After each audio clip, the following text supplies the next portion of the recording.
Welcome back to the RLCS Boston Major Open number 2 for APAC, where we prepare once more for the Legends of Asia to take to the pitch.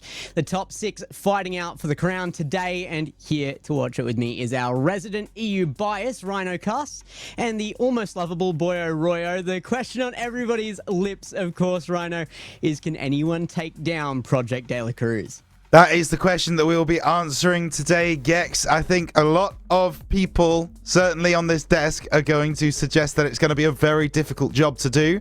But if anyone can do it, there is a certain team beloved by the man to my left who have an opportunity.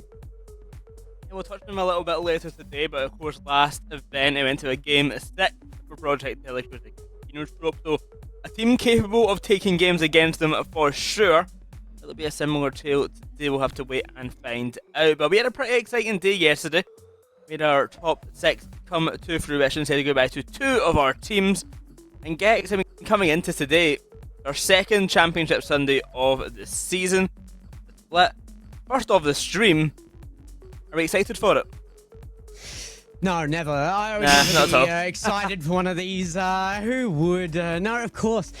Great to be back again. If you didn't join us yesterday, had an awesome first outing on the broadcast for the region. It is great to be back representing APAC once more. I'm sure you guys both agree with me. But like you said, big win last time for Project De La Cruz. It does put them on the top of the leaderboard for the standings as well. And it's going to take a bit of doing to catch up. That first spot giving out so many more points than a second or even third place there. So to outrun them with an early start is it's very tough. So somebody's going to have to get out ahead. As we move into it, there's the prize pool and there's those 15 points on the board if you do take that first place as well. So second place gets out the 10, third and fourth for the 7th, and 5th to 6th will be sorted today for 5 as well. So our top 6 playing out today for that. Yeah, it certainly is. And look, it's great to try and look towards the top side of that prize pool. Everybody in this top 6 should be doing just that. And these 5th to 6th matches, they are going to be really telling because I think both of them are so close. I think either of them could go either way. And it's all about that prize pool. It's all about those RLCS points. We'll see who wants it more. I mean, 100%, as well as the points that come with it. Also the prize pool.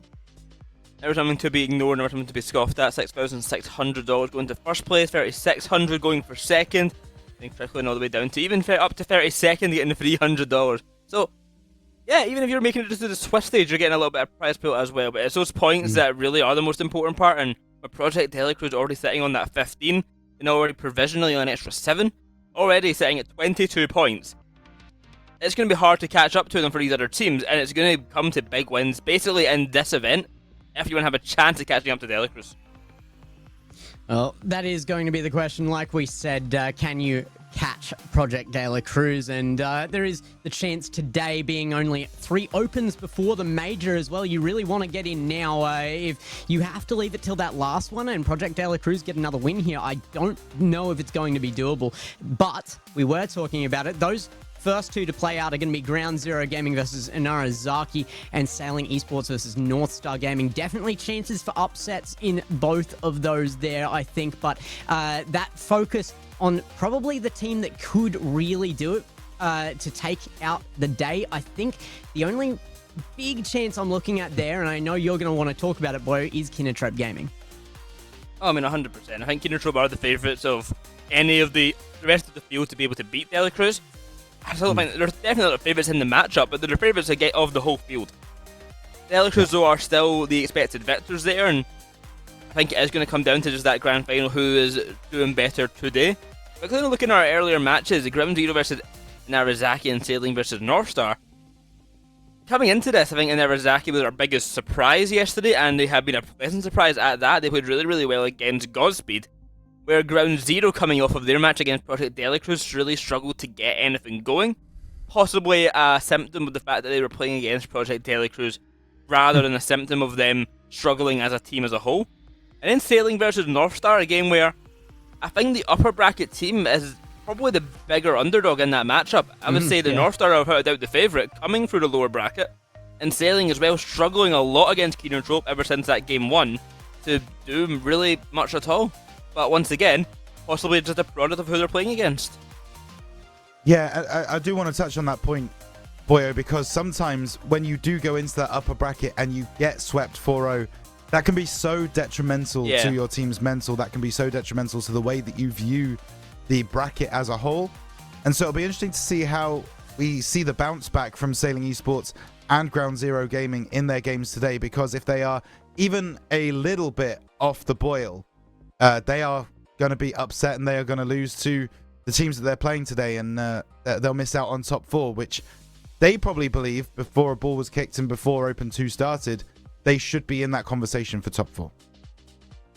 Yeah, top 4, I definitely agree. Ground Zero has had their chances, though. I do think and it is a forced position they're in, that they have had basically zero practice coming into this. They had one regional they've played out so far, that Open number 1. That is going to hamper them massively. I mean, every other team in the region has been able to get in a little more time than they have right now. So they're really playing off the backs of their own individual quality right now. And it's when that starts to change that I'm going to be really honing in and looking at that Ground Zero roster. I think they do have what it takes, but it is going to take that little bit of extra effort to push through into that position where they are viable. I mean, I think if you asked me at the start of the season who would be the top 4 teams in APAC, it would be Kino Trope, Delhi Cruise, Ground Zero, and Northstar. But, I mean, even last time around, we kind of saw the now overlooked team making this top 4 run, this time finishing in the top 12, not even making the top 8, after having a really struggling Swiss. So, yeah, we've got a bit of an open conversation here, and in Split 3, and in Regional 3, sorry, it should be very, very interesting to see where the extra team, maybe like an Arizaki, like Sailing, like Godspeed, like Overlooked, could maybe push this top 4. But we don't even have a defined top 4 for this event yet. It's definitely the most open or kind of 8 through 4 it's been in a while. Yeah. But Yeah. I still think we're going to end today with a kind of defined top 4. I think it's really important that you mentioned that, because obviously I think the field is wide open. I think you've kind of got the top 2 teams in the region, and then everybody else below that up to like top 16 can beat everybody else. And so it's all about how you play on the day. It's about how you play during the Open. And that's a really exciting position to be in. That's a really interesting idea where I don't know if we've had it for APAC for a while, where any of those teams can kind of break in to that top 8, to that top 4 conversation. So keep working. Open 3's around the corner. Anybody who went out in GSL on Friday, Open 3 could be your time to get into this bracket. Well, we're talking about that, trying to whittle our way down the bracket right now to the pointy end of things, and we're going to get that started with our first matchup, of course. It is going to be Northstar versus Sailing Esports. There it is on your screen now. Bolaris, LCT, and Luna, names that you should be very familiar with in this region, and they have their coach, their Goose. Shout out to the Sailing Esports coach. He missed his little shout out yesterday as well, so I want to bring attention to that. 5 stars coming in for Mohamed, Ray, and Tosis. I think Sailing Esports showed life yesterday, but both of these teams had very, very difficult times getting to where they are right now. I think, as you said though, Boyo, Northstar Gaming coming in from the lowest spot here, actually maybe the more promising, certainly the most predicted team in this matchup. Yeah, I mean 100% they're coming in as the favourites here, and also a pretty dominant series against the big dogs, although they dropped one game. Game 1 was a 7-0. Like, me and Rhino casted that series thinking this is going to be an absolute, like, drag, and it was until Game 4 where things got exciting, Game 4 and Game 5, when big dogs finally got into their element. But Northstar came in, all guns a-blazing, swinging. Bolaris, LCT, and Luna all playing an excellent game, and I think Sailing Esports are going to struggle with coming into this one, because I think as you could have mentioned, mentality maybe Rhino has dropped a little bit, because they've came their first on-stream match for, I think, Ray ever, possibly. I think Mohan and Tossable played on stream plenty of times, but first on-stream match for Ray, as I remember, and he's been absolutely destroyed 4-0. It's very much a demotivating place to be, and I think it's going to struggle for Sailing Esports kind of get past that. Hopefully their coach will be able to help them, and hopefully some leadership is possible from Tosses or Mahanda could help the team come together. But Yeah, it's going to be a difficult one, isn't it, Gex? It is. It's also going to be a difficult prediction for us here on Desk. Regardless of your opinion at home, we have to make our choices. It's going to be tough here as well. I do think that this is both of these teams have earned kind of their opening spot into a top 4 at some point in this major qualification run, and I don't know if it's going to be here and now for one of these two teams. I have to go with North Star Gaming, but really, Rhino, I think you've probably got your own opinions here. Boyo's had the chance to talk about these teams. What would influence your pick here before you give it to us? This is a really tough one. I've actually got this one going to 7 games because I really do believe Sailing Esports can make it difficult for North Star. And for me, it's a question of pace. It's a question of speed across the map. And if Sailing Esports are able to get across the field that little bit quicker, get in front of the North Star Gaming team that little bit sharper, I think they might prove to be a challenge. For me personally, though, I think experience is going to pay off. And I think North Star are going to be able to see it through. I'm inclined to agree with both Rhino and Gex here. I think that the experience difference is going to be a big part for North Star. I think they are my expected top 4. I think individual player quality, Boggeries and LCT are hard to match in APAC as a whole. So I think they're making top 4 here. I think North Star Gaming win this series. Yeah, I think North Star across the board is fair here. I've actually only given a 4-1 here. Not because I think Sailing couldn't win this matchup, but when you get down to a team like Sailing, and you see it often at this kind of level, they will beat the teams they're meant to, and they won't beat the ones that they aren't up to yet, and it's a very defined line there. I think North Star are that side of the line for Sailing Esports, in my opinion. So Sailing, they've got a hard line to cross here. We are going to be moving shortly into it as well. I believe the lobby is getting ready for us. It's definitely going to be an interesting one, though. Both teams coming in with coaches, I think, makes a big difference. We don't actually have a ton of coaches across all of the teams this season, so to have both these here, they're in their best of 7. They have the chance for their timeouts as well. I want to see them really put that time and available time to the use if they are getting down throughout this. Keep the mental high. Yep, totally agree. It sometimes can be a question of who has the coach and who doesn't that decides on who wins the game. So the fact that they're both coming in with that kind of mentality person to look over them as they start going into this game can be really important. Certainly for Sailing Esports, I think I would have been concerned if they didn't have a coach going into this top 6 game, because as soon as you do start going 1, 2, 3 games behind North Star, you can get inside your own head a little bit and you can start panicking. So having 5 stars there to just slow things down, slow the heart rate down, relax the players, that's really important for them and could come in really handy if North Star do get out to a quick lead. I think you're ready to get into things. As we've kind of alluded to, it's all going to come down to that mental for Sailing Esports, and if North Star can also keep their mental in check, they've got, who we've actually not mentioned too much yet, a bit of a, I guess I would describe him as hot-headed at times, Lunar, who is very excitable in Twitch chat and all sorts. So I think keeping his head in gear is also very important to keep this game serious and keep himself in the moment and actually, you know, pushing for a win rather than getting distracted by arguing with someone in Twitch chat about if he's top 6 or top 4 or whatever. I don't care. But North Star Gaming are the favourites.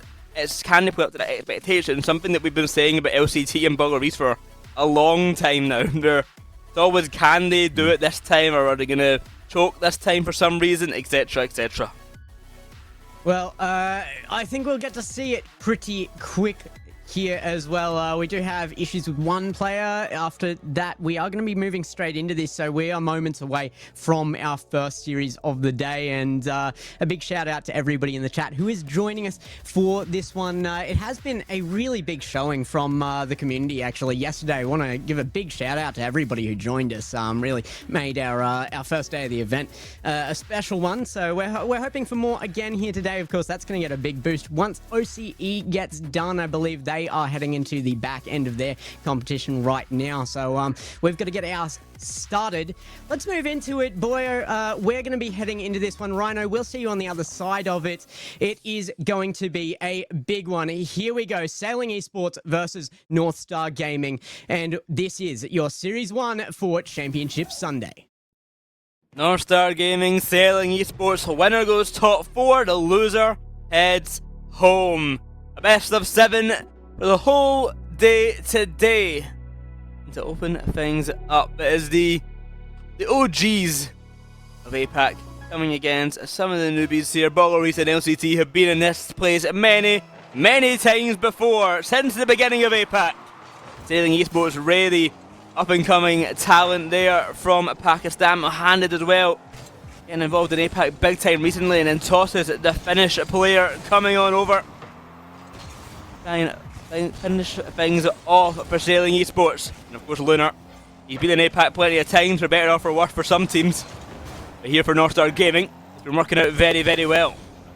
Yeah, Tosis of the Finnish players remaining after last season probably had the best results of any remaining now. So continuing that storyline as he brings the team through here as well. Ray, really that new entry point here, has been moving mountains to get into RLCS. Still quite young in the scene, so good to see him up against such tenured names in North Star Gaming. I think everybody's attention is going to be there on the likes of Boloris and LCT. Luna has been here a long time as well, so it's a very long in the tooth squad there as far as APAC is concerned. Catch you at the back from Lunar. This first goal being hunted for by North Star Gaming. On the large bit of attack here. Good save by Ray, a bit awkward, but he does get the clearance away. The follow-up from Lunar will continue the damage, but it's a brilliant save coming in from a handed there, sending that to the post. Into centre now from Boloris. The pressure will continue from North Star Gaming, but Sailing finally getting this ball away and do a really good job at it. Luna now with good control, going to push that forward. Can it be finished by LCT? The answer is no. 50s on the line look good, and Sailing Esports, they're recovering their rotations when they move from offense to defense there very nicely. I think that's one of the weakest points for teams who drop out at this point, that top 6, is that transition point, the counter-attacks. Still an issue for many teams. Sailing already looking good on that front. Boloris to the backboard. Drops down to an uncomfortable position for the Sailing Esports side. Now it's Lunar up to the backboard. Trying to get a pass on down centre, but denied by Mohamed. Tosses. The follow-up touch and send this ball long upfield. Lunar's heavy on the touch here. With good control, he can make something happen. Past one over to Boloris. Ray tries to continue, and a great follow-up there to keep that ball out of harm's way. Half of the game gone on by, yet it's not a goal to be found, and honestly, very few shots to be found, except for that first minute. Again, very predictable APAC moments here with game 1 coming up a little bit slow, a little bit awkward, but as soon as that first goal comes through, you usually see things open up, and that's a little bit scary. You have to wonder if it gets North Star moving a little bit out of their defensive half, but they are being held to it right now. Mohamed again through out of the corner, looking for the center. Tosis will take it to wall and high. It's not looking like a goal just yet, but they are forming good offense here, Sailing Esports. Ray with the pass down to Mahan and shot onto net. Shot and goal found for Sailing. Their first major chance of the series. And it results in a goal. There's a perfect touch there. Mohamed slams that one home. The shot, the pass, down very quick, very short passing play. Normally you would see that reach far more towards center before you get that second touch, but I think it's that early play that actually makes its way through the defense, and Sailing Esports make it look good. And this corner here, LCT. We're going to make a pass into center. Pass one, who'll slip it by. Boloris shot, he's quick on the approach. No one saving that one. Yeah, I really didn't think this would be through, but he gets enough speed just to beat that last man. Ray, dead center of goal, looking straight forward, doesn't have either side really covered, and it's going to get past behind him. Sailing Esports will be kicking themselves on that one. They earn their lead and then throw it away almost immediately. North Star with the kickoff win, and another. Can they make this one into a goal as well? Not looking like it's straight away at least. And dodgy touches at the back there from Sailing Esports. Not going to be punished for it, but certainly a risky move here and there. Lunar awkward in net. He's got no boost. He's getting chased for the bump. The save cannot be found. Ray the disruptor there. Tosses with a pass as well. the hard ass to save that shot when Tossus is chasing you in net. The Bullery certainly gave it a good effort. 2-1 Sailing Esports. Again, we saw glimpses of this kind of life in that last series with Sailing Esports. They are dropping down from the upper bracket. They made it guaranteed top 6 in on the Friday. They couldn't get past the absolute wall of teams up there in the top bracket, but that does not mean that this isn't a winnable scenario for them against Northstar. They're making Rhino look like a genius right now, and that's very hard to do. Very hard to do indeed. The winner. To make himself look like a great player. Not so difficult to do at time, but that time not going to get the goal on board. LCT. And it's like past Mohamed will be quickly denied. Lunar has to send this ball long, and that he will do. He's got LCT up to the top corner. The pass in the centre of the ball, Reese perhaps, it could be a goal coming. Lunar's there for it instead. Northstar Gaming so quick to turn this game around, the pressure all on them. But so swiftly they find the goal back. That final 30 seconds going to be very pressurised now. Luna sneaking that one past means the next goal likely to win this, whether it's found in regulation or in an overtime is really the question.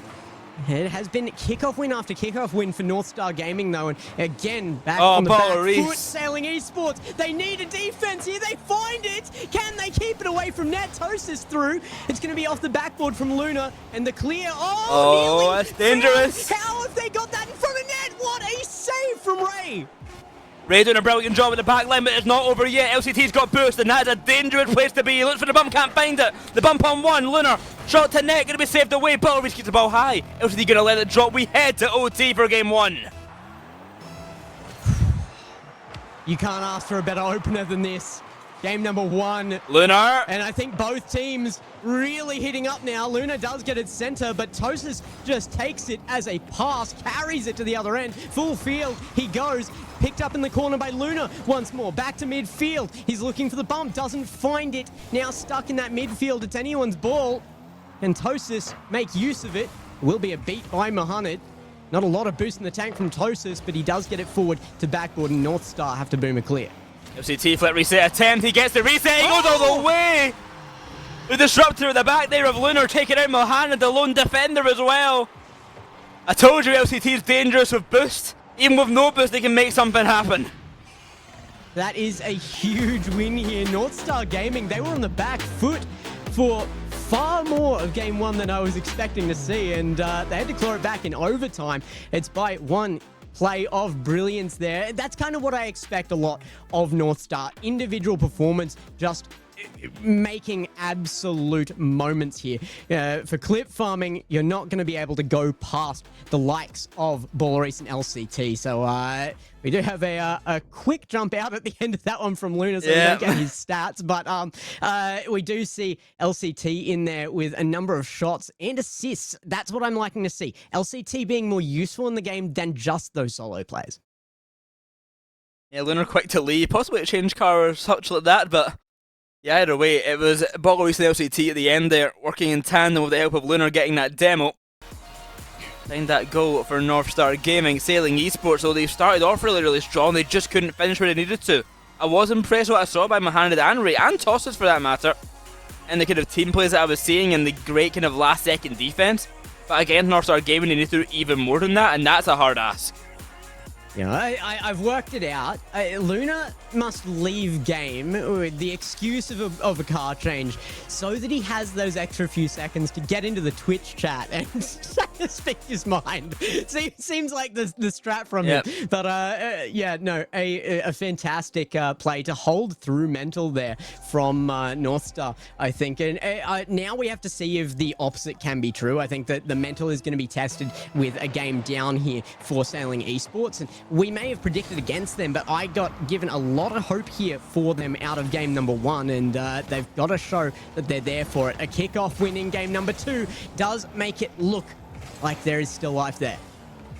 Here comes LCT pushing this ball upfield to the side ball. He'll send it with a pinch with Lunar. It's Tossis.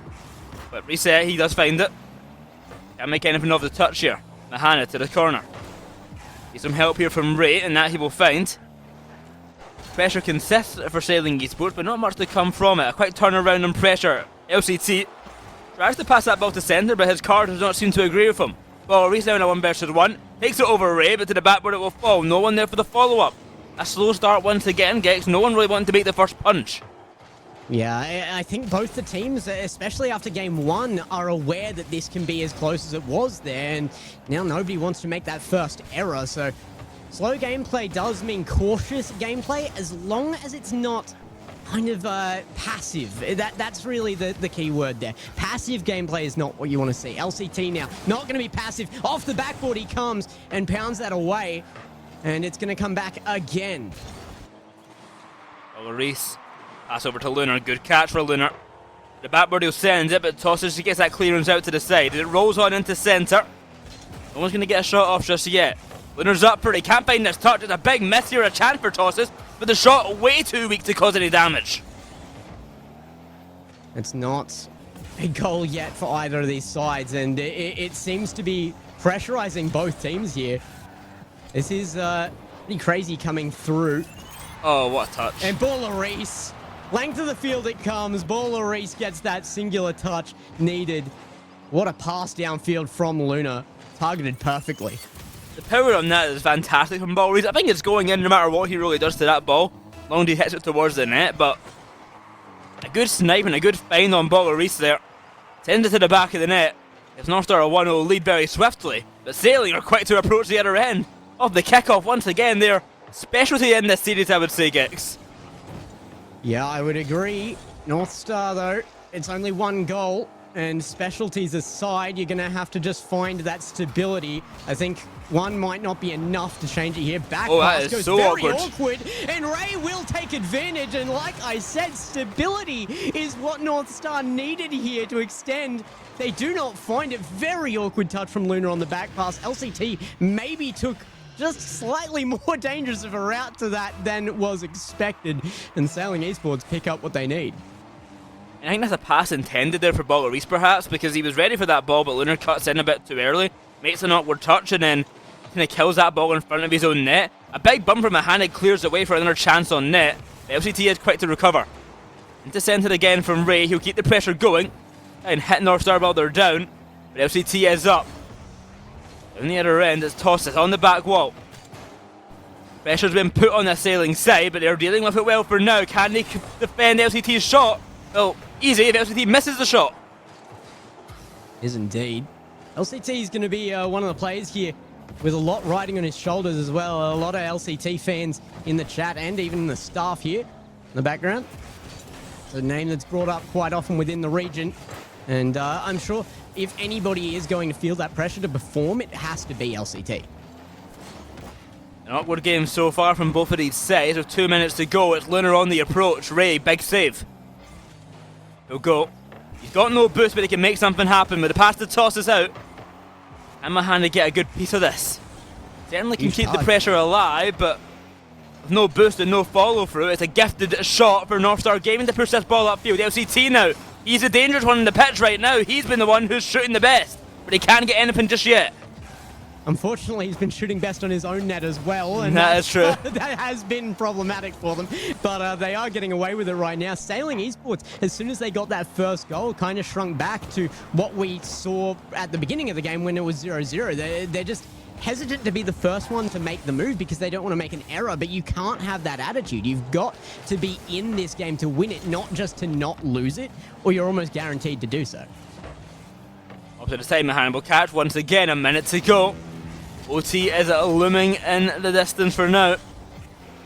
He tries to get a piece of this, but Lunar will beat him on the approach. Desperate for a goal after that last one went into his own net. Tosses. Be caught by Lunar. Control in the area, has to be careful of Ray. Barreling on through to deny the chance of a push up field. Mahanid to Tosses. And to send it, he could send this one. He's got Mahanid ready, but he can't make the catch. Ray is there, but bumped away. Pressure mounting for Sailing Esports, but with no boost in the tank, they can only sit and wait. A good back control from LCT will push that ball down the other end. The tosses it will be received. 20 seconds to go now. If they can find the goal now, it would be game, but denied once again. Back downfield, it's Ray. Sailing Esports starting to become a little bit more active on the field past that midway point and even forming quite a lot of midfield defense there. which is good to see. But North Star Gaming, I can't help but feel like every time they get into their opponent's half, they've got the better chances in this series. However, this one does go all the way to overtime in game number 2. And there is only one more chance here and now to secure a more dominant lead. And they'll find it as well. North Star hammer it home with only 8 seconds of overtime. They say game number 2 is going their way as well. Game 2, our second overtime, and it is the APAC duo to link up to find the winning goal. North Star Gaming, you only need 8 seconds. They win this game 2-1. In the series, 2-0 in their favour. It's been close, Gex. That's 2 games in a row lost for sailing by the skin of their teeth. I think they've got to call a timeout. Yeah, you would think so. North Star, they've just been winning kickoffs. That's what it comes down to here in overtime. 8 seconds, that's definitely a kickoff goal. And Sailing Esports, I think all series long, they've only had one really dominant kickoff win, and it's just not enough to sustain yourself. If you're going to be having an even game, it should reflect itself in both the longer plays and the kickoffs. Right now, you are seeing where the dominance is coming through in the series from North Star Gaming in those moments. There's something quite, nice to see about the fact that North Star Gaming had Bolleriz and LCT on the exact same points, both getting MVP and linking up for that final goal. This is the APAC duo linking up in all facets of the game, even in score alone. But as we head into game number 3, Gex, Sailing Esports are in a tough spot now because I feel this is the time for a timeout. They haven't called it for what we are aware. So I don't think they're going for it, and that is a risky choice for me, I think, considering how that last game ended. It's interesting. I think definitely they should be, especially when you consider they're not really moving into this with any momentum. The one goal they got there, essentially all 3 goals last game were scored by LCT. So it's going to be tough to push through. Obviously still some flaws there for North Star Gaming, but if you're not firing anything on target, and I think that is the issue right now, Sailing Esports, they just need to make more use of their time when they can get into their opponent's half. They're just happy to be out of their own, it feels like, and out of pressure, and they're holding that with no real pressure on their opponents either. Ray's already up for this one, but he cannot find the touch. Ray's had an absolute mare. That is a goal that should not have been scored in any sense of the word, but it's a goal nonetheless for Lunar, and he just gets dealt with. Ray, he's already up for it. Lunar gets the reset, and the goal for North Star Gaming straight off the bat. Yeah. And again, the kickoff goals come through for North Star Gaming. If that's what makes the real difference here in this series, and so far it has, it's going to be a disappointing way to be sent out of this open for Sailing Esports. They've got to really get themselves into gear here. But it's showing itself for a reason. North Star are just winning 50s, and that comes down to experience. A 50 game has always come down to experience, and North Star Gaming have that in abundance. Chance on towards net off the post, it will bounce. Mahanad, the touch to save the team for now, but still a goal down for Sailing Esports early on. That might find its way through, but an easy save to be found on the goal line, this time Lunar. Giving this ball for LCT, won't make the connection, but Bolleriz there to clean things up. LCT has been the danger man, he's been the playmaker, he's been all for North Star today. With a shot off the bar and a big clearance away, Sailing Esports trying to build some ground. And it's back towards the midfield, but North Star, they seem fairly comfortable on their goal line, and that's not going to be a good sign for Sailing Esports. Even there, a bit of danger, but North Star seem to just shrug it off right now with another chance forming. I like that Sailing Esports are at least starting to form a bit of pressure, not really letting go of that midfield defense starting to creep back in here in Game 3. To send to the passes there, shot onto net will be saved and touched away. Tosses, what can he make of it? Bit of an awkward one off the side wall, but a demo onto Bolleriz. LCT. Met by Mahanad. Lunar's already up for it though. Play slows down for a moment. It's Ray to the corner, the pass is there to Tosses. Off the side wall. Ray is told go away from Tosses, back to net you'll go. The centre, here comes Ray again. Big denial and no one's home to help out. And another shot chance for North Star Gaming. It's going to go wanting. Luna gets a touch, but it's only going to add speed to the event that is Sailing Esports taking their first goal in game number 3. What a clear, some pace on that one. Absolute pace and a brilliant redirect from Luna as well. 1-1, 2:47. North Star Gaming lose that lead that they fought not that hard for at the start, but they fought for at the start. 1-1. Can North Star Gaming scrape out another 1-goal game and get another win? I think Sailing Esports will be very disgruntled by that. Here they come again, though. North Star out of their own half. These long full field plays have looked good time and time again. Rarely are they put into net, but it's not been high scoring games per series, so rarely is all that's needed. Not going to work out this time. They're back in their own half again. And Tosis across, the bar. It's right in front of net. Where is second man? It's way too late on the play. Sailing Esports with no urgency. Sailing Esports watching the ball rather than trying to score. LCT, with push-up field now will kill the pressure and make a bit of a play of his own. Mahanid catches. A bit of open space for now, but Luna's easily going to get that touch away. Killing the play for a moment here, Sailing Esports. They should have had something out of that, but instead left with nothing. A 1-1 game remains. Tosis in behind again. Sailing Esports looking a lot more relevant in this one. However, they have been missing chances as well. LCT won't miss his. Mahanid reads the fake. And it's Ray. It's a little bit of a double commit though. Low boost now. Good demo, and Luna might keep them safe, and a great 50 on LCT. He still fights it through, and a chance comes away. Now Luna, a weak shot towards net will be cleared away, and a great second touch. How does Mahanid find Is that in? It might go That's to in! Mahanid, you are kidding me! What a touch from Mahanid. And once again, I'm going to call him out here. Lunar kind of sarcastically responded to someone in chat, saying, oh yeah, we'll try not bunch up so much next time. Lunar, stop bunching up so much next time. All 3 of them are on the same ball. Someone pin that message in chat. Because, oh my goodness, don't be sarcastic if you can't not bunch up with a 3-man team in a top 4 fighting game. 2-1 for Sailing Esports after North Star Gaming forget what rotations are. Sailing Esports, absolutely blessed by it, and North Star Gaming needs a fight from the back foot. Back to midfield now, it's LCT with ball. And looking towards a game here for Sailing Esports in the series. North Star unable to break that line of defense. And now, finally, Sailing Esports, when they get into North Star's end, are looking far more aggressive, more threatening. North Star seem to be feeling the pressure. They break the line, though, and Luna goes the distance. 2-2, 29 seconds left. We've seen this story before. Well, it's a familiar tale. Overtime is looming. Reese just clearing out the players there, being a careful player.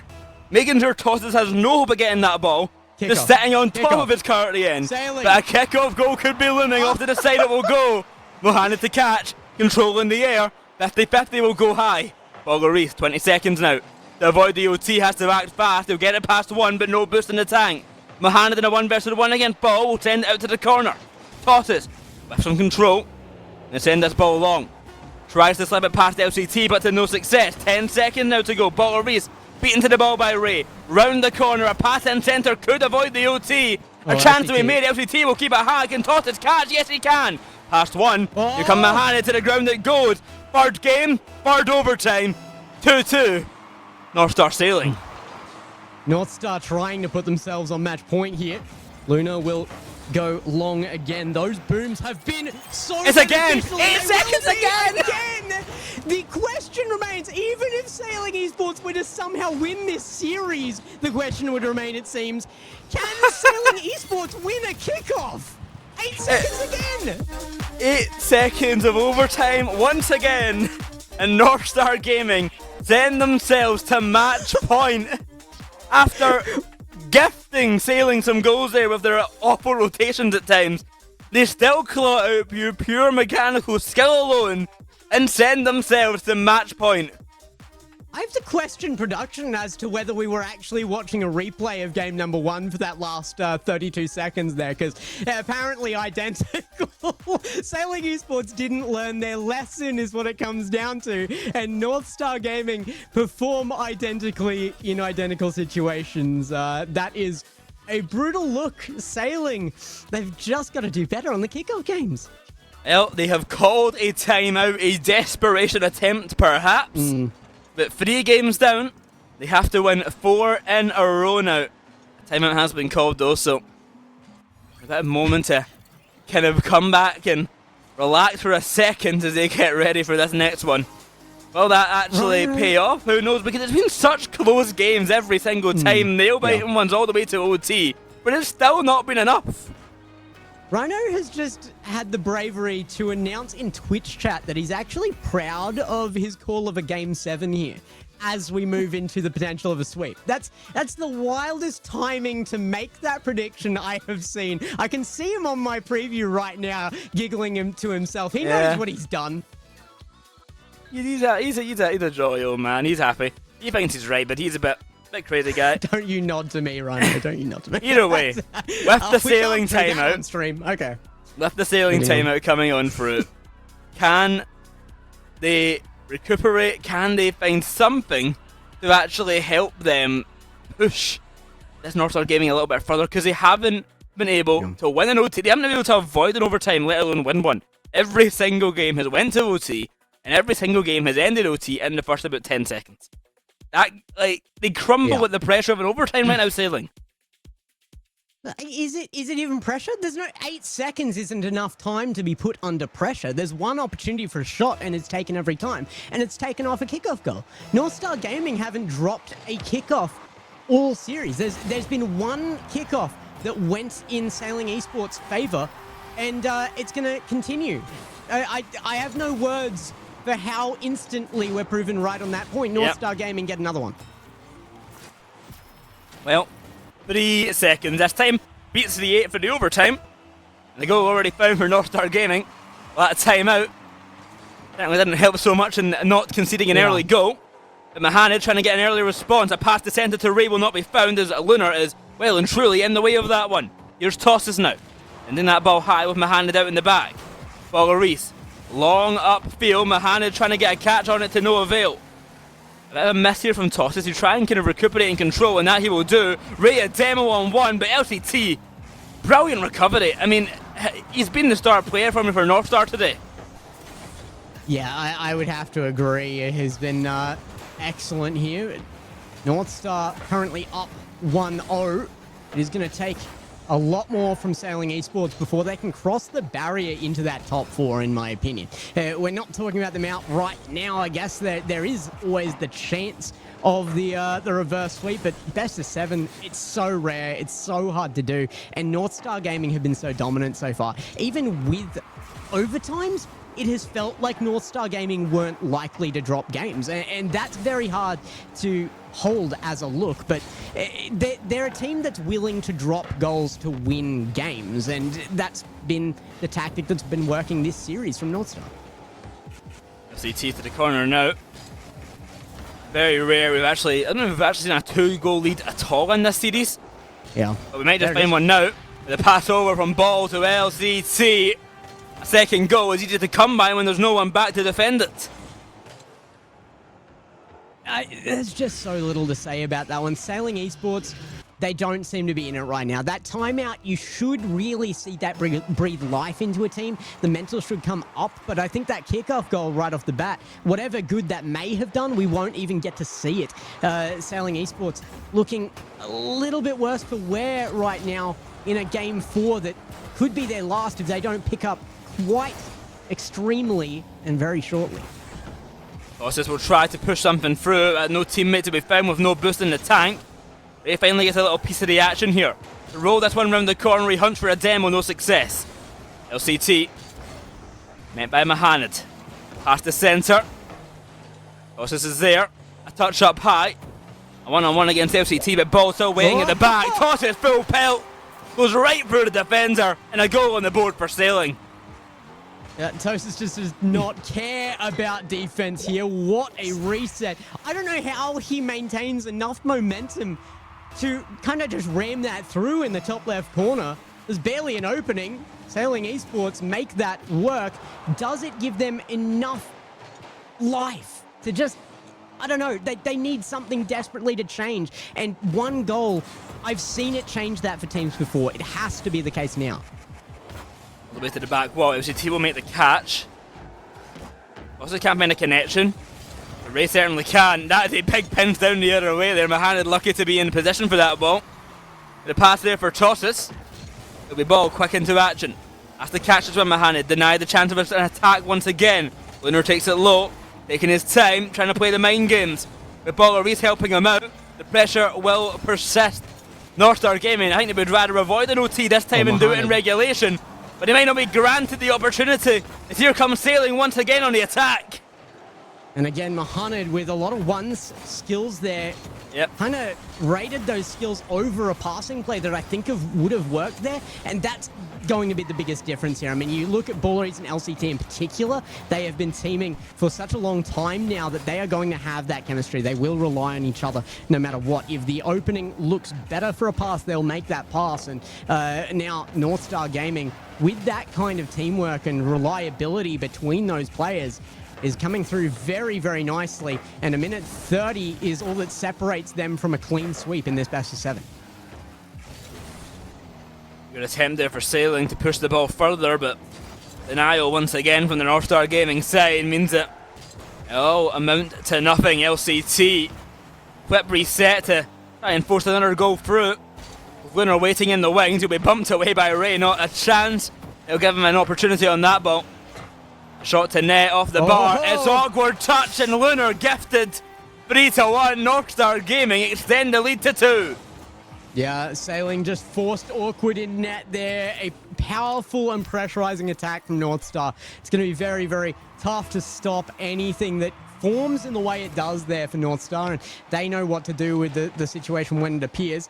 They are pressurizing, they are firing on all cylinders, and now they are carrying this one away. A 2-goal lead, looking good with a minute left. Can they advance on it? LCT is back into his own half. What a pass down. Luna will backflip, a fake maybe even. I'm not sure if it was intentional or not, but it works. They get possession down to midfield. LCT looking for it. Can he secure? Yes, he can. 4-1. Northstar Gaming are securing the series with a sweep. That is almost assuredly the game and the series, and of course it's LCT to find it. 4 goals for Northstar Gaming, only 1 bound for Sailing here in game number 4. With 41 seconds left, Sailing Esports would need a miracle. And LCT, instantly off the kickoff, going to win it once again, and just waste time for Sailing, not give them a chance to do any more. Lunar from the back, while Mohamed bumped away. It's a 5-1 score, it's GG. Yeah, it's just runaway time now. Northstar Gaming starting to play with their food, and Reese to get one out here with Luna just chasing through the net. It's standardized rotations, but it's such aggressive ones that it's always going to force that pressure on it. The aggression physically, absolutely massive. Sailing Esports getting progressively worse on their kickoffs, it seems, as the game gets more one-sided. And Northstar, it is all them to talk about right now in the game, in the series, and still potentially in the day. We'll have to see as they move forward.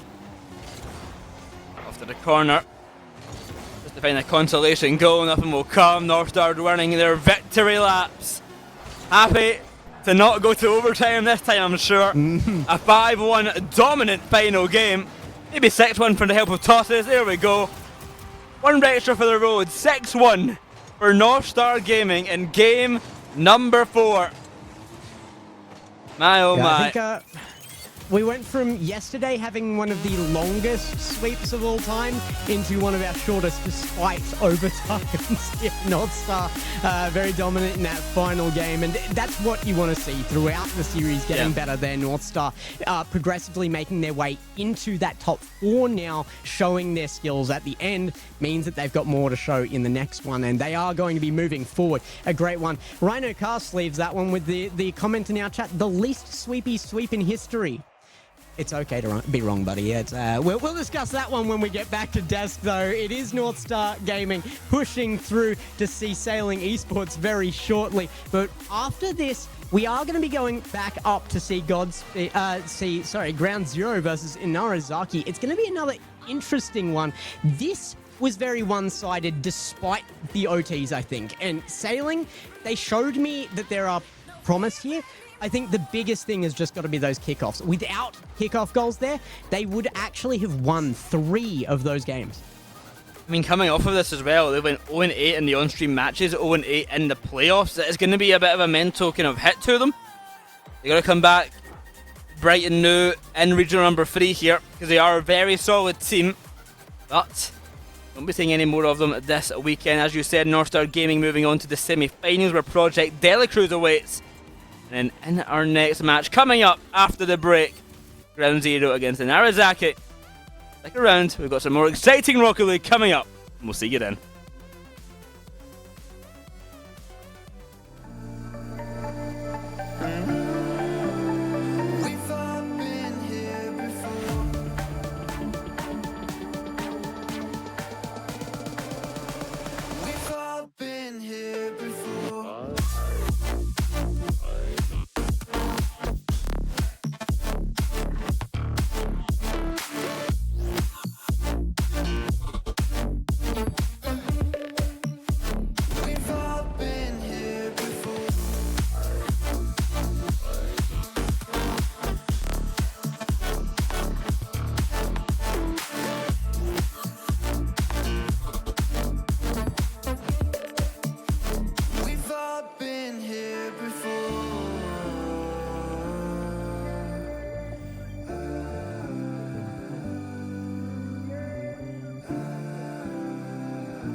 My feet off the ground, let gravity take me up. As beautiful as it's been, it's time for me to go.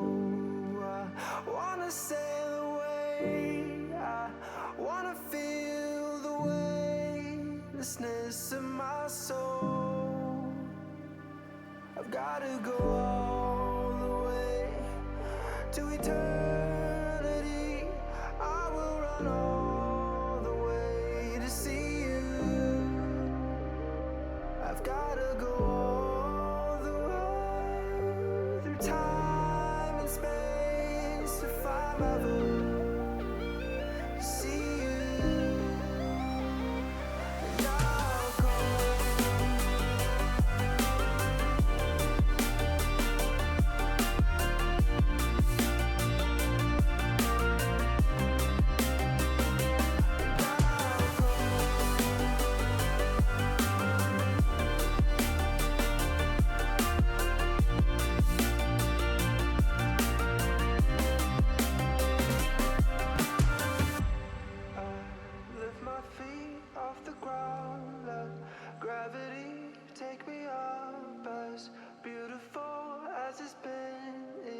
Time for me to go. I wanna sail away. I wanna feel the weightlessness of my soul.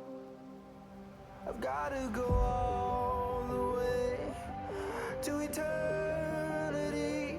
I will run all the way to see you.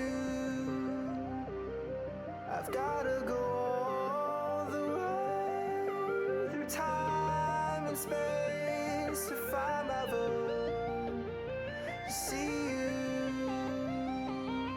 and I'll go.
Hello and welcome back to RLCS APAC Open number 2. We have Boy Arroyo back on the desk after a great series, and Rhino ready to face his shame after a pick that shame. was a little bit closer than actually happened. No shame. Rhino, explain yourself. I will explain myself. I predicted that to go to a Game 7. I thought Sailing Esports were going to be right there with North Star, and I feel vindicated. 3 overtimes. 3 overtimes. You can't win 1. What are we doing here?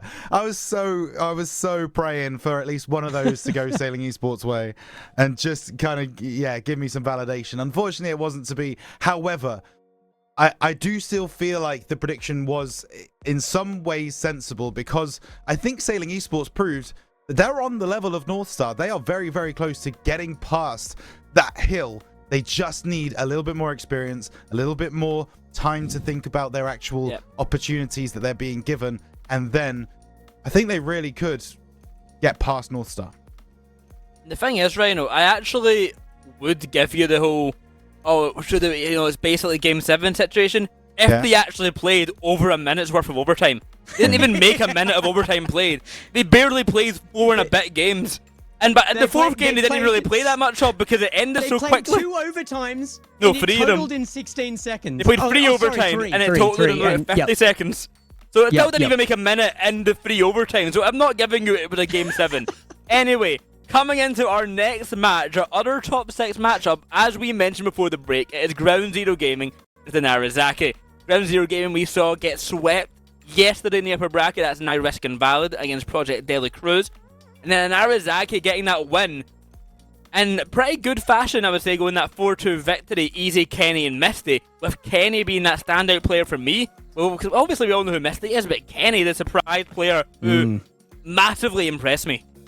I mean, the whole team really came together. They did seem very well formed. Even though we're not talking about Easy in that sentence, he was very much a part of the makeup of every big play from Narazaki. It felt like everybody participating very, very well. I think Ground Zero is coming in here as the preferred team. Narazaki are the underdog, but it's hard to say why at this point after watching them. And it's also interesting because it's the reverse of our last series, where it was the experienced team that came in as that upper hand team. This time around, it's the experienced team coming in as the underdog. So Narazaki are going to have to use everything they can out of Misty, I think, there. And I don't think we're going to see another series where, the deciding factor is exclusively kickoff goals. Yeah, let's hope not. Let's hope not. We want to see some Rocket League being played. But, yeah, it's an interesting one, isn't it? Because Inarizaki seem to be that team, or they certainly were yesterday, where they come in as the underdogs, they surprise you, and they get that victory, and they look really good doing it. And Godspeed, admittedly, didn't perform up to the level that we expected to see them yesterday. That being said, you can only beat what's in front of you. And Inarizaki did exactly that, made it look really good. Meanwhile, Ground Zero Gaming, if we're going based on what happened yesterday, they didn't look all that great. I didn't see a lot that I was particularly impressed with in their game in the upper bracket yesterday. So it's kind of the team that are on the downfall going against the team that are on the rise. And normally, that favors the team on the rise. I think I disagree with the whole downfall narrative for Ground Zero Gaming. They lost in first place. Like, yeah, fair enough. It's like, downfall's a harsh word. For all the information we have in this event, they're currently the second best team. Like, they lost to Dela Cruz. They didn't lose to like a random team who's maybe middle of the pack. No, they lost to the best team in a 4-0 sweep. Sure. The same said for Sailing Esports, of course, who just got eliminated. But I think it's a different tale here, where Ground Zero are coming in as the favourites against an Narazaki Heat team who did beat Godspeed in a really good fashion yesterday, but it still was a close series. It was still 4-2. They didn't dominate their game. I don't want to discredit Narazaki. I think they are really, really strong. I think they're a really, really exciting team. But I think to say Ground Zero on the downfall is maybe a bit disingenuous, considering they did lose to Dela Cruz. Yeah, I would agree with that. I don't think it's necessarily a downfall. However, I do think the rest of the teams are on their way up, and I don't want to harp on it, but you know, the lack of practice there from ground zero is going to mean that they can't really move forward right now until that begins. So if what they formed at the beginning of this season is still enough, they will win this series against Inarizaki, but Inarizaki are definitely putting that time in. We can move into this series knowing that we're going to see something different out of Inarizaki than we saw in Open number 1. We're going to see the same out of ground zero. So I hope for Narazaki that that's the case. In fact, I'm going to come in here. I'm going to make my prediction. And I'm actually going to go with Narazaki. I think it will take them to game number 7 to do it, but I think it is doable. I think that's the key. I think if the game goes long, I do think Inarizaki are more likely to win. I think if it's a short game, I think ground zero are just going to kind of win the first 2 games and then steamroll off the back of that. And that is actually what I have predicted as the way I'm going. I think ground zero have enough in the tank to get their feet under them early and be able to get the victory. So ground zero for me. I'm on the same side as Rhino here. I think ground zero are the better team. Like, as a general roster, I'm excited to see more of an Narazaki in the future, but I don't think we're seeing more of them today. Ground zero are going to the semi-finals and they're going to have a fight to maybe make the grand finals against Kino Trailblazer, and we'll have to come and see. But X, Rhino, got the match coming up very, very soon. I'm going to leave you to this one. We've got one time for Narazaki, one time for Ground Zero Gaming, so enjoy the match, guys. Yeah, we will indeed, but it's not quite there just yet. There are the teams on screen for you, Ground Zero and Inarizaki. We will be seeing this matchup. I went into that prediction segment planning to just say it's Misty, I can't pick against him, but genuinely, I think Inarizaki are coming in here with that chance. Would I say that it's the more likely chance? Probably not, but I don't feel like it would be fair at all for the desk to be that one-sided, to be a full sweep across this. And Narazaki have shocked me this weekend from Friday, from the day one. I just can't put it past them that this is winnable. It's funny that we're having that discussion about this game and we didn't have that discussion about the previous game. Where all 3 of us went North Star. It wasn't. None of us gave any chance to Sailing Esports. And yeah, well, we saw what happened there. So we'll see exactly how this series plays out. I'm interested to see exactly what Inarizaki can bring to the table, because for my money, Ground Zero are one of the fastest teams in the region. They play with such pace, they play with such speed, and if they can make it so that they outpace Inarizaki, I think it's going to be a really, really long day for them. But by the same token, Inarizaki, they've been around the block, they know what they're doing, they've got the experience. So experience or speed, which will prevail? Well, I mean, you say that. It's really on Misty there to provide the experience. We've seen some entries before, but realistically, here on main broadcast, to see that team come up, Misty is the one with that generational experience and wealth in this region. He is not underestimated, I think, by anybody around here. It's tough to say. Kenny has been that come up, though. Yeah. If we're looking across the board here, there's 2 teams with a lot of new on the teams, and Kenny, to my own shock, might actually be that biggest come up for me. Yeah, I was really impressed with what we saw from Kenny yesterday. For a player that was relatively unknown, for a player that, as you say, is on the come up, is on the rise, to perform as well. Go on. He doesn't even have a Wikipedia page. No. That's how unknown Kenny is. Like, where are we supposed to find that information right now? Yeah, exactly. Absolutely that. So for players to do what he did yesterday in top 8 with the lights being the brightest, with the pressure on, that is a place where many young players who have got through that top 16 and have their first taste of top 8 have failed. That is where a lot of players have just panicked and rushed things and really stressed. But whether it's the mentorship of Misty, whether it's, you know, his own kind of temperament, whatever it happens to be, he looks like a natural out there in top 8. So you would imagine that this event isn't going to be too big for him and he's going to be able to perform again today. Yeah, I mean, Misty is one of the only players to ever come out of APAC that has seen international LAN status. He was actually at the first international appearance of an APAC team, under 1NE, actually, way back. Looking back at, it was one of the DreamHack Montreal, it was back in, I want to say 2019, I think. So quite a long time ago. And that's kind of the experience you're looking at there for Misty. And I think that comes in when you're looking at a player like Kenny. To have somebody like that on the team to calm the nerves, to just be like, look, guys, don't worry, I've been here before. Yeah. It is actually huge. And I think that's another thing that Ground Zero Gaming, while they are coming in here with the individual capacity, without that practice, without being able to even form well as a team yet, Risk and Valid, they are going to be having to get into this one right now with as much faith in each other as possible. And that's the way that Ground Zero play this out. If they can play as a team well, despite the lack of scrims, that is where they will find their win. Yeah, it certainly is. As Easy able to get that good 50. Will get the boost steal as well. Up off that left-hand side, looking for a pass middle. Double commit from Ground Zero, and that's dangerous early. Inarizaki moving forwards in the initial 30 seconds, looking for an opportunity. Doesn't come yet, but Ground Zero already slightly shaky on defense. Hang on, the go-ahead. Nice shoot. Scores! Oh. Ground Zero convert defense into offense in the blink of an eye.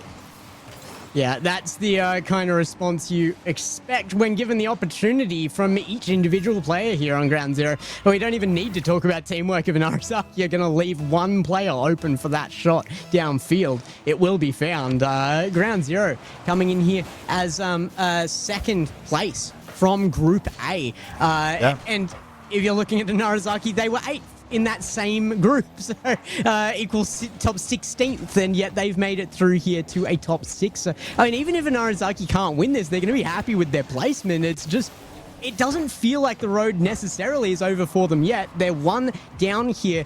It is game one. I do feel like it's a classic APAC team if it's led up by Misty. So you are going to see that slow game one, but there it is again. Slow game one from a Narazaki means that Nai will get the chance to just slip that one back into the net.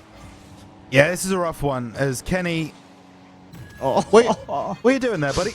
What's going on the goal line over there? It had to happen. It's our fault for calling him out, for saying he was one to watch, you know. It's really on us. Yeah, this has been the weekend of caster cursing, all right? It really has been. So, Misty going to try and get one back for Inarizaki. They do need to find a way back into this one. I think the worst thing that can possibly happen for Inarizaki is losing game one without scoring. That would be really detrimental to them as a team, as certainly their mental.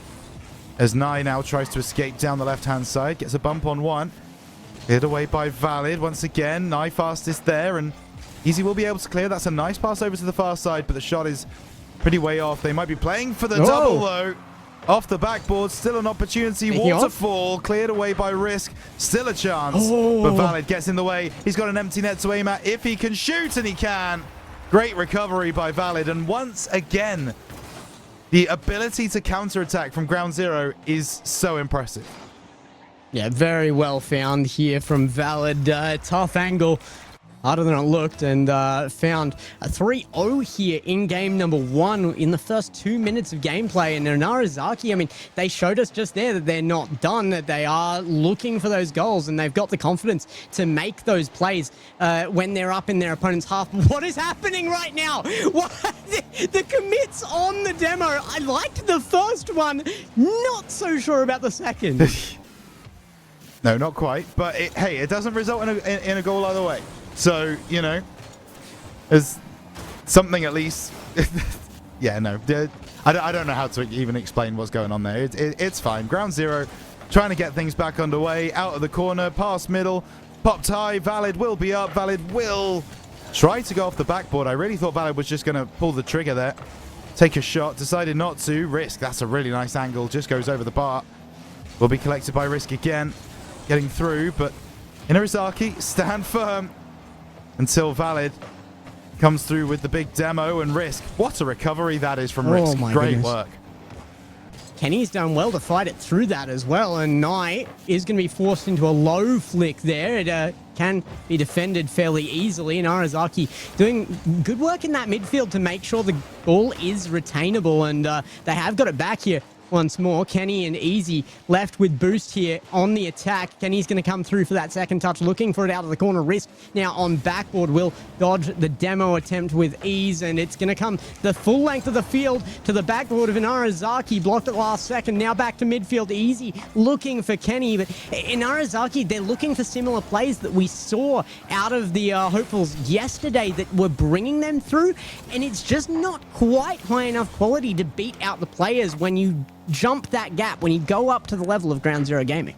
Yeah, certainly. And I do also want to just quickly talk about Risk, because it's so easy. We always talk about who's next up, right? Hang on a moment. Before I do that, there is an opportunity here for Inarizaki that just goes to the wayside, unfortunately. 60 seconds still to go. Oh, that's a and as we say, we want to see who's next up in APAC, right? We want to know who that player is that's coming through to take Sphinx's crown, or to be the next big player. And every single time I see Risk play, I see him take to the field, I just believe it is him. It feels like Risk is that player that the APAC region will look at for the next 5-10 years as one of the best that they've got. And there's an opportunity here. Easy into the top left corner. And I said Inarizaki needed a goal in game one. They have got one. Yeah, I mean, if you're looking at those come-uppers, I don't know the ages here, but Easy and Kenny both putting themselves in the conversation, at least as far as new entries into this top 8, and they look like they could run it pretty deep into that top 8 bracket. It's just Ground Zero going to be a very, very tough ask to beat here. Had this been actually the other side of the bracket, I may have given this to Inarizaki, but it is what it is. Ground Zero, you're coming up here against the team that I put in third place realistically in the region right now, and this kind of goal coming out here, the quality we're seeing, consistency out of Ground Zero, this is what I expect from them. Just hold on. Can we go back a moment? Said you would have given this to Inarizaki if they were on the other side of the bracket. You gave it to Inarizaki, brother. What your prediction was Inarizaki. What do you mean? What do you mean? What do you mean by that? I think I would have given it more dominantly. I said this was going to be a tough one to beat, and it's game 7 was my prediction. I don't think that I would have been saying that on the other side. I actually genuinely think Inarizaki are probably more of a certain placement here into almost top 4 area for me, but it is only out of a single event's performance yet, and they didn't enter the event with such great performance, so they have to pick this up. They're doing it well right now. Misty with a huge play out downfield, plays it off the back of Easy, right off the crossbar and into the net. That's beautiful on Zero to just take a bit of momentum into game number 2. Yeah, that's a confidence booster for sure for the side of Inarizaki, and they will use that going into game 2. That being said, Ground Zero also just kept it up in the corner and went for an opportunity. So that play doesn't really happen if there's only one goal in the game, for example. But being 4-1 up, they could play around with a little bit with it. And they gave that opportunity to Misty. Now, Misty still had to take it, and it was still very good mechanics driving down the field. Not going to dispute that. But Ground Zero aren't going to be too aggrieved. They're not going to be like, oh, man, can't believe they scored at the end there. It's not going to affect their mental too much. Well, I don't think it's going to be a negative for Ground Zero, but I do think it will be a positive for Inarizaki. I mean, there were defenders on that line. Misty's just proven to himself that he can get it past not 1 but 2 on that goal line, and they've just taken the final goal out of that game number 1, where they were slower to start than Ground Zero. So coming into game number 2, there's good reason to believe that you can take it if you are Inarizaki. So I think it's all positive for them coming out of that one, despite the loss. Ground Zero, though, they're going to be just as consistently hard to beat, so Inarizaki need that step up. Yeah, and one of the main things we talk about, certainly when we get to the top 4 teams in the region, is that level of consistency that they show. And Ground Zero needs to be able to show that here. They need to be able to perform just as well in game 5, 6, 7 as they have in game number 1. So hopefully we can see Ground Zero once again come through in game number 2 and put on a good show. I would like to see Inarizaki raise that level a little bit at least, just so that we can see somewhat of a closer game, because I felt like game one, there was pressure from Inarizaki, but it was ineffectual. It felt like Ground Zero never really was struggling to make those saves. I think that's a fair comment to say, but I do think it was an awkward, slow start. I think it was a typical Misty start, really. He is one of those old goats of the region, and I think every single one of them had that issue. So we are coming into a team that I expect that game one dip, and that's what we saw at the last series as well. That game one dip, I think the most likely series to drop from North Star Gaming was similar there. It was the slow start, but Inarizaki, showing that again. Game two, I do expect to see a different Inarizaki. The question really is whether even a quite dramatically different one could have won that. Ground Zero, despite only a 2-goal difference at the end of that, I think did have a fairly strong upper hand. So it's going to take not just a small change for Inarizaki to change the result. Yeah, but at the same time, I look back on the goals that Ground Zero scored, and I'm pretty sure I remember at least 2 which were purely based on the fact that Inarizaki had pushed all 3 men forwards and there was no one back to defend their half, right? There was a counter, at least one counter-attack goal I remember scored by Valid down the right-hand side. I'm trying to remember if there was another one. I'm pretty sure there was a second through the middle of the field. So as much as I do agree, there is also the fact that Ground Zero are scoring based on Inarizaki's overzealousness in the attacking third, and they just need to pull that back a little bit. Just have that third man sit a little bit deeper, maybe on the halfway line. Don't commit too many resources forwards if you haven't got that transition speed to get back. And if they do make that adjustment going into game 2, I think Ground Zero are going to find it a lot harder to break them down. One thing I want to see, and I don't think we really saw any of it from Narazaki, is just play style on display as well. They were fairly fluid on pitch, which can be an advantage, but I think you do play strongest when you're playing your own game, and I don't think Narazaki really were there. Ground Zero were definitely playing themselves. That is the play styles I expect from Ground Zero. A lot of strong solo plays, but set up and backed by a really strong back line. It's an effective play, especially against a team that aren't really forming themselves as well as they could be in Narazaki. So I don't expect any changes here from Ground Zero as we move into the second game. Well, don't bring up that name you were about to say. That's a yesterday name right there. But and we'll see if we can get that. We do just have a couple of lobby issues, so we are just trying to get those fixed for you, making sure that everyone in the server feels nice and comfortable and on as low ping as they possibly can be, given that we have a couple of players playing out of region. But I do want to talk about those imports, Gex, because it's a conversation that I've had with people in a lot of other regions. Now that we have the 2/3 rule specifically, Ground Zero and Inarizaki have both benefited from that 2/3 rule by bringing through some new talent in region while pairing them with quality talent outside of region. How do you compare the 2 imports on both of these teams as far as the quality that you see on the field? I mean, are we really talking about... I mean, Nai is half Japanese. You're looking at Valid there as that bring-in. It is the MENA squad. But for me, personally, the history of APAC and MENA were one at one point there. This was where MENA played out of until just about, right immediately before we got RLCS here. So for me, anybody coming in from MENA, they are brothers to us here. So I welcome them with open arms. Valid is extremely valid here. It's definitely a huge pickup. As far as Easy goes, I don't know. I mean, there's a reason where we're kind of leaning towards Ground Zero being the staple higher team here in seeding, in results coming in out of the group stages. And I do think I have to give it across to Valid there. It is an extremely big come up for Valid. And I think I agree with you. I will say, as you rightly said, Easy is a fantastic player in his own right and has been performing very, very well for Inarizaki. But when you look at Valid kind of in a bubble, right, as an individual player, he has all of the tools to be able to be a fantastic Rocket League player. He has the mechanics, he has the game sense, he has the communication with his teammates to be able to break down field. And, you know, he's plied his trade now in 2 different regions. I'm pretty sure he was in SSA as well. And so it's he's trying to be a world traveler. He's trying to get to know everybody, and that's good for him. But at the same time, he's doing so with a really, really good head on his shoulders and performing well for Ground Zero. And I'm sure they're thrilled to have him. But go on. I think as well that it does benefit Valid that he's coming out of a region that really does put priority on your prowess in ones as well.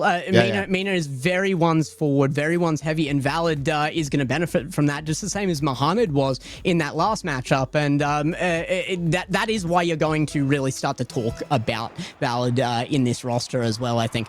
Nye and Risk coming in with their own entirely different discussions here, and all of them deserving that moment in time. But we are back in game, and it is already Ground Zero to talk about all the time here. The kickoff win nearly resulting in a goal, but back the other end it goes. Kenny with a shot on target and Valid with the save.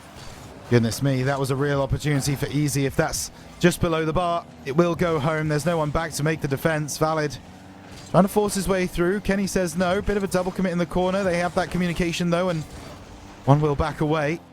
Nye over to the left side. Another double commit from Inarizaki. Things just starting a little frantic for them in game two. And as you rightly said, Gex, they started game one a little bit slowly. Now that they've kind of been iced in between game one and two, do you feel like it's going to be a slow start again?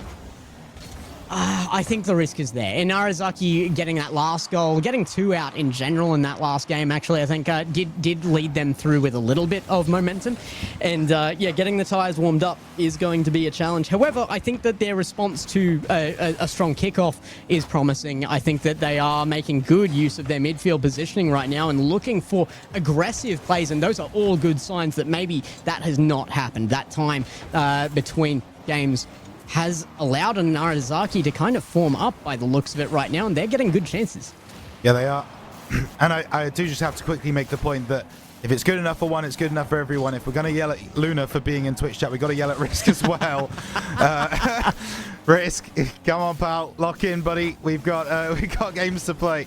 Misty, off the right-hand side. It will be cleared away over to that far corner. Just over 3 minutes still to go. 2 minutes gone in this game, and you would say Inarizaki have been the team in the ascendancy. You would say they've been the ones who have with the more aggression, but I think that was also true in game number one, and it was just leaving that back door open, unable to set up the defense that was causing them problems. This game, however, their rotations have been significantly better.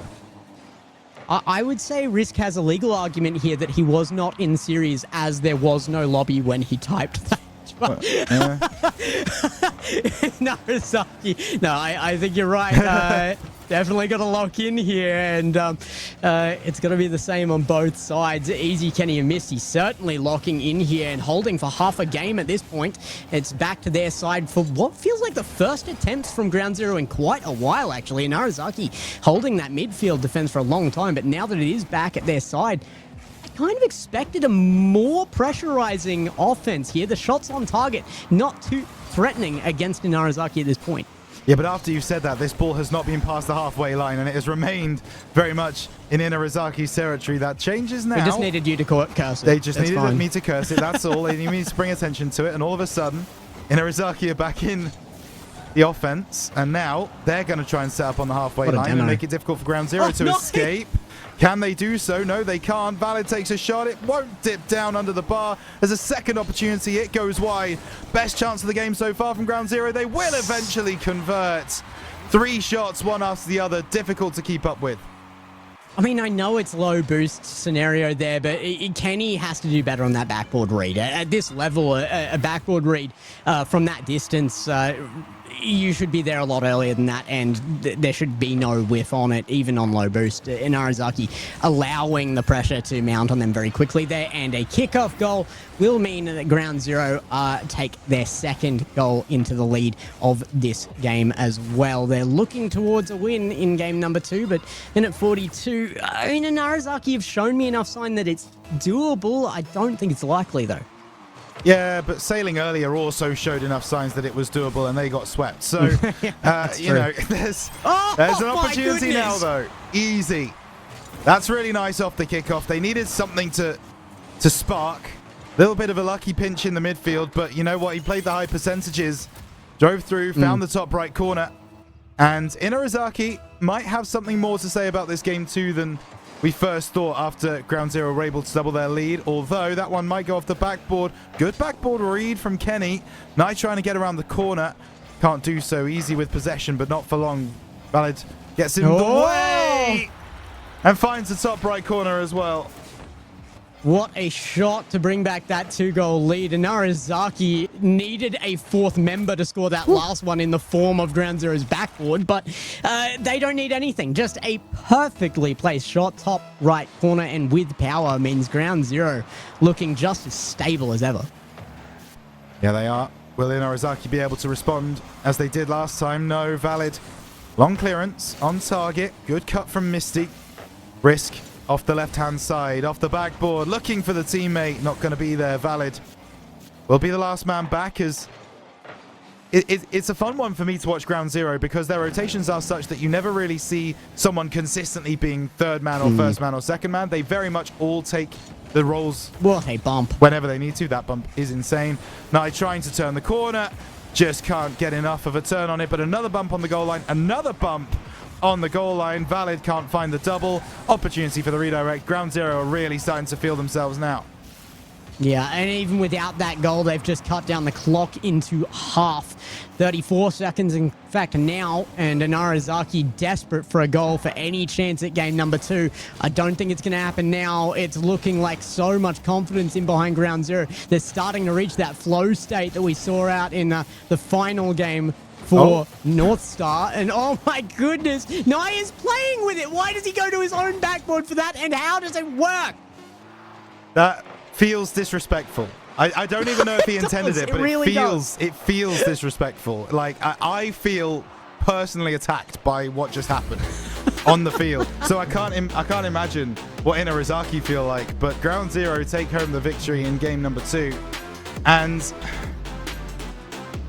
Gex, I wanna spin a tale. I want to say that Inarizaki, as you rightly say, have shown enough and that they can get that game win. But at this particular juncture, Ground Zero just feel too strong right now. No, I would agree. And realistically, we are looking at a very similar series to our lower bracket, actually.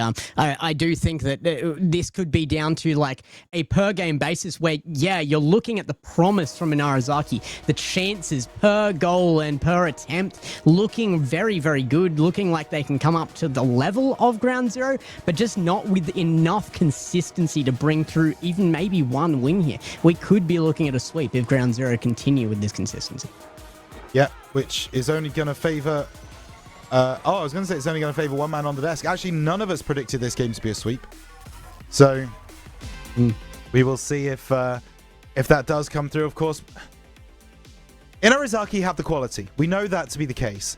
But there is a part of me which would like to see them take that time out. I'm unclear as to whether they have a coach. I don't think they do. They don't.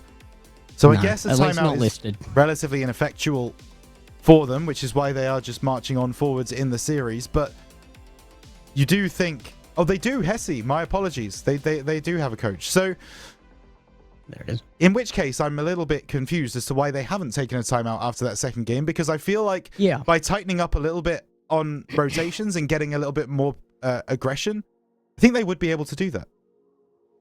I know that there are some teams that just don't like to. Once they start playing, they want to just keep playing to the end, unless something is seriously, seriously wrong. And would I say that anything is that seriously wrong for Narazaki right now? I have to say no. I think all of the advantage is coming from benefits from Ground Zero, not from necessarily the shortcomings of Narazaki. They're just being played out right now, and that is crucial as a difference here. Narazaki playing well, it's just not up to standard. No, it isn't, and we'll see if they can increase their standard as we head forwards into game number 3. Ground Zero, one game away, of course, from being on series point, from potentially having a date with Kenotrope in an hour or two. And yeah, I think you're absolutely right. Ground Zero just feel like they are a level above right now, but I don't think that is the case when you consider the quality on both teams in general. I think Ground Zero are the stronger team, but I think Narazaki have it in them to be able to make it difficult. They just need to find what made them good yesterday. They need to up their level even further. I mean, we already saw that last game in Narazaki made it difficult just until it wasn't. Yeah. it was kind of, there was a breaking moment there where Ground Zero was able to push through and Narazaki weren't able to bring that back. But I do think with consistency, that would be actually a winning team for Narazaki there. But consistency is the word. That's what we're talking about time and time again. Misty is going to have that for sure. He's got the history behind him to have consistency, regardless of what his play level is at. It is going to come down to those newer entries in Easy and Kenny. And I think that is where we're looking at that going wrong right now. Some slight openings.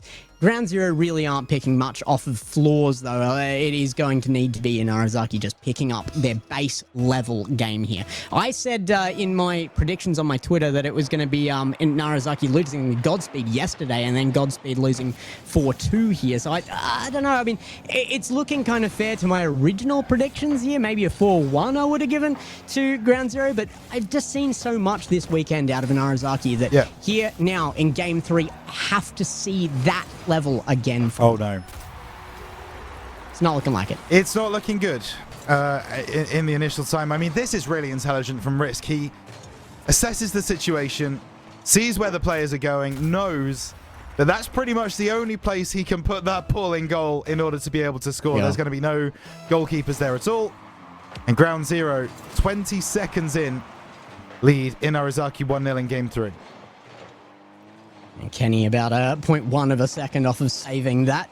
And like you said, perfect placement does lead to that first goal quite quickly too. Narazaki playing on back foot have already not looked the best. They're going to have to pick up now and push back into this. 1-0 Ground Zero, and they're looking for their second shot. Going to go well high and wide here. Kenny will pick it up for the dribble long. Comes down off ceiling. And it's a little bit awkward in midfield as it comes back and forward. Yeah, and there is an argument to say, again, the gap, obviously, between Game 2 and 3 was a little bit longer. We had some player disconnecting, and that is really not going to help Narazaki in the slightest. I said they needed a timeout. Yes, they need an opportunity to talk to their coach, but they also need to make sure that their hands stay hot. They need to make sure that they still feel like they're in competition, because sometimes when you go out of it for an elongated period of time, it's difficult to bring it back. And Nye, he definitely still feels like he's in competition. This is really nice work from Risk. And then Nye finishes the job, dunks it down 2-0. Really tough position for Easy there as well. Out of boost, left as last man, and a full field cross from Ground Zero. And it's going to be very easy to overcome a last man on zero. And that might not matter. Easy just says, all right, give it back. We come straight back. Kickoff win here off of the fake back to back left and a boomer to perfect placement right on the crossbar. I'm scratching my head, Gex. I really am. Where on earth did Ground Zero go? It's a good shot, don't get me wrong. It's a kickoff tactic, though. I mean, it's not like that came out of just pure luck or anything. I'm not disputing that. It's strat. Yeah, absolutely. My curiosity comes from the fact that I believe there was quite a lot of boost on the Ground Zero defense that just didn't even try and get across to meet that ball. Kenny looking to equalize, getting the dunk. That should be the goal, and there it is, Misty. Bottom left-hand corner, and all of a sudden, like London buses, one comes and then another one comes straight after. 2-2. Okay, the camera perspective in the replay explained something to me there. I was wondering where that second man was. The demo came through. I missed that one. But absolutely beautiful from Narazaki, if I can make my words work. Sometimes the words just don't work, man. Honestly, that is so real. That is so unbelievably real. Easy gonna move down this right-hand side as Risk, who takes a bit of a risk there, but does make it work. And now the pass infield is beautiful. Nicely timed. Good save. Easy gets down to make the block. But Ground Zero starting to push forwards once again and exert that pressure. Off backboard now. It is a huge push forward into offense. There's going to be a demo from Kenny as Valid gets taken out here. Can they make anything of it? It's looking like it's a response actually here from Ground Zero. Now though, the chance opens up. Is there another demo to find it though? No, Nye taking it away, but it is offense found by Inarizaki. Can they create pressure here? Maybe. Kenny not there in time. Now it's back easy again. The solo defense gets beaten by Risk. You are not beating him in a 1v1 scenario. One of the best players in the region in that category. Drink it in. Watch it. Replay it as many times as you like. Risk, you are absolutely spot on. In this region, in that position, you'd bet your house on him to score every single time 10 times out of 10 because it's automatic. He's robotic in those 1v1s. He finds a way to play the mind games, and then he's playing mind games that you don't even know he's playing, and then as soon as you realize what mind games he's playing, he finds a new mind game to then bring towards you. It's crazy how Risk is able to just make it look so easy when in fact that skill is so tough. Now Valid off the right hand side looking to bring Ground Zero back to a 2-goal lead. It's not going to happen on this occasion, but they do feel a little bit more comfortable after that moment of Inarizaki pressure. Risk. Oh my goodness, the fake to drop that for himself again. He's just playing ones per player. He gets it to Nye. What is happening? Risk is clicking right now, and Nye is cleaning up. Stand up and applaud. That is next up in APAC. In fact, he's not even next up. He's here. That is Risk at his best. Goodness gracious. Whoa. All right. Need to recover after that one. That's what we've been waiting to see. That is exactly what I expected when the roster announcement came out for this team this year. That is the play I have been waiting to see. And I think we're only going to see it more and more as this team does get in their practice, get in their scrims. They're going to keep forming up and finding those. They nearly do it again there. A little bit of a different scenario that time around. And it does come away. Kenny at the length of the field, but Risk back well and truly in time. Terrifying for Inarizaki that things are starting to click for Ground Zero. The passing plays are in. Risk is online. It's all just feeling a little bit claustrophobic on the Inarizaki side of the field. Now, they do break away. They are able to get some pressure. But again, talked about that ineffective pressure a little bit earlier. That's a triple commit. That should be a goal now for Inarizaki. They have to make it pay. Oh, no. And eventually the ball is cleared. Those are the kind of opportunities that you do not get very often, and you must take when they present themselves. Yeah, I mean, 2 down, and with that full 30 seconds that they had left, were able to lock Ground Zero into their half, in fact, into their third, I would say. And it's a good look. Sometimes that's what you see. When one team starts to click, it causes the lock-in from the opponents. I was hoping that we might get to see that moment from Inarizaki. I just don't think there was enough time left on field to get that one out. But like you said, opportunity does go missing there from Inarizaki to get that third in as well. And Ground Zero now looking for that sweep. And Inarizaki have got to be feeling this now. I don't know if they're going to take that time out, but maybe at this point it's just time to play it through. Who knows? That would show me a real lack of mental on the Inarizaki side if they just decided, you know what? We've lost this series. We don't need to take the time out. Let's just play it and see what happens. That shows me that they're not ready to go through into those top 4 spots in this region, because you can't have that mentality if you are going to do that. And no call.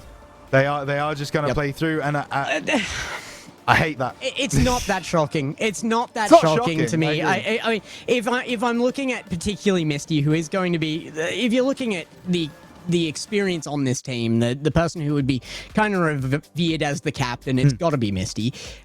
This is kind of, Misty's been willing to just kind of sit back, play what comes in the region for a little while now. This season for him, I expected to just be grab a couple of friends, play out to where they get to. But he formed something real here, and I do think that you're right. It's disappointing now. You've got something real. You've got something to work with. You can't just lay back and take it as it comes. Yeah. You have to make the response. You have to put in the fight, and I would love to have seen that time out here from Inarizaki.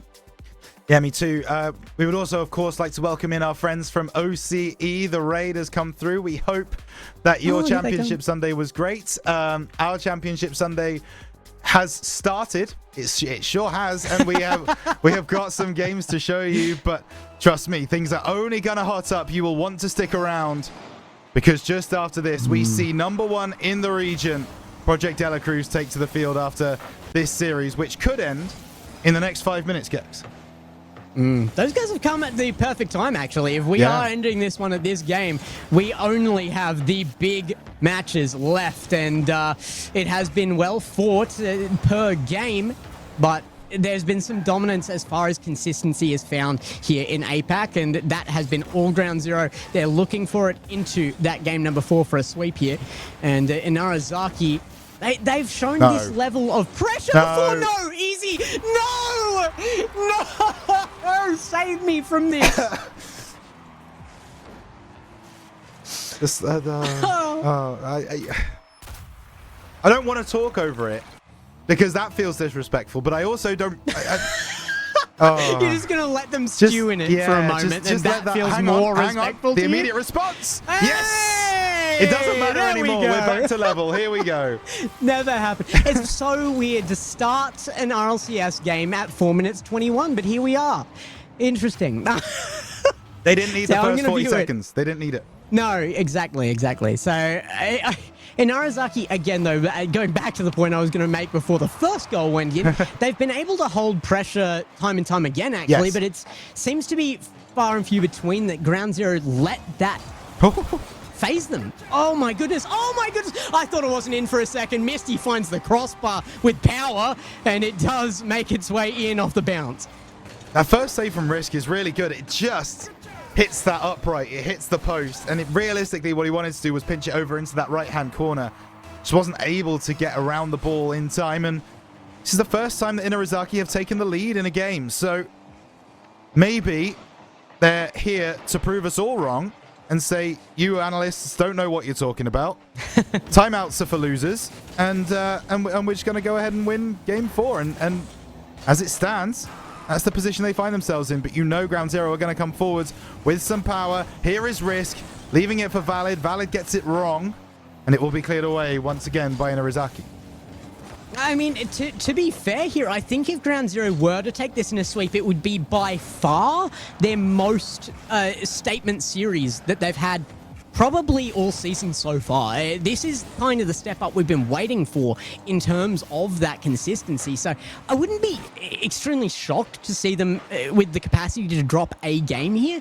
However, this is a step up from Inarizaki. They're doing very well right now, as I say, that easy with a huge whiff there, and it comes back to their own half. But I think the room is there for error from Ground Zero still, and they have shown that this weekend. They just haven't shown it this series. No Risk once again doing Risk things.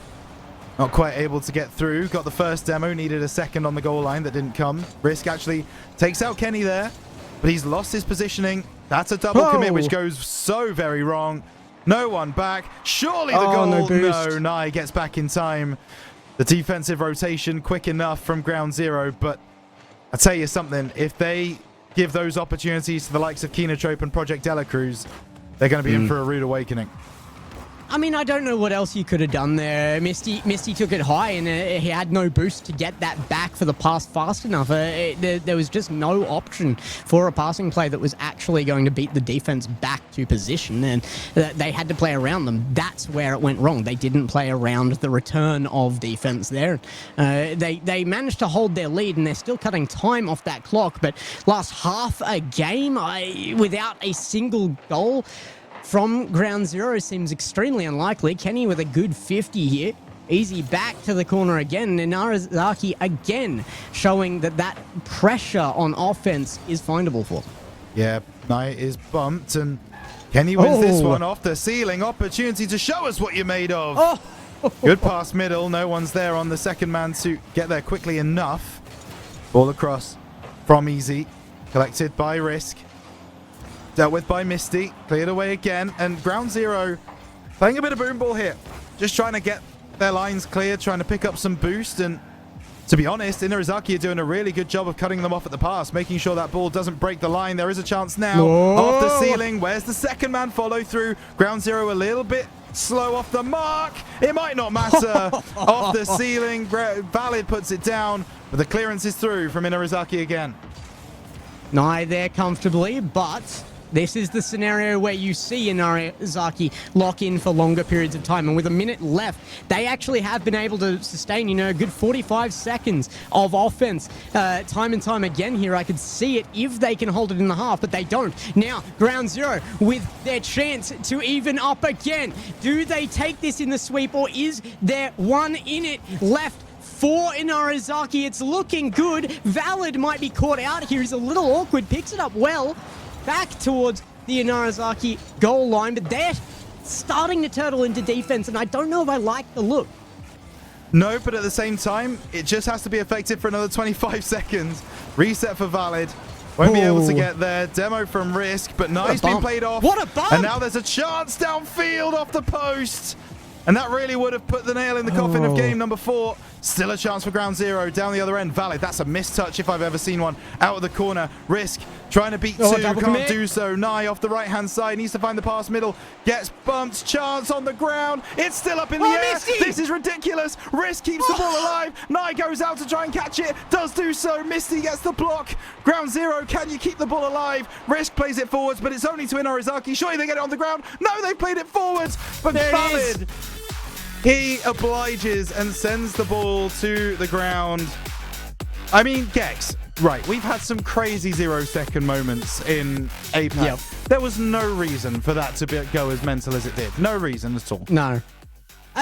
While I agree with you that, that last 25 seconds was holdable on goal line, I certainly would have preferred not to see it there for another start here. Sure. They allowed it too deep into their defense, and they were just turtling into goal. That gives opportunities for shots, and shots got taken. They did hold the line well. I respect where it's due, and Inarizaki earned that win, but they have to play their strength even when they're just in that lead position. They could have pushed that more. They had their opportunities to make that a 2-goal lead. They didn't take those either. They can't win like that a second time around, in my opinion. Ground Zero will take them if they're given more of those, and it's not done yet. This is going to be a tough one if they are to move anywhere here. A full reverse sweep at this point seems near impossible. Near impossible being the key word. As Inarizaki, you just got to take it game by game. You just got to win the next game. That's all you got to do. And then focus on what comes after that, after the fact. So they've got a game. They've done better than Sailing were able to do, even though they had 3 overtimes to try and get the job done. So there is something to be said about this series. And Inarizaki looks very good in that game number 4. They look significantly better than they have done for the rest of the series. Ground Zero, though, they've now seen what Inarizaki can do when they're playing. That's a lovely pass. And they're playing well in the server. And will they make the adjustment going in to Park to Parky? They look like they're starting to click here. Even that would have been a goal previously. They've got their chance again. Oh, Kenny lets it go. Misty now back on defensive line. Misses a touch back to midfield. It works out. Goes to Easy. Now Kenny waiting for it on the wall. Does well. Nye is a little awkward here, but it does get cleared out. And now chased down as Risk looks for offense for Ground Zero. Yeah, he does off the backboard. Backboard not well defended, but Easy somehow, some way, gets down from the crossbar and saves that ball. I have absolutely no idea how he's managed to do that. Power of foresight. He is actually just reading the future at this point. Yeah. Saw where the ball was going to be. Just floated. Kenny in behind it again. Oh, no way. There's no way Nye saves that defense on both sides of the field. Going absolutely insane. There will be no goals in this game. There can't be. The defenses are too good.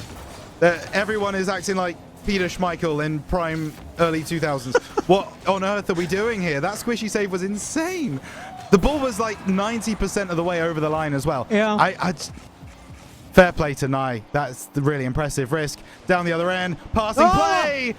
How? I think Risk has got in the way of that, actually. The tail of the ball was blue. I think Risk got the final touch. Yeah, I think Misty kind of got in the way of the play, and it wasn't exactly what they were wanting there. Again, another opportunity here. Kenny with Sticks boost doesn't shoot that on target. I think it actually may have been an opening, but there's the backboard opportunity. It's going to be a shot on target, but a very weak one at that, and Misty will be awarded an easy save. Back the other end, it's awkward from Risk. He touches it the wrong direction to their own backboard. They get control, though. A full field play. It's worked before. Can it work again? No, Kenny to block. Feels like we've not seen Valid reach his true potential so far in this series, but this is a man we absolutely have. Oh my goodness gracious. Risk so close to the opener, top right corner, just couldn't get it beyond the woodwork. And now Misty, backboard, double. Will be dealt with by Risk. Reset into the middle by a player, and now that one's the wards are falling. It's awkward. Valid had to read that perfectly, and you know what? Made sure that he got his car in front of that ball. That's a misplay. Easy. You've got to finish that. You got to finish your dinner, son. Yep. That is brutal.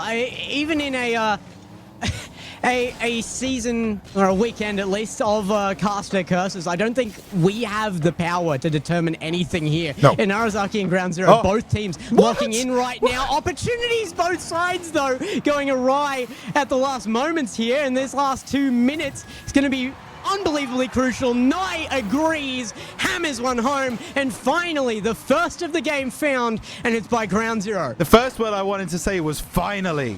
Goodness gracious. Attacks have been going for the last 3 minutes and 10 seconds. A fair few looks like they were going to result in a goal. Defenses have been on top so far in Game 5.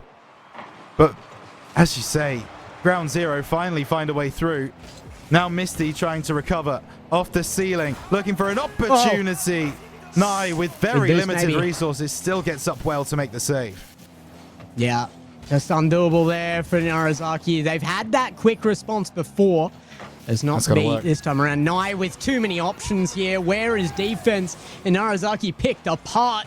And easy on backboard. Just left with no good options here. It's not to be blamed on him there. But Kenny out of boost in the other corner. It's just something going that slight bit lacking. And Narazaki, I think this is the best game we've even seen out of them. But Ground Zero stepped up to another level again. Yeah, I've got to give credit to Valid for that touch there, because if he goes for goal or backboard, the defense are going to be able to block it, and they're going to be able to send the ball back down the other end. The fact that he goes for the pass off the ceiling, like that's what he's actually intended to do. Really intelligent play from Valid, understands the game state perfectly. And now, just over 60 seconds to go. Inarizaki need 2 to keep the series alive. But unfortunately, Ground Zero, as you say, just looked like the final boss. And yeah, the caster curses continue. Easy's just got that special item. It's not safe to go alone, and Easy picked up that one at the beginning of the game, apparently, and he's deciding to use that special boss-killing item right now in the form of that catch. What a shot. And Narazaki still keeping themselves in this. Easy will win the kickoff here. Good 50 means Kenny can get control. Can he get it past Risk? Yes, a center available. Nye waiting in the wings to put it back downfield, and no midfield defense means it's going to have to cross back if Inarizaki have any chance at still winning this and continuing the series. Yeah, but Inarizaki also needs to make sure that they don't panic.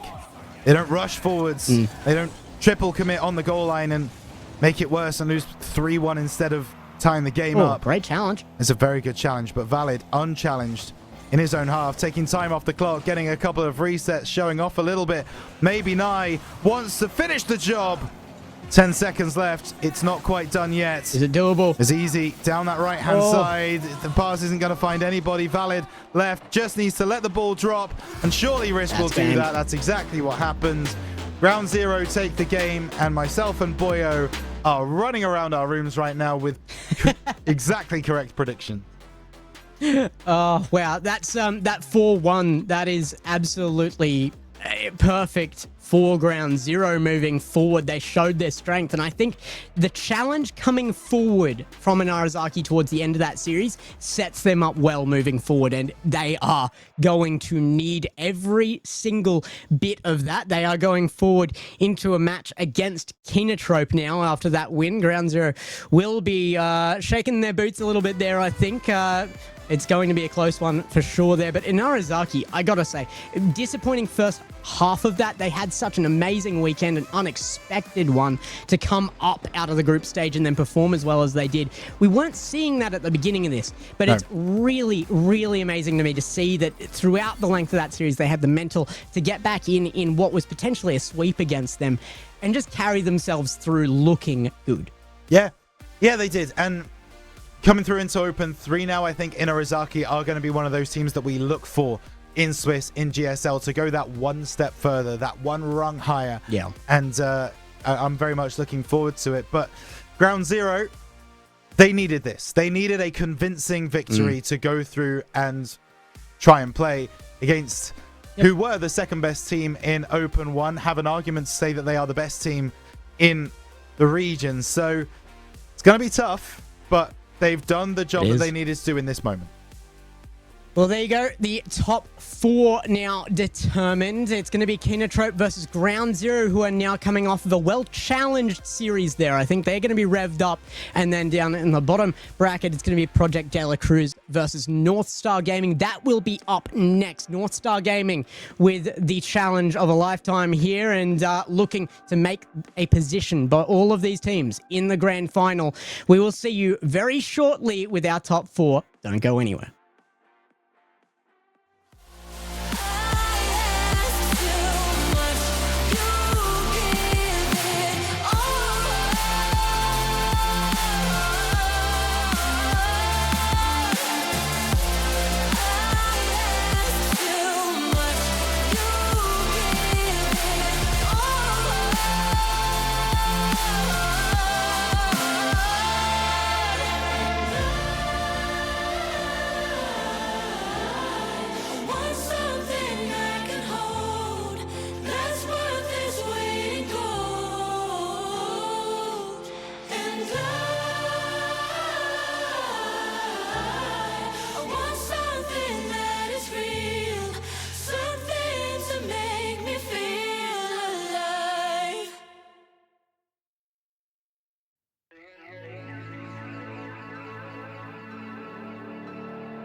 Welcome back from a break where we got to torture our producer, and we're all grinning for it. We're hoping you guys are having just as much fun from home. That last one, it turned from one thing into another quite quickly towards the end of that series, and we really got something good to show out of it.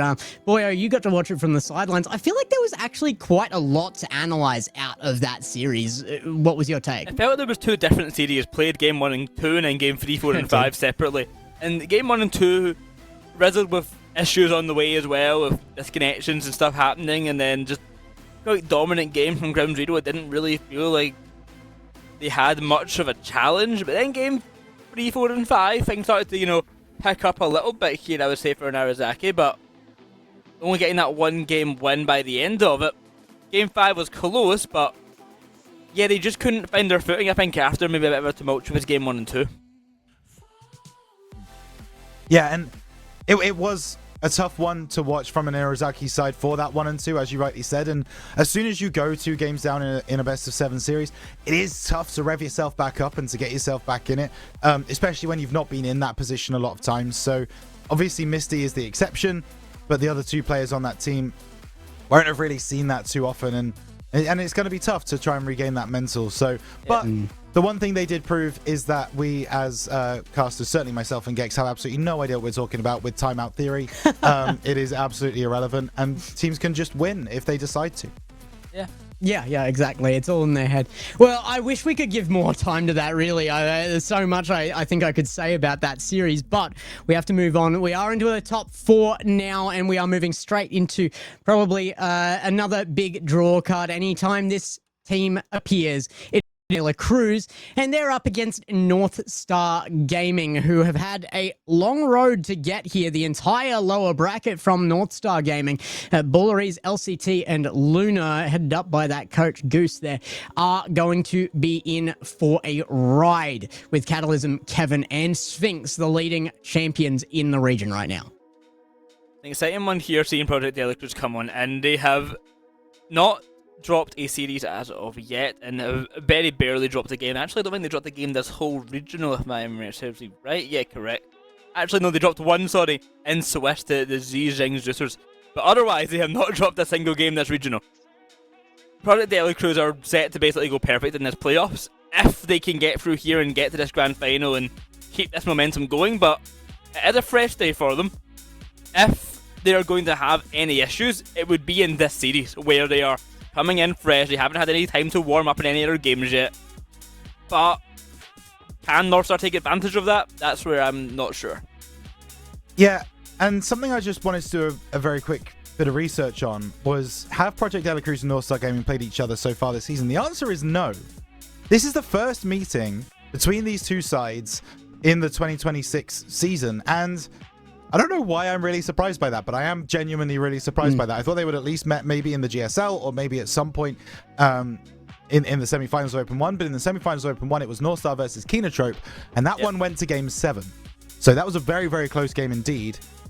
Now that they're facing against Project Delacruz in the semi-final, can they make the same plays and perform at the same level that they did against a team that are considered to be around that same level as Project Delacruz? We'll find out today, but North Star, we know how high their ceiling is. I feel like I say it every time North Star come onto the broadcast. We know how good they can be. They need to find that today. Well, I think we've got 2 teams here that are really a summary of the region, at least outside of Japan. We've got, LCT and his 3 Rats rosters, no matter what they've been here. That includes Bulleries, without a doubt, and Luna coming into that one, versus kind of the new dogs on the scene with Sphinx leading up a team now with Kevin, who has been such a personality across social media, and now Catalysm coming in and being a massive import to the region, who's had so much respect here. They are the leaders right now, and I don't think it's going to be any secret for me to give my prediction here. It is going to be Project Delacruz. Yeah, I think for a change, this probably was the one that production could have just used the all display at the same time prediction. Chuck it up. There's no secrets here. Yeah, listen, we've all predicted Project De La Cruz. There we go. Thank you very much. And it's going to come as no surprise to people, but North Star Gaming have been, those three players have been perennially like 3rd to 6th in the region. They've been around that level. I want to see them try and get up to that #1 spot, which, of course, the likes of LCT and Boulderies have been previously in previous iterations of RLCS. So we need to see a lot from them. We need to see them improve by quite a distance, but they have got it in their locker to do that. Matter of can they do it? Can they take down this De La Cruz side? They've, as you said, been in a position before. They've faced this kind of pressure before, but Gex, it's going to have to come down to what happens on the pitch. It is indeed, and fortunately for you guys, you get to see that very, very quickly. Like you said, Rhino, I think everybody is rooting for a closer game. Everybody wants to see a close series, just for the entertainment factor alone, but like you said, there's a lot to play for here from North Star. They had a fantastic last series. Let's see if they can do it again against the toughest team to take down the region. Boys, take it away. It is North Star versus De La Cruz. Here we go then, boyo. Get excited, get ready, as the predictions still display on the screen, because it's important that you know where our eggs are placed in that respective basket. However, we get going. First semi-final of the day. It's going to be North Star versus Project De La Cruz. Best of 7 semi-final. See who will make the finalist spot. Project De La Cruz, a well and above favourite. Can North Star find an upset and turn this whole region on its head? This is the day to do it. This is the time to cause chaos if you are the North Star Gaming side. If you want to make a scramble in this region, if you want to make a scramble for that spot to the major, it's all going to start here. This is their chance. Semi-final. A hard team to beat. Sphinx, Kevin, Catalysm. 2 of these players basically undefeatable last split, and Kevin has been in that same place before. But North Star Gaming will be the ones to open up the series. 2 seconds gone, kickoff goal on the board, and that's a huge kickoff from Luna. Able to make sure that he gets that challenge in really quickly, wins the ball, and then Boulderies can do nothing but put it into the empty net. So Project De La Cruz already fighting from behind. A position they're not especially used to being in, but one that they might relish as a team. As, of course, on the world stage, they have very much been in positions like this one. As ball over to that right-hand side, looking for a player in the middle. Not going to happen. Boulderies carrying it away down the left-hand side. It's a player in the middle, but Kevin stops that attack. LCT now coming through. Just gets beaten out by Catalysm, who finds a pass middle. Out to the corner. That rolls on around. Project De La Cruz are looking for their equalising chance. Sphinx lurking like a shark ready to eat his prey. Couldn't get a chance on the ball just there. The pressure will persist. A shot upfield and a pass to Kevin. That one might just sink into net if LCT's not quite come back. Catalysm will catch him with a pass to centre once again. Not giving North Star Gaming much time to relax. Yeah, and North Star are doing a really good job right now of stopping Project De La Cruz at source, although Catalysm might prove me wrong. It's a good save, good read from Luna. He can only put the ball up to midfield where Sphinx is waiting. He doesn't have any resources to move forwards, though. Catalysm has a little bit more in the tank. Will catch up to that ball, play it off the back. Who's there? It's Sphinx! Oh, what a save on the goal line. Luna keeps the scoreline at 1-0, but Project De La Cruz, they are starting to attack with more and more vigor. Fighting, hunting, longing for the goal. It's only been a minute 30 seconds, but it's Kevin to blast the net with a redirect. So much power on the touch there of the pass from Catalysm. He sends a rocket to net, and Luna cannot react in time. Huh? What? That is ridiculous. The Catalysm pinch out of the corner is great in itself. That's another one. But then the Kevin redirect is perfect. And now they just compound the misery onto North Star Gaming. They say if you want to score a kickoff goal, we can score a kickoff goal. And there is Sphinx. And Project De La Cruz lead 2-1. Well, North Star Gaming, we could have said they won their last series on kickoff goals and they got their first goal of this game from a kickoff goal. Seems like they're having a taste of their own medicine now. Kickoff goal return from Sphinx and a chase up the field from Lunar trying to find one back. It might just be him, but it's off the post and out it goes. Kevin upfield, that was a Catalysm. He could find something here, but he's got no boost. Makes out the approach to a bit of worry for the North Star Gaming side. The pressure persists, a shot to net, it's a bang from Sphinx and goal number 3. And I've already made this reference before, but like London buses, one comes and then another 2 follow suit quickly after. Project De La Cruz felt like they were knocking on the door for a long time after the initial North Star goal. And eventually they have battered it down.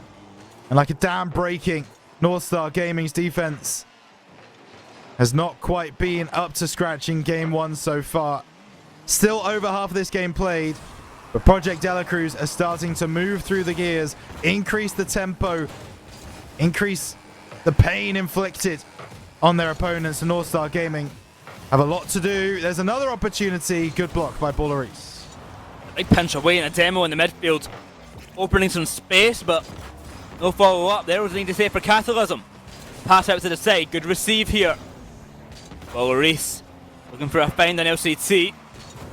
Instead, Sphinx are going to get the help of a teammate here. Catalysm's flying up quick on the approach. Here comes Kevin to the corner. Finds Catalysm once again. Looking for a chance to make the opportunity to Sphinx. Kevin, an opportunity for a chance. He's hit that a bit too wide there. Held out the play. Slows things down. Yeah, certainly does. LCT trying to bring it away, but Catalysm quickly back. Not a lot of boost in the tank, but enough.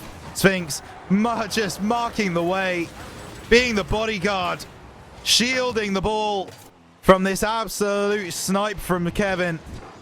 Luna and Ballaris too low to the ground, can't get up in time. And Kevin has his second of the game. It's 4-1 Project De La Cruz. And, well, they are certainly cruising.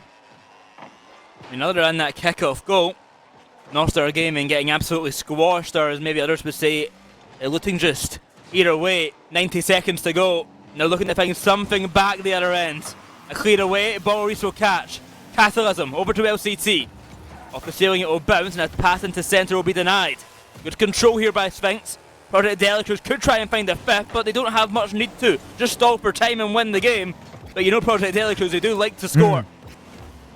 They love to score. That is the business that they are in. They're not worried about just winning the game. They want to win the game by as many goals as possible. They want to flex their muscles, and they might be able to do so again. Good save on the goal line from LCT. As now tries to bring the ball away, but once again, Project De La Cruz quick on the recovery, quick on the transition. Luna reset, brings it past one, has an opportunity at the near post. Oh, he misses. Oh. There is still a chance at the top corner, and Ballaris will convert. Project De La Cruz, though, just feel like that one is gifted away, and Luna really should have had the goal initially, but Ballaris still making good on it and getting them back within 2. They go back in 43 seconds. It's not out the realm of possibility, but going to be a difficult ask to find 2 more goals very quickly against this De La Cruz side. LCT can't find a touch on it. That ball going to go out to the corner. Luna's got time to take. Unchallenged in the air for a moment. A flick reset past 1. Kevin. Good clear on out to Catalysm now. That's a shot on net saved by LCT. 20 seconds now, and time is not on North Star's side. This is looking like a game 1 loss. Pushed back to their own half, struggling to break free. They're not soaring or flying. They are stuck in this back line. To the back wall, the ball will be sent. With 10 seconds now, that is game, Rhino. Yeah, it certainly is. Nothing doing, really, unfortunately, for North Star Gaming. They started really well. 2 seconds in, they managed to get that first goal, but in the end, it wasn't enough. And they will drop down into a 0-1 position. Project De La Cruz, on the other hand, started a little bit slowly, but the problem with Project De La Cruz for their opponents is that they won't be behind the 8 ball for long. They won't feel like they're not playing well for very long at all. They found a way to get past an all-star defense, and as soon as they got one, just felt like a barrage of attacks from Project De La Cruz for the rest of the game. North Star got a goal back from Baller, but boyo, realistically, and we say this a lot when Project De La Cruz are in the server, there is a golfing quality.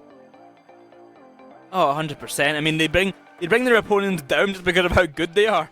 It's like, it's hard to match them, it's hard to keep up the pace, and it causes more mistakes. They play to make you mess up, and they're really, really good at that play. And they take such advantage of it. I mean, they got these 3 goals in a row, these 4 goals even, just straight off the bat. After finding that first kickoff goal against them, it's hard to come back from that, and of course North Star found that 1 goal. But even then, there's not much more they can do. No. Feels like fighting a bit of a losing battle, doesn't it? When you get that second goal and you start to think maybe there's a chance to get back into the game, but then you see the clock, you're like, oh, there's only 40 odd seconds left in the game. Okay, guess we go to Forbidden Temple, and that's exactly what we are doing. Game number 2, Project De La Cruz, excellent in game 1, looking to start game 2 very, very warm indeed, and maybe they still will. Backboard, third man, nowhere to be found. North Star can clear. Lunar controlling this ball well with the pass upfield. Catalysm. And slip it past 1, we'll get the pass off to Sphinx. Shot to net, saved away by Baller, but already the pressure's coming out from Project De La Cruz. They are not giving North Star a moment on this ball unless they can interrupt it. Here's Catalysm now, past the centre. The shot is an opportunity there for Kevin. But it's Sphinx instead to clean things up. Shot once again to net, making them work for it on the goal line. North Star Gaming holding on for dear life as the shots get pelted towards their net. An opening found for just a moment, but Baller shut down. Yeah, the counter looked really good for North Star. Baller had gone forwards. He trusted his teammates to get the ball down the line to him. It's exactly what they were able to do. That bump is actually going to work in North Star's favor, you would think. Off the backboard, Kevin just about gets a touch. Luna blocks it off. And the quality of the individuals on North Star mean that in these moments, they really do have an opportunity to make it difficult for Project De La Cruz. Back post, is there anybody there? No. And now, Vice is starting to tighten once more as Sphinx makes that save. Knocks it up for Kevin, and actually he's going to leave that one for the German. Catalysm. Trying to play it inside. No, Sphinx pops the ball high into the midfield. Baller doesn't get there. Luna turns the corner really nicely, and that's a skill that he's become really good at making work for him, is the catch and the immediate turn. But on this occasion, it doesn't work for him, and Project De La Cruz will start to try and form another attack. And you're saying one of the biggest advantages that De La Cruz have is that if they have Sphinx back by himself in a 1 versus 1, he's probably going to win. The same way that if they have Sphinx back himself in a 1v1 on the attacking front, they're probably going to win the play. Just like we see there, Sphinx flip reset into a demo. That is a standard ones play, and it's because he's just so good at ones. He can just do it. He will just win. He will. He will simply just win. A man who's been competing in a fair few of those 1v1 tournaments as well, and doing very, very well in the region at it. Kevin getting beyond LCT, and sometimes you do just need that one's knowledge, that one's nous to be able to get the ball through the back line. And there's another opportunity here for Project De La Cruz. Played away for the moment by North Star. Now Catalysm plays that over to the far side. Luna has time. Not as much time as he would have wanted, though. Kevin is immediately on him to block that shot, block that pass. North Star Gaming once again having to build from their own back line. Ball's up for Lunar to take control. Half the game gone on by, and North Star Gaming are without a goal. Sphinx will catch on control on the side. Well, he'll try and force it past Lunar, but to no avail.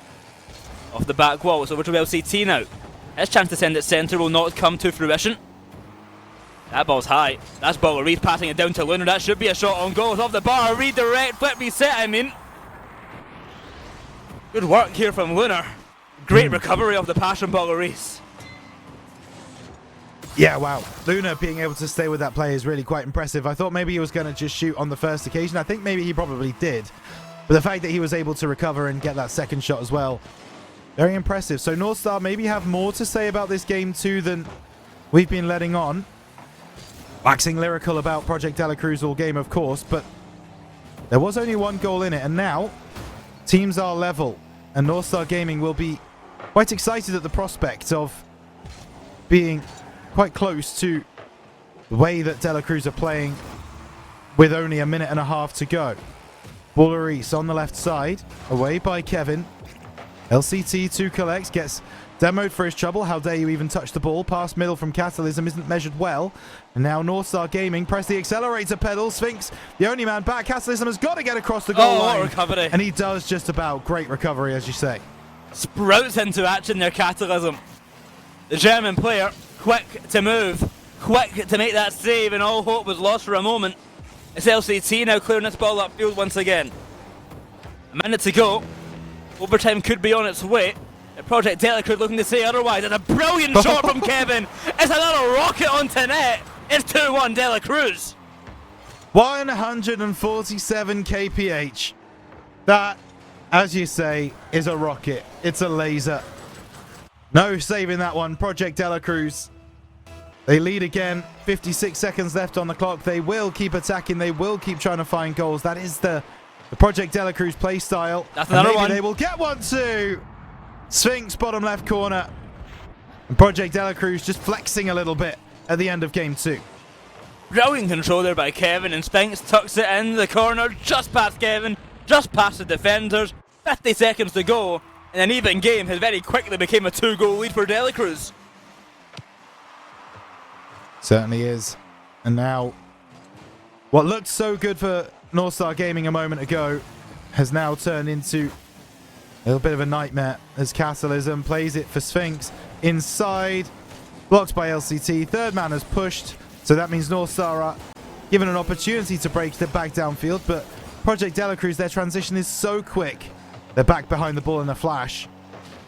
Now Sphinx once again trying to unlock this defense. Kevin, pass middle, Catalysm up in time. LCT will block the backboard, but Catalysm catches, shoots, backboard. And Northstar Gaming escape again, but realistically, De La Cruz don't need to score. They don't need another goal. And with the clock ticking down, that will lock it in. Project De La Cruz halfway towards a grand final spot. Fourth goal for fun, not going to come this time, but Project De La Cruz. One goal was scored against them. They seem to always answer back with at least 2 more themselves. 1-1 the scoreline was, but only about 10 seconds later, it very quickly became 3-1. Project De La Cruz setting themselves 2-0 up in the series. And make things very difficult for Northstar Gaming. Yeah, they do. And goodness me, Sphinx. How many times do we need to talk about this guy on the mainstream? Goodness gracious. Yeah. He just so consistent, such high quality. Got his team back into this one and involved in every single goal that Project De La Cruz scored. 2 goals and 1 assist. I mean, the shots even just look a bit sad from the perspective of Northstar Gaming. 4 shots in the game to the 11 of Project De La Cruz. Yep. And this is a team that love attacking, isn't it, Boyo? They love taking shots on goal. 11 shots, I think it was 5 there, I just thought. They don't stop shooting, and they don't let shots come against them particularly often. They are so suffocating to play against that I don't know how Northstar Gaming are going to handle this coming into the future game. We haven't heard a timeout be called for them, so I think they're going to go straight into this one. Interesting choice, I would say, because I think saving it for a possible 3-0, series is a hard comeback to make. Maybe they're confident, they can still take this game. Maybe. We'll find out very shortly as we get into game number 3. I think you're right. I would have liked to have seen a timeout there without any question, but clearly they believe that they have enough in the tank to get beyond Project De La Cruz with the way that they're currently playing. Ball high. Kevin will collect, looking to turn on it once again. Maybe a potential ground pinch, just trying to play the 50 in the end. LCT wins out. Project De La Cruz keep the ball in Northstar Gaming's half. Pass to the back post. That's lovely. And Catalysm will score first in game 3. Well, didn't take long with 30 seconds needed, and it's a brilliant pass from Kevin to find Catalysm in the middle of the field. 1-0, just as quick as the game started. 30 seconds gone. Project De La Cruz looking just to continue on their rampant run across APAC.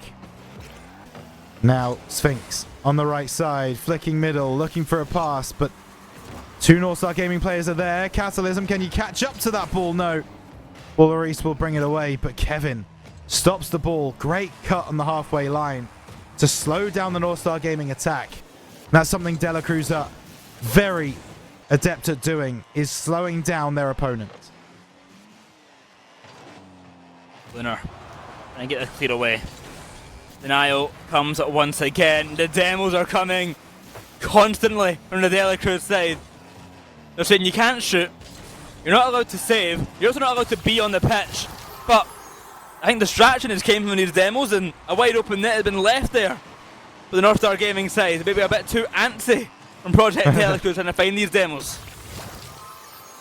Yeah, listen, that ball is really nice. Top right corner. Luna couldn't have placed it better if he tried. So Project De La Cruz, just as you say, might need to consider their options a little bit better. Three-man passing. Oh my goodness gracious, Sphinx. Oh. I mean, that clip would be getting replayed time and time again if Sphinx just finds a little touch on that one after coming down from the ceiling. He doesn't on that occasion, but Kevin makes good. Finds the top right corner. De La Cruz back in the lead. Brilliant work from De La Cruz to quickly answer back from that last goal. As I said, you score 1, the answer back was 2, so I'm expecting goal number 3 to come any moment now. Yeah, me too. As there it is, Sphinx off the backboard, looking to follow through, finding the pass middle, bump on the goal line. Oh, it's off the post. So close, Boyo, to the request being answered. Project De La Cruz having fun in the server right now. The pass towards centre. Luna's going to make the catch. A push up field and a foot reset attempt. A big demo will come on out and clear up some space. I said I was waiting for goal number 3. I think we've found it. Yeah, certainly have, and it's Capitalism just winning a simple 50-50 in his own half. The demo is perfect. The demo is absolutely perfect. Of course, that goal doesn't happen without that downfield play. Now Kevin off the left side. Backboard, needs to follow through. Got unlucky with the bounce. Might not matter because Kata's there. And goodness me, Project De La Cruz running away with game 3. I mean, yeah, what do you do? What do you do if you're North Star Gaming other than just sit and watch and get scored on some more? 4-1 for Project De La Cruz in game number 3. Win this game, they head to match point, and this series will be over as quick as it started. Yeah, now Sphinx to Catalysm.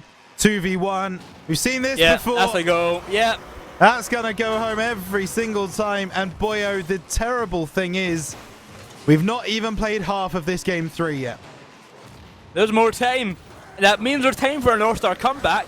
In actuality, it means there's time for North Star to get more goals scored against them. We'll see if that does happen. Another demo. LCT. Good block. Kata, backboard. See the players starting to set up for something like that, and you get a little bit excited. Certainly when Project De La Cruz do it, because they've got the ability to pull off the goodness gracious. The Psycho, there it is. There we Goodness go. gracious. I apologize. We were going to get there eventually. I knew we were going to get there. I was going through all the mechanics in my head, trying to figure it out. In the meantime, while I was thinking about that, North Star have got a goal back, so we won't be taking a trip down to South America at least. No Brazil, but humiliation might come nonetheless. A dominant game here with 2 minutes to go. There is time for North Star Gaming. Could they make a comeback? Certainly so. Will they make a comeback? That's where I'm not too sure. North Star Gaming are not a particular fan of probably are not a particular fan of getting scored on. They like to usually score a lot more in return. So wouldn't be surprised to see that happen. You know, I wouldn't be either. 1 minute 50 to go. Balleries taking it through. Pushed back by Project De La Cruz again. It's an interesting touch by Catalysm. Kevin trying to make something of it over on that far side.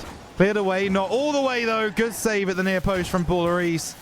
North Star Gaming's defense just showing a little bit better at the moment than it has been for the rest of the game. But it's still not a nice scoreline to look at. That's a Balleries goal incoming here. I've been doubting North Star Gaming to come back at this game, but as the inch ever so closer, maybe they're with a chance. Ball Reese just slips it in a 1 versus 1 against Kevin. Bottom corner, easy goal. 2 difference now. And is there something just starting now from the North Star Gaming side? Can they find a way back into the game? Another goal really would put the cat amongst the pigeons. LCT trying to do just that. Luna will collect. It was a nice fake actually in the air by LCT. He will now collect, but that pinch, is it going to... Is that... Oh, no. okay. Off the crossbar. There was a chance. We had to hold our breath for a moment. But in the end, Project De La Cruz will not be gifted a 6th by North Star Gaming yet. Off to the side wall, it falls to Lunar, making the pass to centre, no success, with a big clearance away. Control had been found, and a shot made all the way down to the other end of the pitch. It's up for Spinks to control it. He goes for a psycho attempt for a moment there. Rhino had a bit of excitement, possibly fear in his voice. Nothing will come of it. 30 seconds now. Time not on North Star's side. They may have got 2 goals in a row, but Project De La Cruz gave themselves such a buffer. It doesn't really matter. No, it doesn't. And as that time ticks down, it's becoming the 4th man on the Project De La Cruz side. North Star Gaming struggling to deal with the pressure De La Cruz are able to put up, and time continuously ticking down. That's a big pinch onto the De La Cruz half, but 0 seconds does come through. Project De La Cruz take game 3. They look to try and sweep North Star Gaming away, boyo. And at the moment, it is looking more and more likely as the games go on. 3-2-0 for Project De La Cruz. We have had the information North Star Gaming will be calling a timeout. Very understandably so, I think, after that one. Oh, yeah. I feel like that... No, I don't even know what has been the closest game. That was, once again, a quite dominant difference in shots here. 12 shots to 6 for Project De La Cruz's favour. North Star just aren't getting any opportunity to come back into this. Something I do want to bring people's attention to, just as it goes off the screen, is at the very bottom, 0 demos from North Star Gaming. Absolutely nothing in the way of trying to disrupt the Project De La Cruz backline, disrupt the defense. Maybe they are trying to get the demos and they're missing, or they're just not able to make the connection. Whatever it happens to be, that statistic kind of needs to change if you're going to beat Project De La Cruz, because if you're not disrupting them, if you're not getting in the way of what they want to do, then they will just be able to run rings around you. And that's what they've done for 3 games so far. I mean, the different side, you're mentioning that 0 demos. Project De La Cruz had 7 just in that game alone. Like, it's such a stark difference, and the demos are playing such a big part, the bumps as well. North Star Gaming, they are getting bullied on this pitch a little bit. And sometimes they can kind of succeed just on their own laurels and on their own ability to get through it and avoid these bumps and avoid these demos and make a play. But most of the time, they're not in a position to actually make a play because they're not on the pitch. They've been bumped out of position. They've just been bullied into submission here.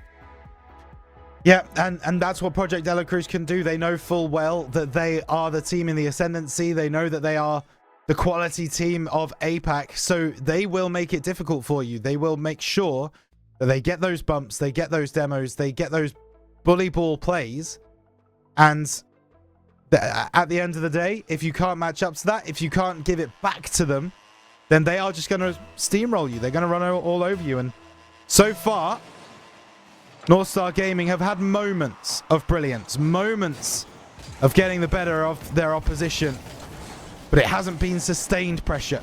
It hasn't been sustained understanding and betterment of Project De La Cruz, and that needs to change on Utopia Coliseum.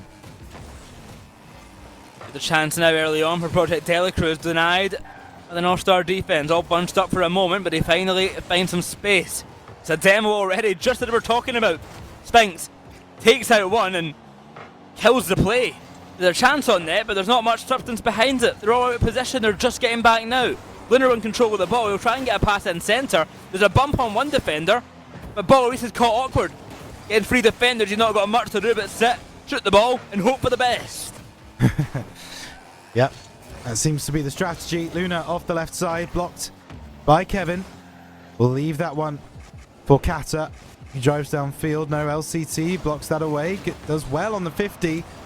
Then gets demoed for his trouble.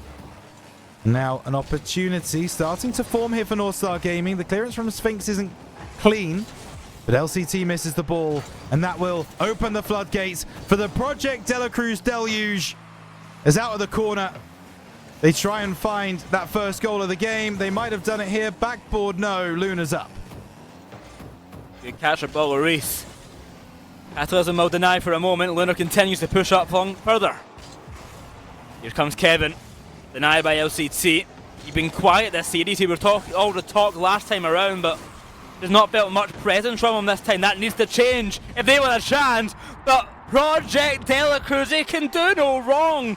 An amazing pass from Catalysm. Straight into Sphinx. Double touch off the backboard. I mean, Rhino, what do you do? What? Sit, watch, and enjoy. Boyo, that's what you do. You take in the fact that APAC has a star boy who can do things like that. And Project De La Cruz are just feeling like they are that level above right now. Difficult to beat in any region, not just APAC. This team have so much going for them. That's a nice pass across. Catalysm's they do up it well. again. I think that was a pre-jump as well. Just starting to really tick and find what makes them work. And Project De La Cruz showing so many different looks. Northstar Gaming can't keep up with all of them. They are just having a chill time. Project De La Cruz happy to win, happy to be here, and a 4-0 sweep is on the horizon. Luna around the corner will be denied by Catalysm. Attempted challenge on LCT will be denied for just a moment. Bumps all around and takes him out as Sphinx. Kevin with the save, and Sphinx are clear. Northstar Gaming putting back to square one. Luna tries to get this ball going once more, but Sphinx is quick, Sphinx is fast, and Sphinx is beating him to the ball once again. Yeah, Catalysm off this right-hand side. Half the game played now. Kevin won't win that 50 opportunity. Baller just looks for the laser, but it doesn't go home. The save from Catalysm, and now he starts to move across the right-hand side. LCT blocks off the path. Once again, Sphinx is on the scene to clear the ball away, looking to bring the snowplow out, but unfortunately, there is a player back, and the shot from Kevin is off target. Project De La Cruz looking for that third, maybe finding it here, but once again, shot off target. That wasn't off target, that was a different goal he was going for, I felt like at that point. A rare mistake from Project De La Cruz, but it will not come to harm them. 90 seconds approaching, and still a 2-0 lead. Sphinx to Catalysm. Going to leave this ball perfectly placed for him. Now up to Kevin. Get the shot, get the goal. Easy as that. 3-0. After a couple that went awry from Kevin, he finally finds one. It goes over the line after a big body block from Sphinx again. Balleries thought he was going to be able to clear that ball away, and I think he was favourite to get there. But Sphinx, the team player that he is, making sure that he stops that from happening. Kevin has his goal. 3 to the good with a minute and a half. Project De La Cruz, 1 foot in the grand final already. Can they get both feet in after the remaining 1 minute 20? Northstar Gaming would have to have a monumental effort, Boyo, in order to be able to bring this back. So much to do. Balleries waiting for this ball to come to him. Sedentary right now. Not making the plays, waiting for them to come. No, it's not the key to success. It's a save on the line, a brilliant one at that, but unfortunately when your free goes down and a minute to go, saves are not what's going to win it for you. Off to the backboard now, it's a clearance out. Kevin, stalling for time. Here's Luna, what can he make of this one? Balleries beating to the ball, that might just sink on in. It's a good save there on the line. A follow-up touch goes wide. Northstar Gaming hanging on here, but with time not on their side, it's not going to be enough unless they can get this ball in the attacking half. And for now, they are stuck back, held to their own half, unable to escape. Yeah, and at this point, even wishing on a star isn't going to be enough to bring Northstar back from this position.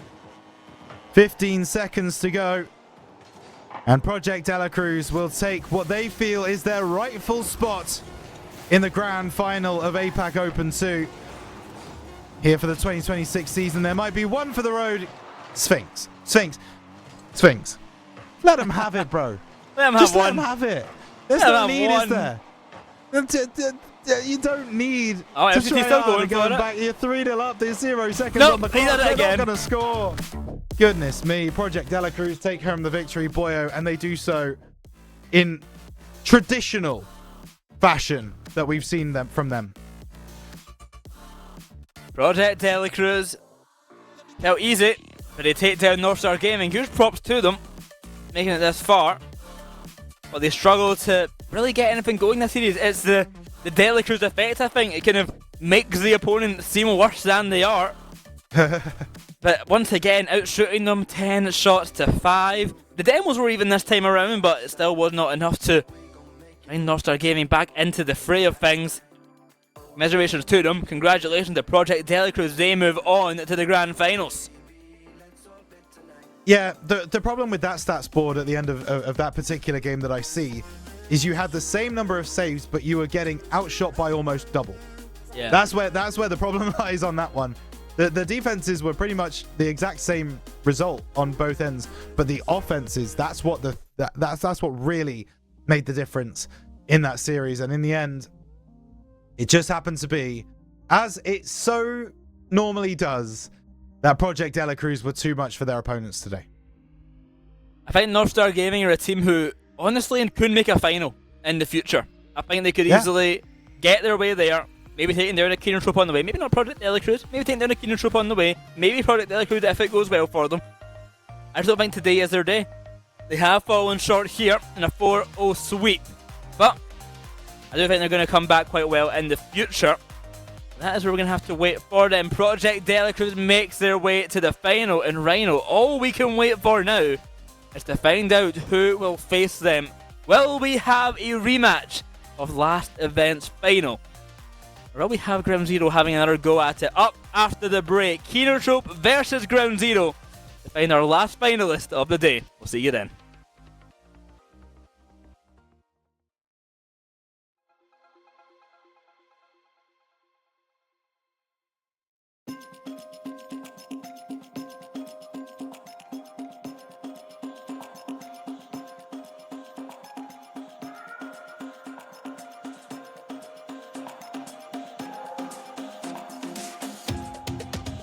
I can feel this tide choke my neck and I just wonder why I'm buried in a suit I'd never buy, a suit I'd never buy.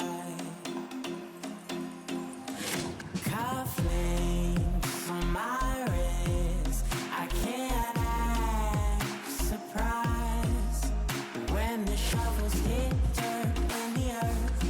Did they start to cry?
Hello and welcome back as we exit our semi-finals there. Oh, well, at least one of them.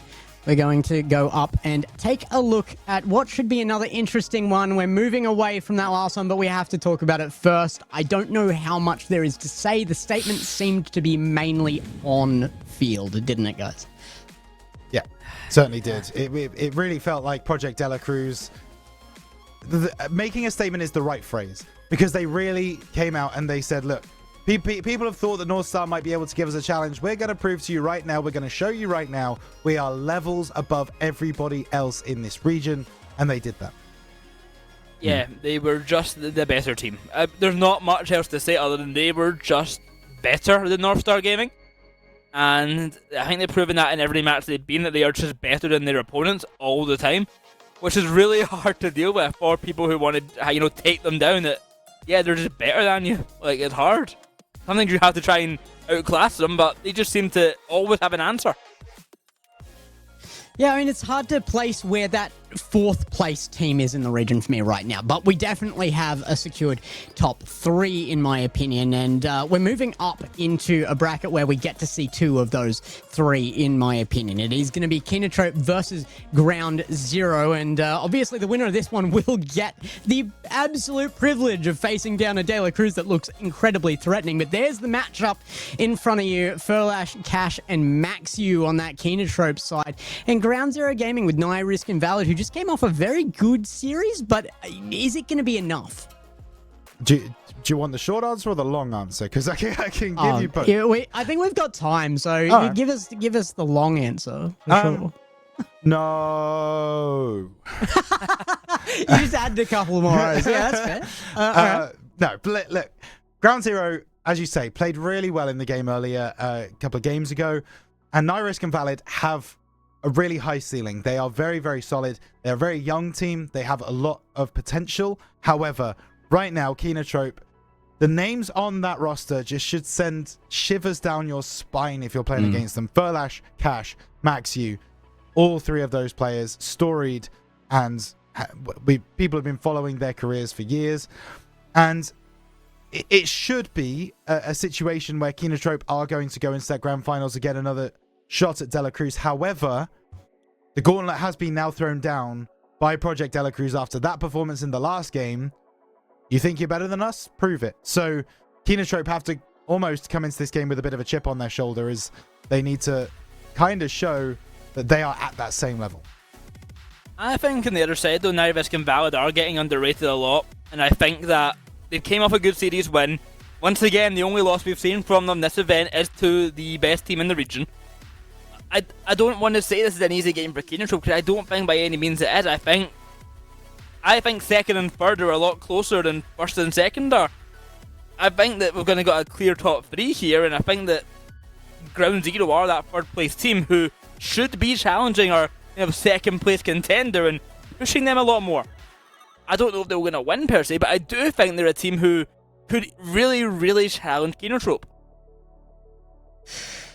Well, for me, it comes down to something that's been waiting a long time for me, and that is Maxu. Watching this team play in Kinotrope yesterday, Maxu is being utilized, and you have no idea how much that excites me. He has been in team after team after team where it's been a duo with Maxu kind of left on the bench unless he needed to make a save or something. And he always picked up the slack. No matter what team he was on, he still participated well despite that attitude almost towards him. Now he's in a roster that is putting him to full use, and that full 3-man roster I find very, very difficult to beat. If there's any team that has that chance to move forward out of this and actually bring any challenge to Project De La Cruz, it has to be them. For me, I can't go anywhere else. It is going to be Kinotrope for this, and that's my prediction. I'm not going anywhere else. I have faith that bringing that in, making it a full roster, Kinotrope all the way. Yeah. I think actually I'm going to pass over to Boyo first, because Boyo's prediction is more predictable than what my prediction is, because we know his affinity for Kinotrope. So you take it first, pal. I am going to go for Kinotrope, but I do think this is going to be a close game. I do think Ground Zero have a really good chance, and also much to cock and dismay, I'm going for Kinotrope Gaming here, because Yeah, I mean, he is not happy whenever I go for Keenan-Trope. Twitch.tv/Cockin as well for the Japanese broadcast. But, yeah, I'm going to go for Keenan-Trope, but quite reluctantly, because I do think Ground Zero could really win this one, and I do think they could really challenge. But I'm going for Keenan-Trope. Yeah, I can't not go for Keenan-Trope. I've got to do it. I do think they're going to win, but I think Ground Zero have a really good chance. It goes against everything that Boyo believes in to vote against Keenan-Trope. For me personally, I am also going for Keenan-Trope. I think if there was a semi-final where you would have seen a difference on the desk, it would have been this one. I think we would have been discussing, as you say, a Ground Zero potential upset. But right now, Keenan-Trope just feel like they are that second team in the region, and we'll see if they're able to prove it in the server. Yeah, I mean, for me, it's not the easiest choice either. I believe in Keenan-Trope here. I think they are the team to challenge. But, again, as we move into this, which we will very shortly, it's got to be discussed that there is a huge chance for the youngsters team in this. That up-and-coming, every single open, we're going to be saying that until they make the win, I feel like. Because they've got that chance ahead of them to improve. Once they get the time in together, they're going to absolutely look like a different team. So we are absolutely going to see that come up. I just don't think it's yet. I'm saying 4-2 here. It's hard to see a world where they can't take at least a game, but Keenan-Trope across the desk, I think this might be the least fair the desk has been to a matchup today. However, it comes down to that kind of consistency level, doesn't it? Yeah, it does. And I think that's where maybe Ground Zero haven't proved to us that they are able to be that consistent team that can get past a team like Keenan-Trope or Project De La Cruz across a best of 7. They need to be able to play as well as they possibly can do for 5 games or more.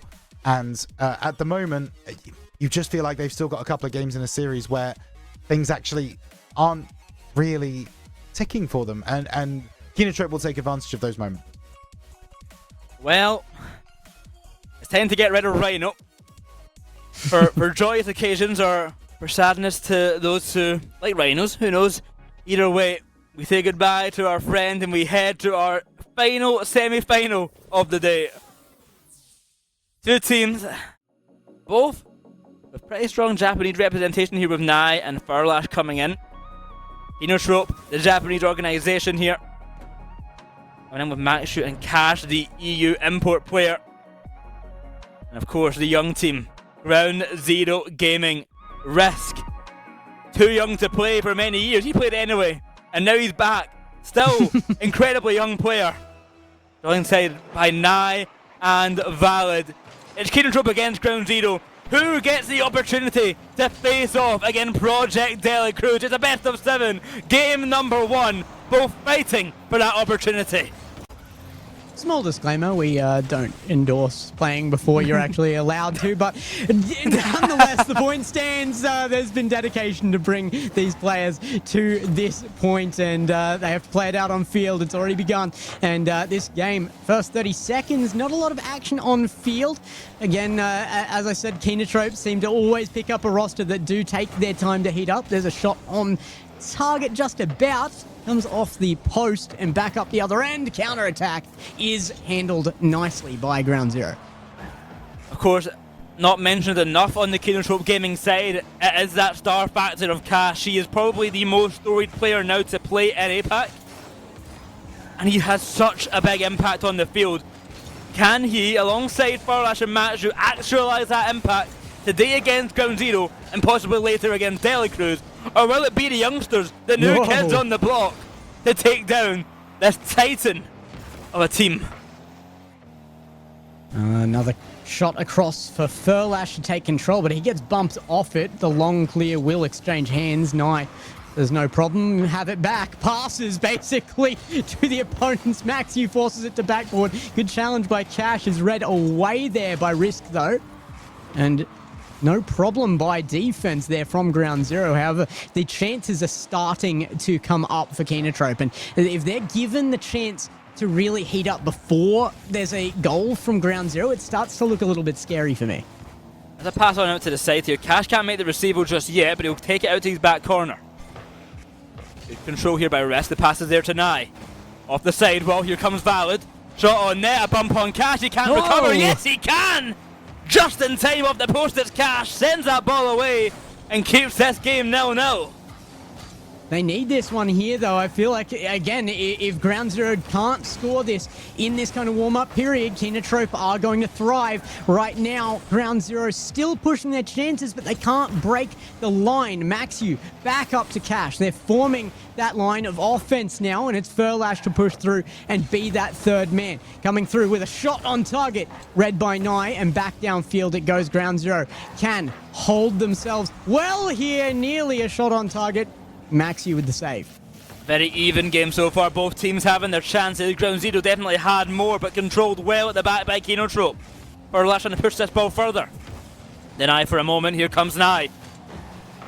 Dropping that ball down in front of net, is Maxi to take it away off to the side. He'll carry this one long. He has Furlash waiting centre, can he make the pass? No, he finds Valid at the midfield instead. Here comes Cash to keep the play alive, with a big clear from Risk. It's a dangerous approach to the back net. Furlash good control, but he's trying to get this ball away and he will not succeed just as of now. Ball comes back to centre and Risk a passing opportunity. He goes solo instead and he actually wins the challenge, but still nothing to be found. A minute 40 to go, 100 seconds in a 0-0 game. Kinotrope really holding well on goal line, but they've been pushed to it for the majority of the game, really. It's been Ground Zero's ball and field, and again it will be. Goes very long. Furlash might just have the space and pinches it on backboard to maintain that control. I don't know how he gets back to that. What a save by Cash too, but again, Ground Zero proving that they are the more offensive team, and they're heavy on aggression right now. Kinotrope escape yet again. They are that defensive masterclass, and we saw that from them yesterday too, but I think they're getting the time. They're warming up, and every time they get that chance into offense, I'm starting to expect that Kinotrope get back into this and put that pressure on the right way. Cash trying to pass that ball in centre. He sees Matthew waiting on the approach, can't find anything of it, but a pass back to Furlash could cause some damage. Now he gets a piece of the action and Risk and get the clearance away, killed the play, get some time. Turn the pressure around into their favour. Big launch down the other end. They've got to be careful not to leave anything wide open. Nye. Hit by Cash. A bit of a double commit there. Won't be punished, but a little bit dicey for Ground Zero Gaming. Valid one. To Risk. Furlash. Waiting patiently for the ball to come to him. 20 seconds now. Gets him. We're approaching an OT. Yeah, it's looking kind of likely at this point in time as well. It's just been such a defensive-heavy game from Kinotrope, and with Ground Zero allowed that space but never allowed to score, it might be that overtime, and once again it happens. Saves on the line as Ground Zero pepper the net, but nothing to be found. It doesn't look like Kinotrope yet, and oh my goodness, on zero, Risk converts, finally. The 0-second goal, and it's valid to Risk.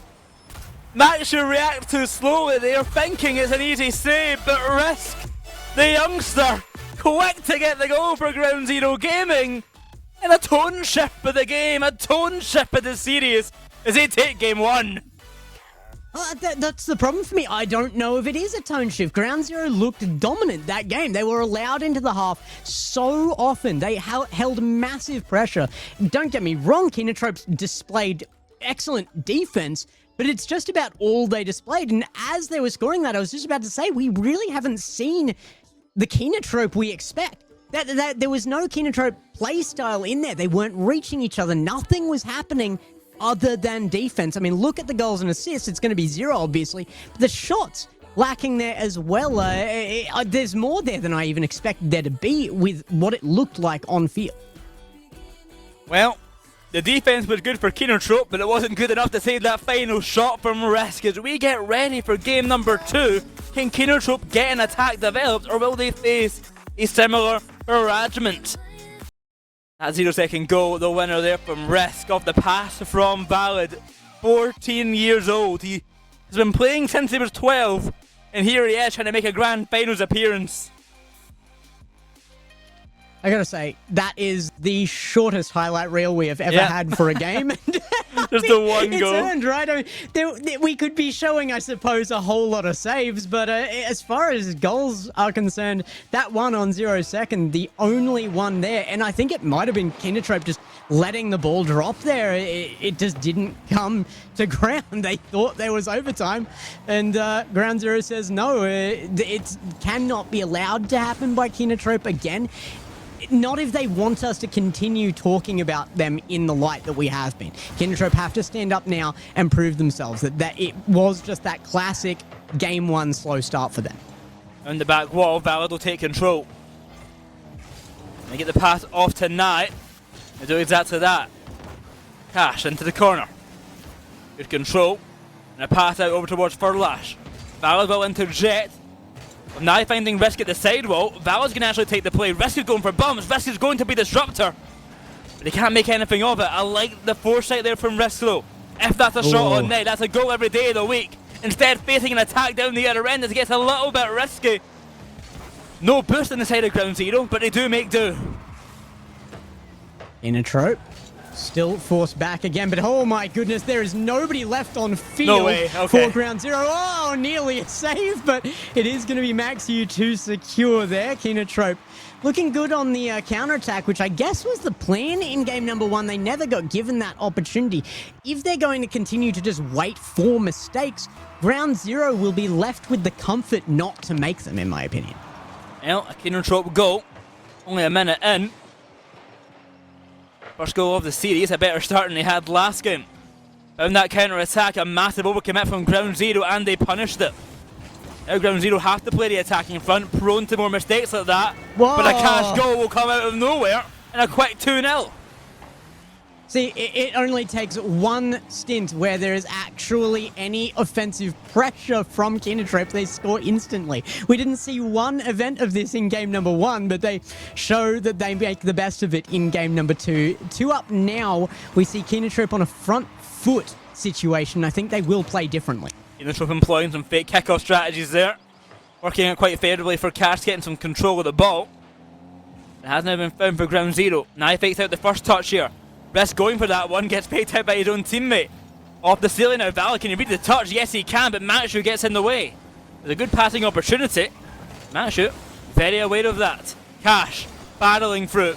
He's got a lot to do, he's got the cannon for a reason. He can shoot from any angle and he can make it powerful. Here's Furlash with a bad touch from Valid. Recovered well, but still dangerous for now. Cash is up, Cash is threatening, Matshu's there for the shot once again. He takes it low, he takes it slow. Risk has to be careful to avoid the own goal. Risk tried to go for a pinch clear, maybe? If we're giving benefit of the doubt there. However, it's looking a little bit sketchy for Ground Zero right this second. They survive that attempt by the skin of their teeth, but Kindertrope are back, no doubt about it.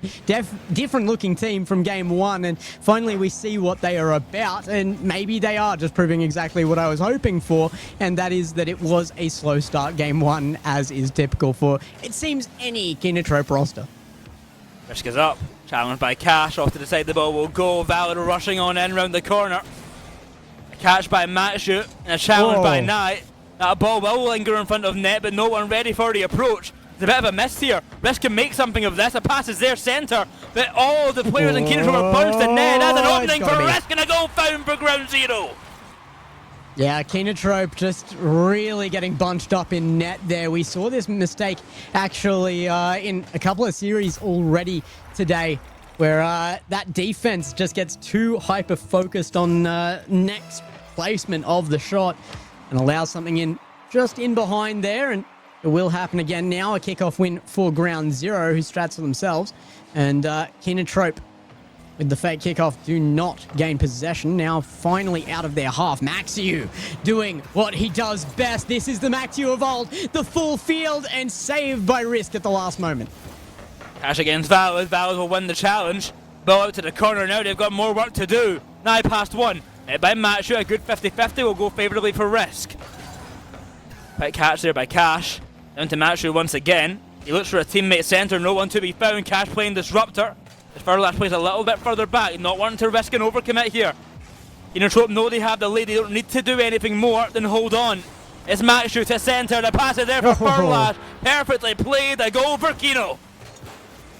Yep, 3-1. They get back that 2-goal lead again. And finally, we have that bit of back and forth. I think Ground Zero, with a very different looking Kinotrope, took a moment to kind of respond to that in this game. They did so. Now we have this very, very questionable looking midfield whenever there is contest there, and a big beat results in a goal either way here. Risk trying to be that beat now. Looks for Furlash on the jump through. There might have been a double attempt on the bump there, and the decision is poor. They will lose control of the ball despite having it in their opponent's half. Takes control once again. Not much time left for Ground Zero to find 2 goals back.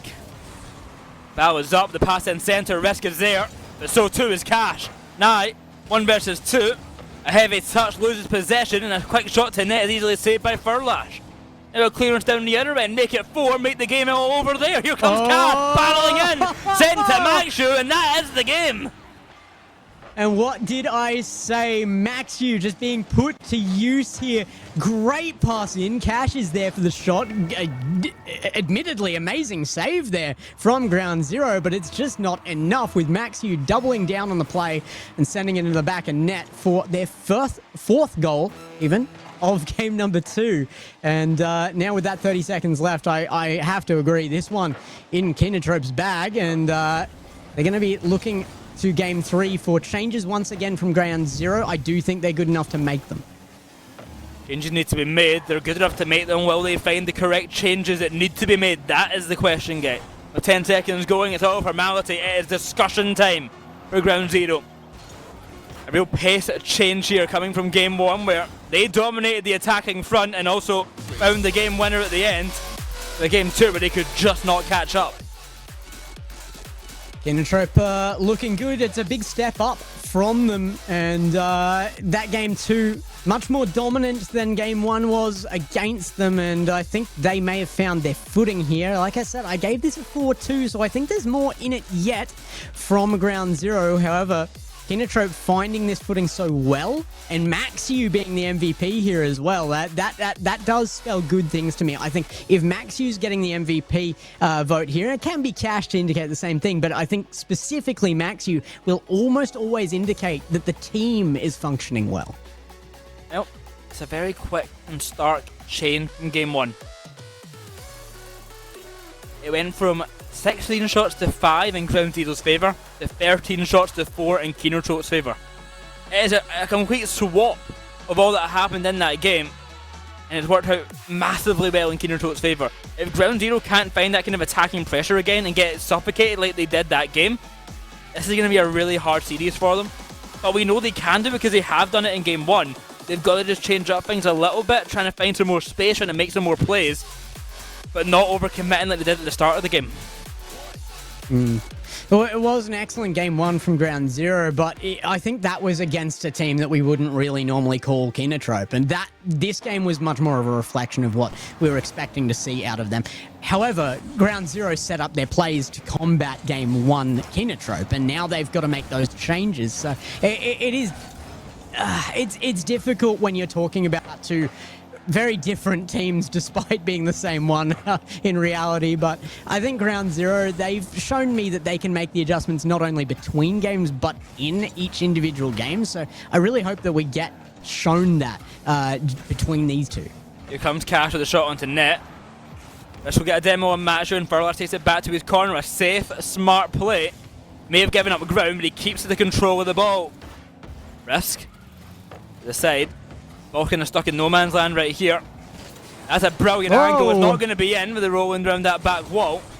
The pressure does remain. It is what Ground Zero are looking for. Sustained pressure and suffocate Kinotrope. Shot to net, saved by Cash. Round to the corner once again. Here's Valid. Beaten by Furlash into 50-50.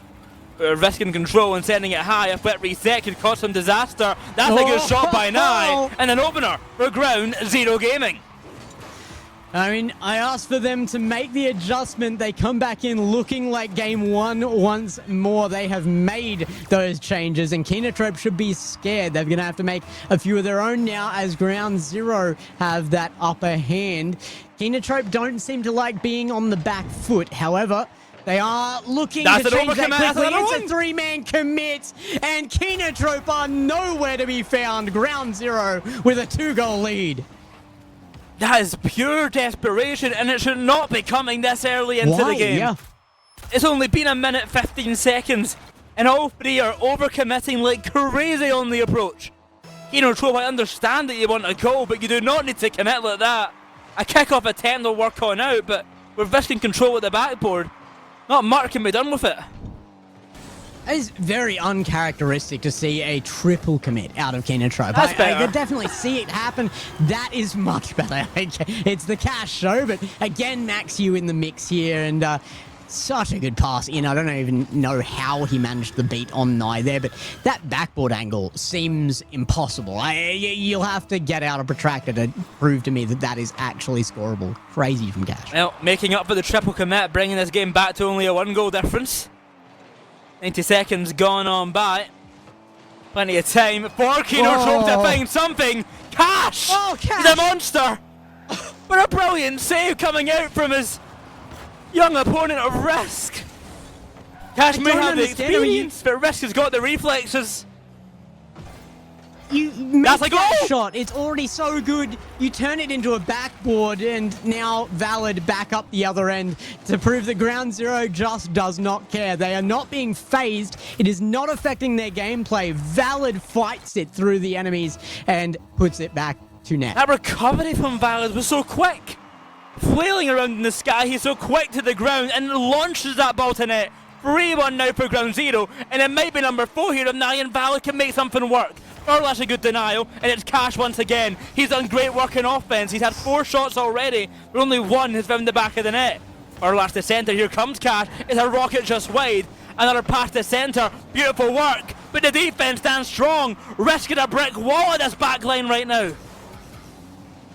Valid forward again here. Max, you're going to take it on ground. Catch. Early flick might not have been the right choice, but Cash is there to just take control of the ball.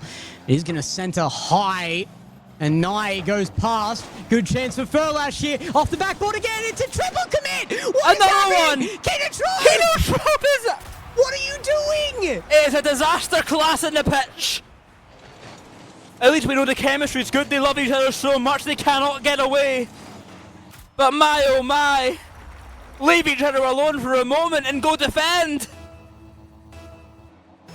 I'm going to leave them in their own shame for a moment on that one. They don't deserve words on it. Kinotrope. That is 2 this game. Abysmal performance on defense, where that was their focus in game number 1 despite losing it. Now 4-1 Ground Zero. Not only looking like the better team, but the more consistent one as well. They look like the longer standing team. They look like they know what each other is doing at all times. Meanwhile, Kinotrope looking like a pickup squad here with these triple commits. Out to the corner, the ball will roll. Cash in centre. Another attempt with a big bump out of air. Our last shot on net, but another massive save coming out for the Ground Zero Gaming defense. Rolling it on round its Nye. Cash will try and interject.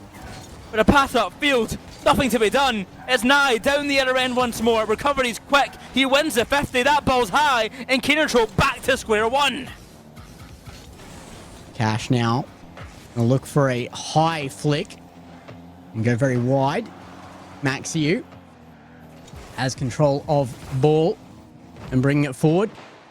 Reset found, but so was the defense from Ground Zero. A minute left. You would have to assume that Ground Zero have what it takes to hold the lead they've generated here. It's hard to actually even call it a lead that they have generated. I mean, 2 of those 3 goals that they lead by, entirely Kinotrope's responsibility. And that is a very disappointing thing to be saying in a semi-final here, but I think it's pressure that's getting to Kinotrope right this second. Pressure mounting on them. They are the favourites, they are the expected ones to win. I even went for them, although maybe disgruntled about it. I wanted to go Ground Zero, but I guess I didn't have the faith.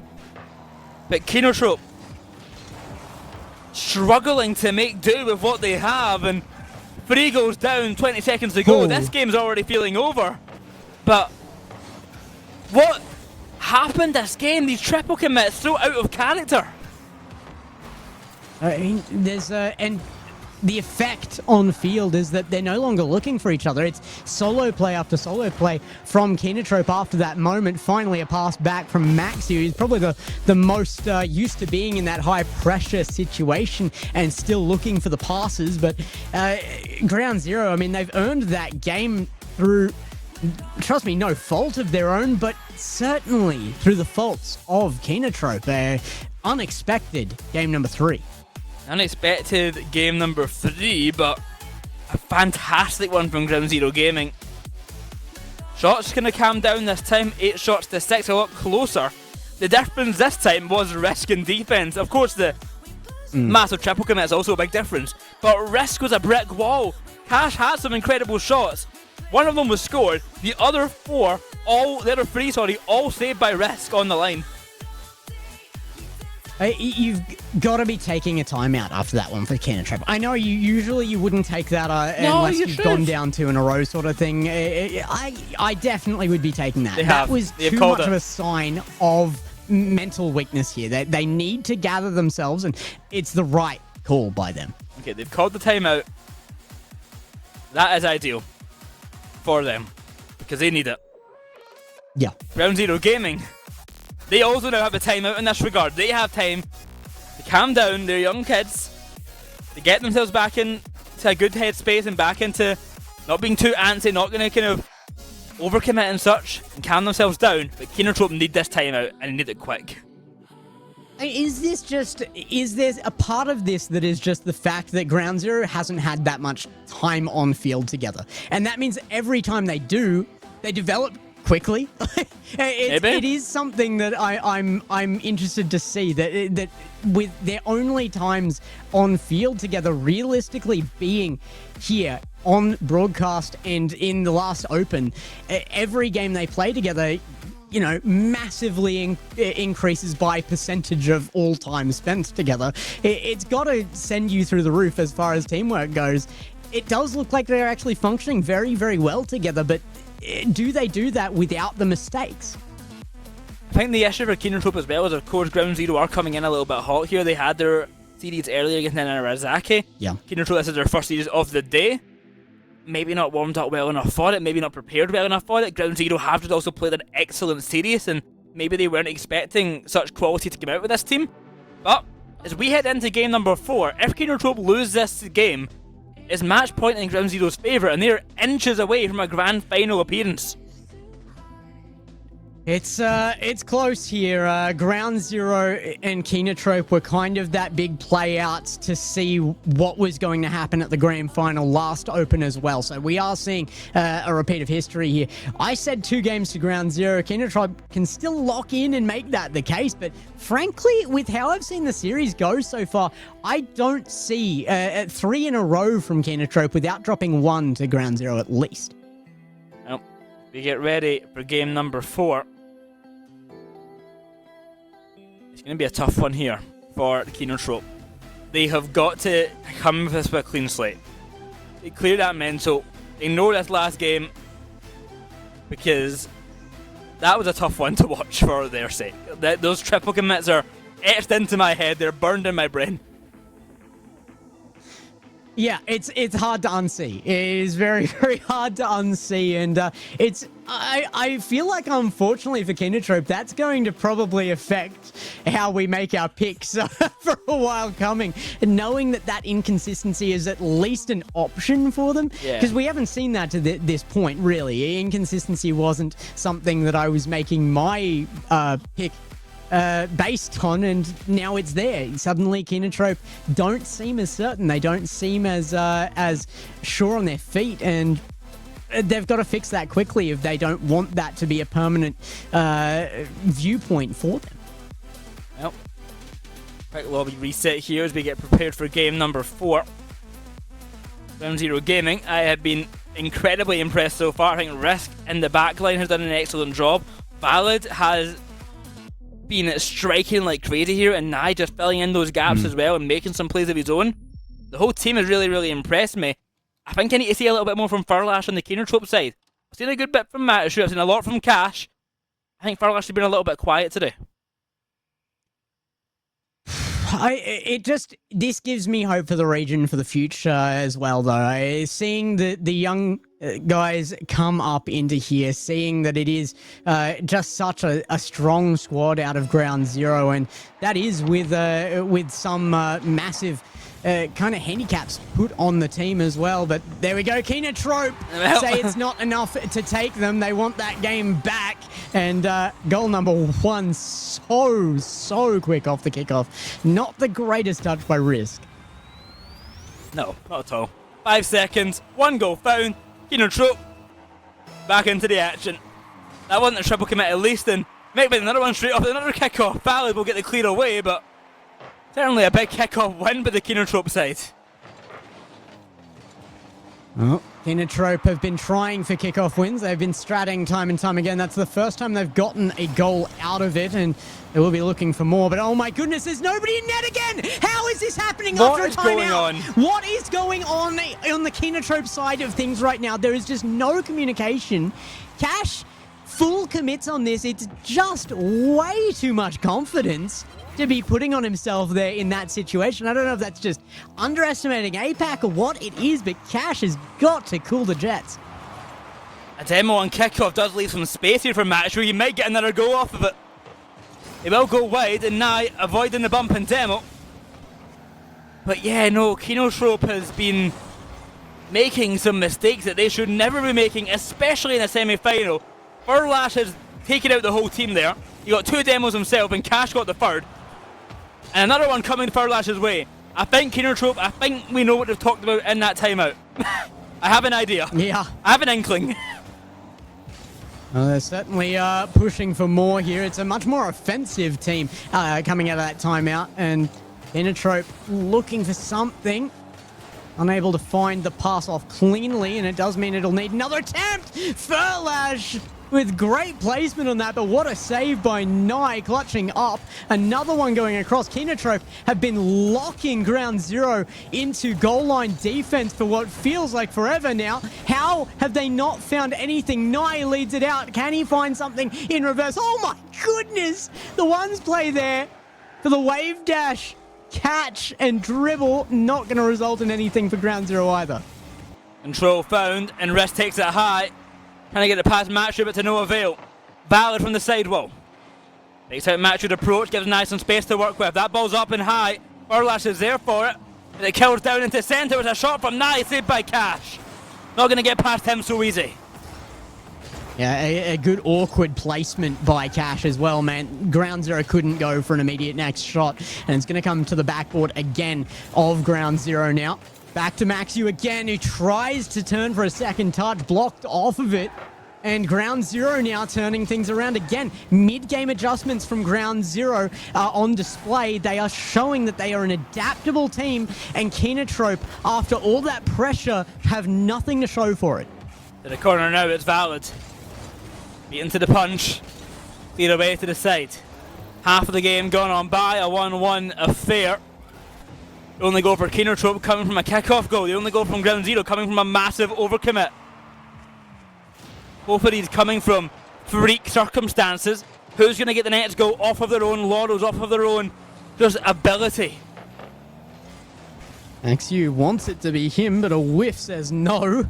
Furlash up from behind, but it's Nye with the ball. Pass down. Valid will not get his opportunity. The turnaround is so good. Valid is just there in time to stop the response goal. And Nye off the backboard to control. We'll get it back past midfield again. And oh my goodness, do not be an open net. Thank you, Cash. Big bump though, and big demos. They got sick of what Furlash was up to and started doing it themselves. That's a pass to the side, but no one's home. A follow-up from Valid will finally come underway, but beaten to the punch once more. Now good control. Another demo. Cash is gone. It's an open net. Irvis can make it in time, but Cash on the respawn just quick into the action. Valid, faked out by Matchu. The clear out to the centre where Furlash awaits. Matchu's going solo, but Irvis gets a touch. Maxu still looks like the most firm on his feet. He's so used to pressure at this point, and he's performing well, but it's not enough on his own. He has to be able to find the pass out, and it just doesn't seem to be there like it used to be from Kinotrope. They just aren't sure of themselves right now, and I feel like they have been in almost every series they have played. It is so tough to put Kinotrope in a position where they doubt themselves, and you can see it in their eyes right now. All saying hi. Here's Furlash. All the way down to Valid it will be found. 30 seconds now to go. The scoring remains one apiece. This next goal might just be the game winner. Out to the side now. It's an opportunity for Furlash to make a play. He gets taken out quick. And Ground Zero recuperate. Valid has no boost, but he's ready to cause disruption. The doink to the bar! Cash! Inches away from finding the winner, but the crossbar says no, and a clear will come out, the ball sent away, in overtime looking imminent. We've seen a 0 seconds goal in the series already from Ground Zero. Can they do it again? It would require it on the line here. They have the chance. Furlash traps it to backboard, and a touch to ground sends us to a well-earned overtime here. Few mistakes, but major ones where there have been. Kickoff might just be able to do it off a kickoff again. No! Would be so unfair to this series if Kinotrope won it off of not one but 2 kickoff goals. The clearance not found, the demo is there! It's a massive miss in defense by Nye. The demo plays a disruption, and it's Cash to find the goal thanks to the demo from Furlash. That net left open. 15 seconds. That is all it took. Kinotrope coming back now and evening up 2-2. Can they make it all the way without another loss here? Because I feel like that's what it will take to convince me that there is still a grand final here that is actually competitive. Kinotrope need to pull it together really, really quickly. Ground Zero, they have a chance, but I don't feel like they are beating the Kinotrope that we maybe would have seen like Open 1 here. That's certainly not the Kinotrope we've seen for the rest of this weekend. Well, 2-2 the scoreline, an even series. Can Kinotrope get back to their former selves and pick things up, or will Ground Zero keep this as close as can be and challenge them even further? Been a really good series from both of these teams so far at times. Some low points from Kinotrope, but some high points coming through when it matters. Game 5, very important. The biggest difference here is that Ground Zero have had wins based off of Kinotrope's mistakes, whereas Kinotrope are, when they get their wins, taking it off of planned plays.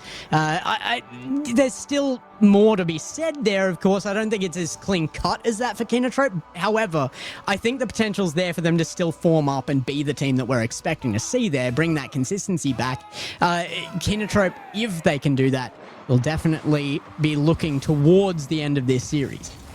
We head to Paris for game number 5. The series will not be ending here, but one team will be heading to match point. Our last challenge well by Risk. Out to the corner, that ball will be sent. A quick early attacking play by Ground Zero could cause disaster, but dealt with well for the time being. It's a chance here as it gets put back across the field. And again, down from ceiling. Ground Zero, early moments of the game showing promise, but it's not done yet. No, it's very awkward in midfield, though. Yeah. It's so hard to tell what is going to come out of those moments. Just in that last game, Furlash, 6 demos found. It was a real change of pace after that timeout. It was clear what they had discussed. It was clear kind of what their solution was, and it worked wonders. That is off the post and in from Furlash. He's getting more involved now, and the Ground Zero gaming defense just had to watch that one sink into the net. Furlash across the face, and that placement is pixel perfect. I don't think there's anywhere else it could have been placed that would have resulted in a goal there. But now Kinotrope, after showing good defense on the line, get back into their opponent's half and show that that consistency still may exist. 1-0 lead for Kinotrope. They found the first last game and were able to close it out after the OT. Only find a similar tail, similar win, starting off in the upper side. Here's Maxu. No boost in the tank, but a pass to be made. Whoa. Big demo found. Risk saving the team there with that one. He was the response to Furlash in that last game. Furlash found 6 demos. Risk answered back with 3 of his own. Similar trail being found here in game number 5. Furlash takes the disguise. It's up against Risk. And to get this ball further along. 1-0 for Kinotrope. How long can it last? Good defense. Seems like it could last a while. Maxu still being kind of the glue on the team, just that responsible last man, but he is going for more obvious plays. I think there was a world where there was a goal there for Kinotrope, but opting for that reset on the attempt, it was just the obvious play, and it was challenged immediately. A pre-jump on that, and it is exactly what was always going to come out. Maxu had no other plans going for it. They're going to need more than that if they're going to overcome Ground Zero consistently, but Ground Zero now still on that back foot, mean they have to fight for it. And even if they don't make those attempts, Maxu, I mean, it's another chunk of time off the clock while they lead. The back wall, it comes nigh. Rolling that one further along. You can make something happen here with the help of Risk. Valid. Waiting patiently at the back line. Risk will steal the boost from Cash. Cash didn't need it here, just trying to play Disruptor. Playing well. Risk again. As he rolls it on round this back wall, Gex, it's a chance developing for Ground Zero. But a chance denied by good defense again. Yeah, Kinotrope seem to be settling in right now, and that's a bit scary for Ground Zero. I do feel like Ground Zero have maybe let up a little. They have had offense, and advantage in offense, but it hasn't felt as promising as previous games. It hasn't been right on the defensive line for Kinotrope or anything. It has just been in their half. That's control for Cash here. 90 seconds to go. And a chance on net for goal number 2. Oh. Denied well. With Nye finding a passing opportunity. It's Valid with a shot. The attempt is saved. It's called an attempt for no reason. 90 seconds, one apiece. Yeah, I mean, this one, I genuinely thought Furlash got to it for a moment. It's a good effort on Zero Boost, but Ground Zero, they overcome the offense of Kinotrope, and they do it so dominantly that they can get their point back here and even up the game. And the series here, 2-2, with nothing between them in game number 5. Means that this is possibly the most crucial game in the series here. I can definitely believe that the winner of this will define the winner of the series. Passes there to Furlash. Shot towards net, going to be denied. Round the back corner. It's Cash. Heavy touch. Beaten by Risk. To the back wall. One apiece. Overtime looming. That ball's high. Cash is out of possession. He has to rush on back. He's got a teammate to help him. But Valid lurks around. Matthew finds a demo. The clear away. Over to Cash. A launch up field, looking to avoid the OT, looking to end it now. Cash will send it centre. Risk will find the clear. He's got Nye to help him out, but he's got no boost to play with. A rush to the ball. Beats out Furlash in the 50. Time is running out. The OT looking likely. Valid, an easy shot to score, but not this time. Furlash took himself out of that play for some time there as well. There was absolutely time to be played with for Ground Zero there, but they panic on the line. They needed it and they knew it and just rushed it at little That's bit. open. The backboard not found. Cash has the opportunity, but yeah, Risk there just in time. Keeps it alive. Is it enough? Oh, no! He bumped. Oh, no! Actually fakes the save attempt to go late and keeps them in this to overtime. That was so close. Oh, absolute horror from Nye. He sits there and watches Matthew go for the bump, fakes the save, and survives to go to OT. Valid to take this ball away, to fight for his teammates for what they have done so far. That's a good shot on net though. Matthew's in the rocket, but a better save comes the way of Nye once again. He's not going down without a fight. That's sent into Cash. The control is there. The redirect not found. Ooh. Valid away, and Nye upfield. Nye? He chases the ball to the backboard. He goes. The angle. Oh, so close, but not enough.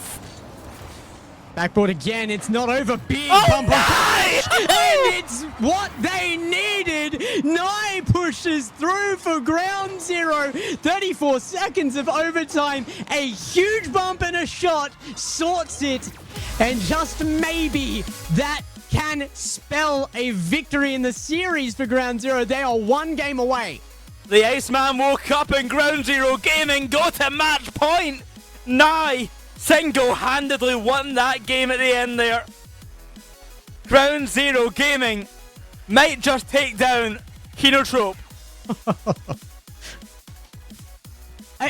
Every game that Ground Zero have had so far, you could attribute somewhat to Kinotrope not playing well. You cannot do that for that one. Ground Zero, a step up. They came from down in that one. Those 2 goals back-to-back, so well earned. And Kinotrope have to go back to the drawing board if they are going to get a win out here. And they will need 2 back-to-back to do it. Ground Zero now on the verge of greatness, on the verge of proving what they have been stating all along, that they are at least the second best in this region. If they take it here, they can go through and have an attempt at first. The important thing, though, is it's not over yet, Gex. This is Game 6 coming up. Can Ground Zero win at 4-2, or are we going to Champions Field? Kinotrope do not have any more time out to call. All they've got to do is play and try and win. And that's a really hard ask when coming up against Ground Zero here. It's also hard because the teams are so close right now that I can imagine a world where Kinotrope takes one game, but I can't imagine where they take 2 back-to-back. Anything that is going to swap hands here will swap back again. I think Ground Zero might have just won it with that one there. And we're moving in to what could be the final. I don't know if I could see either of these teams taking 2 games back-to-back right this second after that one.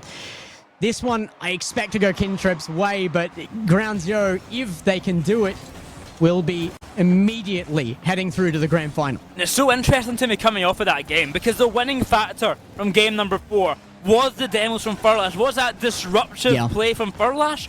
It was nowhere to be seen in game 5.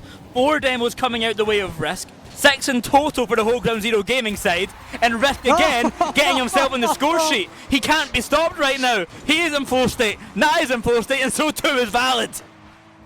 I mean, they're young. They're a team that should have that kind of question mark in their own head as to whether they can do this. But after that last game, I think it's turned into an exclamation mark, especially for Risk. He is going to have gained so much confidence out of that, and you can see it in the way he's playing. Early challenge again here. Risk looking for the pass off. Cash will get through, and oh my goodness, nobody in the way to stop a long shot downfield.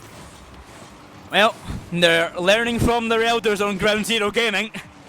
A Kinotrope masterclass there. There's a wide open net is found from a triple commit. 1-1, 30 seconds gone. That early work from Risk has meant nothing. Furlash again on his own backboard now. Looking for one here of absolutely monumental importance. I think a lead early from Kinotrope would put Ground Zero back under pressure, and that is what Kinotrope need. That pressure to begin. Nye not feeling it yet. Does get the center off nicely, but a well-sorted defense from Kinotrope. Lead it back to the other end. Do they have something here? Risk cuts it off, and it is a delayed attack that might get that underway again. Cash with the beat. Nobody save from the ceiling. Crazy save. It's not over yet. Taken back to the corner. Kinotrope will not let go of the ball. It's going to be another attempt. Can they get in the way again? The boost starting to drain. Desperate for this grand final appearance at Risk. A brilliant bit of work in the defensive line to keep his team at even. Oh, the pressure. Valid. Trying to fight Nye, denied by Maxshoot. Out to the corner now, the ball will fall forward once more. 90 seconds gone on by, it's over the Furlash. 50-50 win here. That ball sent out to the side, Valid rushing on back, he has Cash to fight now. That's in centre, that's a rocket to net! Furlash makes it 2! Absolutely threads the needle. Defense was there. Kinotrope just don't care. They will find the shot. And my goodness, nothing covering high. That's where they'll put it. Kinotrope up now, 2-1. And again, the pressure back on Ground Zero as they try to hold for a win in the series. Risk has had many good placements in APAC so far. but one that had eluded him. He has never made it to top 2, fighting for it. But Kinotrope say not today. 2-1. They lead this game number 6. They want to go the distance. Nye will shut this goal down though. Reset. No one's there. Cash is quick to get back into it. Passes centre. Valid's up. Double commit. This is a chance to make a play happen, but the clearance comes for Kinotrope down the other end. Half the game to go. They hold the lead in a demo for Max, who clears up some space. You could see Nye wanted the boost there. They're looking for the counter-attack plays, Ground Zero, but he wasn't allowed it. Demo on the line as well allows Kinotrope to take control into their opponent's half again. Last time they were there, they locked them into their own goal line for what must have been at least 40 seconds. Nye, though, gets it back the other end, and as soon as possession is in hand, Look at he this will control. make sure it's in Look net. at this by Valid. He instantly sees that backboard touch, and Cash nowhere to be seen. To a piece, and Nye and Risk and Valid, all three linking up to perfection to find another goal. The bumps coming through from Ground Zero could define this yet. Kinotrope now no longer leading. They need their opponents on a back foot if they have a chance here. Furlash can do it. He'll thread the needle again. Furlash, it might be basic shots coming from him, but they are to perfection. Oh, slicing it through the defenders. Furlash, a sharpshooter there, risking Nye. Inches away at both ends of that ball, but it's a 3-2 scoreline for Kinotrope Gaming. The kickoff goes the way of Maxu. It might become 4. Nye has to avoid the bump, and narrowly he does. Oh, it's going to be hard to beat this one on the grand final, but one team has to make it there, and it still might not be Ground Zero. Kinotrope are stepping up to the plate. What a pass! How does Cash get back to that? Furlash pinches it off the crossbar for the goal. Left wondering at the Ground Zero Gaming side. Scrambling on the line, looking for a clear, but none to be found. 4-2 for Kinotrope. They're in the driver's seat now. It's a big demo. It's a goal back the other way. Ground Zero are not going down without a fight. I am grinning ear to ear right now. This is the series I wanted. This is the gameplay I wanted. This is the Ground Zero I wanted as well. This is the real contest. This isn't mistakes from Kinotrope. Ground Zero keeps scoring against Kinotrope while peaking, but Kinotrope keep coming back. They lead by 1 still. Is there something to be said about that? Valid. No, says yes. Shot upfield. Valid. What was it? That's it. Another shot, and he will even up the game. It's a 4-4 game, 90 seconds to go. Nye and Valid link up this time to score another rocket to net. Cash the cannon meets a nuke to his net. 90 seconds, 4 apiece. Next goal could be the decider, but there could be many more to come. If Ground Zero win this game, they go to grand final. If Kinotrope win it, they've got to do it all again. Here comes Valid, can't make the catch. The ball rises high and continuing. It's Kinotrope, it's Cash. The EU import trying to make glory for his team. But the ball goes wide. Over to Nye. The bump on Match is found. But the shot comes from Risk to the near corner. Oh! My goodness. Risk again.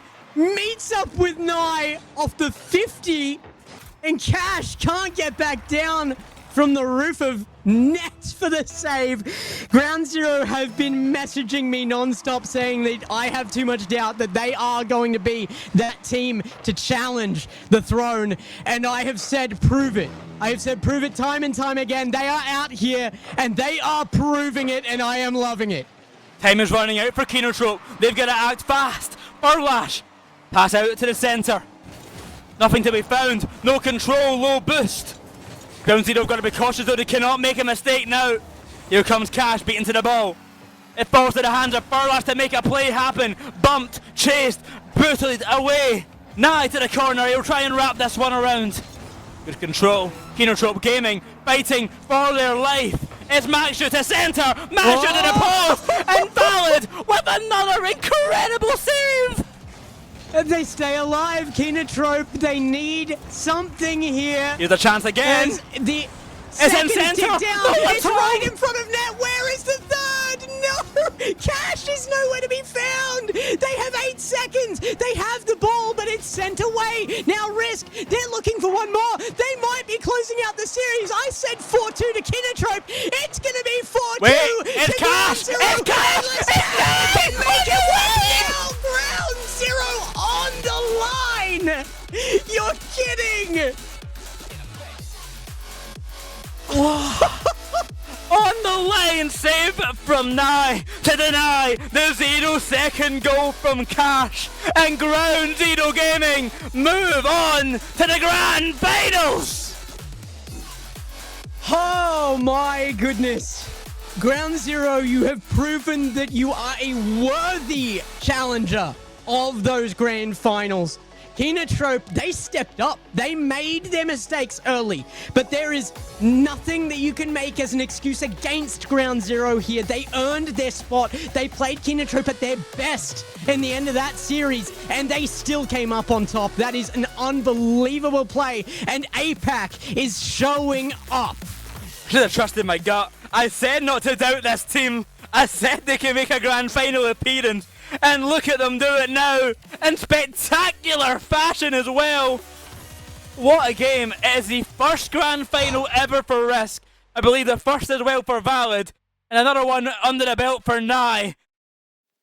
But Kinotrope Gaming definitely pushed them at the end there, but it still was not enough.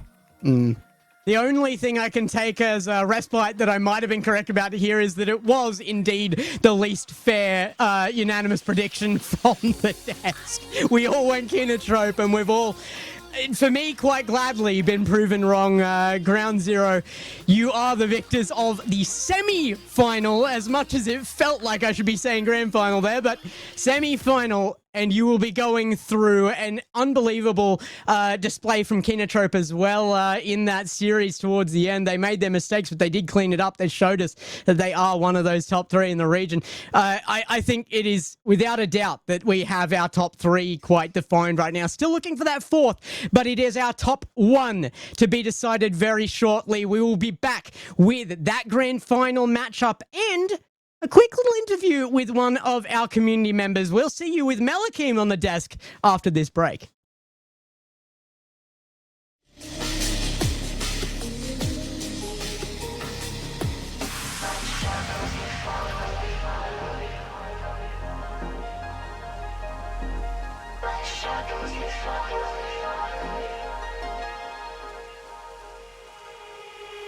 Feel me in the dark, in the darkness. My shadows, they follow you like an accomplice. Lost all of your dreams, the night is heartless. Because I know it gets you every time.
Hello and welcome back, everybody. We join you with our desk as promised and our guest as promised. And my goodness, Mel, you're joining us for probably one of the most talkable series ends we've ever had.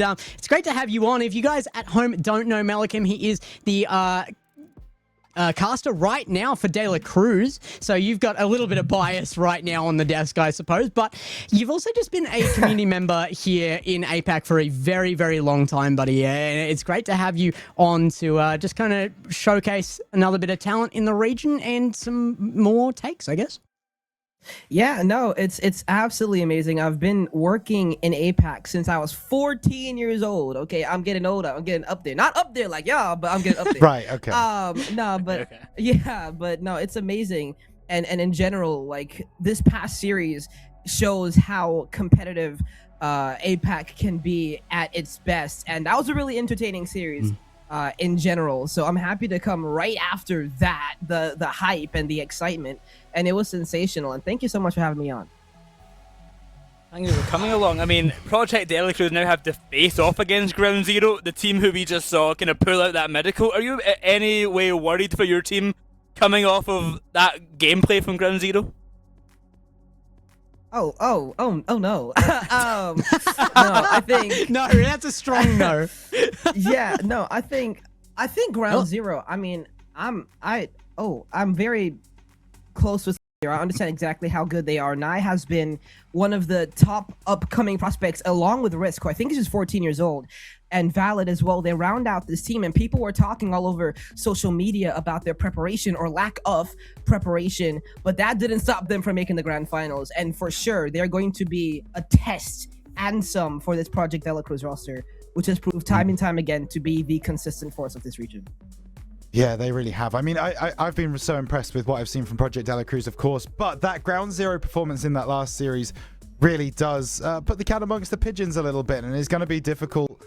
It's certainly going to be a different prospect to what Project De La Cruz had to play yesterday against Ground Zero, where Ground Zero never really felt like they got too far beyond that point. I do want to speak to you, Mel, of course, though, as well. As a man who's watched a lot of Project De La Cruz play over the course of this season, I want to know kind of what you think about this team puts them above everybody else in the region. Why are they so consistently that top team? Well, I mean, can you look at the best prospect in APAC history, maybe, in Sphinx? This guy is actually unbelievable. But a person that doesn't get talked about enough is Kevin. Kevin's got a 7.84 rating. Okay, he's got over a goal per game, and he has been cooking for this Project De La Cruz roster the entire season.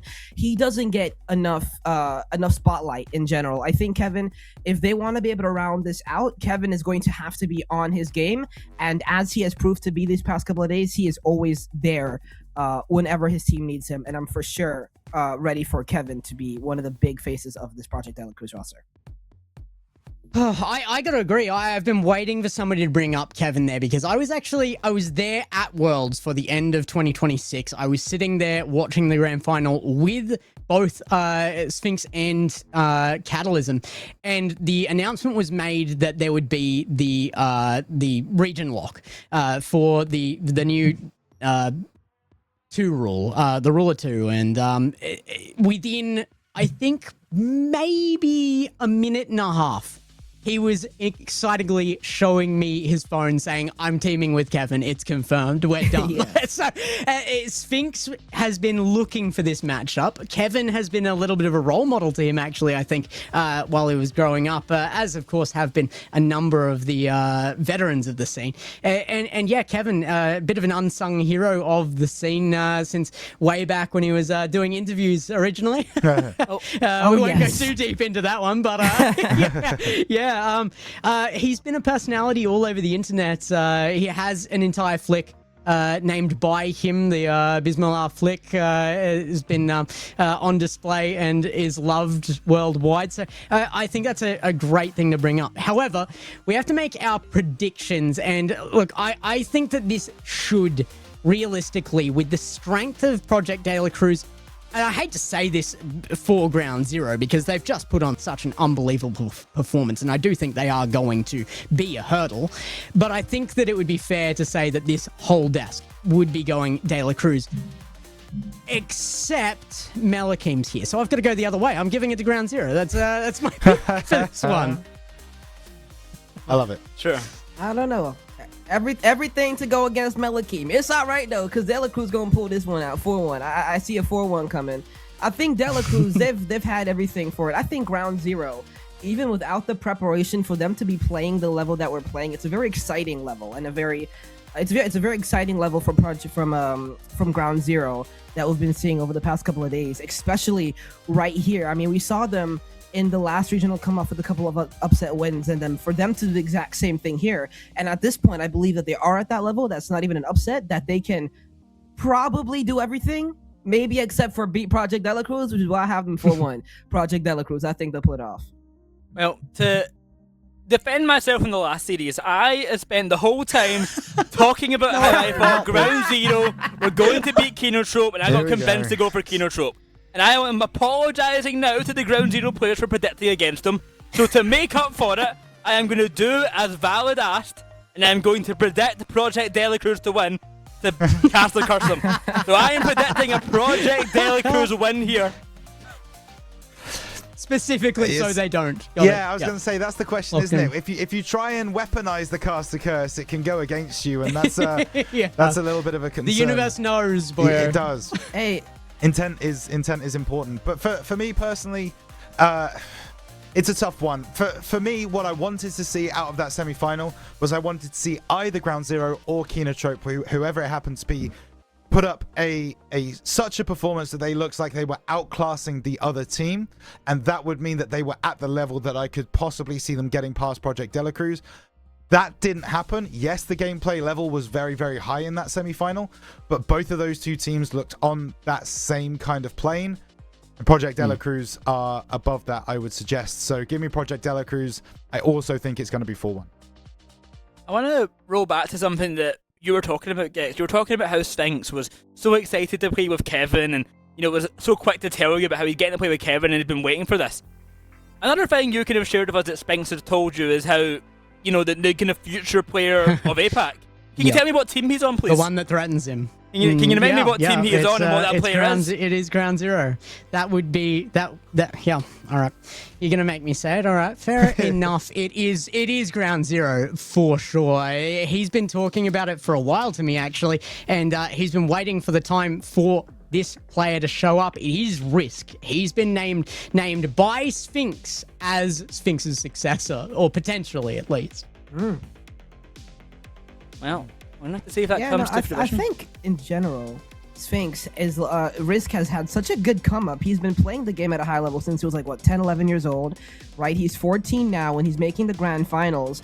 And I think he's got an opportunity to do what Sphinx has just done with his career and become, like Sphinx said, the successor of this region. And his level has risen at such a amazing rate by the point that we get into these next upcoming seasons of APAC RLCS, Risk is going to likely be one of the main faces of this region for sure. Going into next season, or maybe even this season, especially if they can pull off wins just like this in a grand final like this. Well, I think you're right. I think there's chances either way here, though. I think Ground Zero, they proved something I didn't think was possible today. From Ground Zero eventually, I will say, but I wasn't expecting to see it today, and Ground Zero have come up so quickly that they are be possibly an issue for Project De La Cruz. So, you can tell what my actual prediction was if you want to check on Twitter, but as I said, I'm here to torment Malakim, so I'm going with Ground Zero, and I think there's a world where it is a legitimate pick. Certainly Boyo does. And I think that this is leading into what possibly could be one of our greatest grand finals of all time.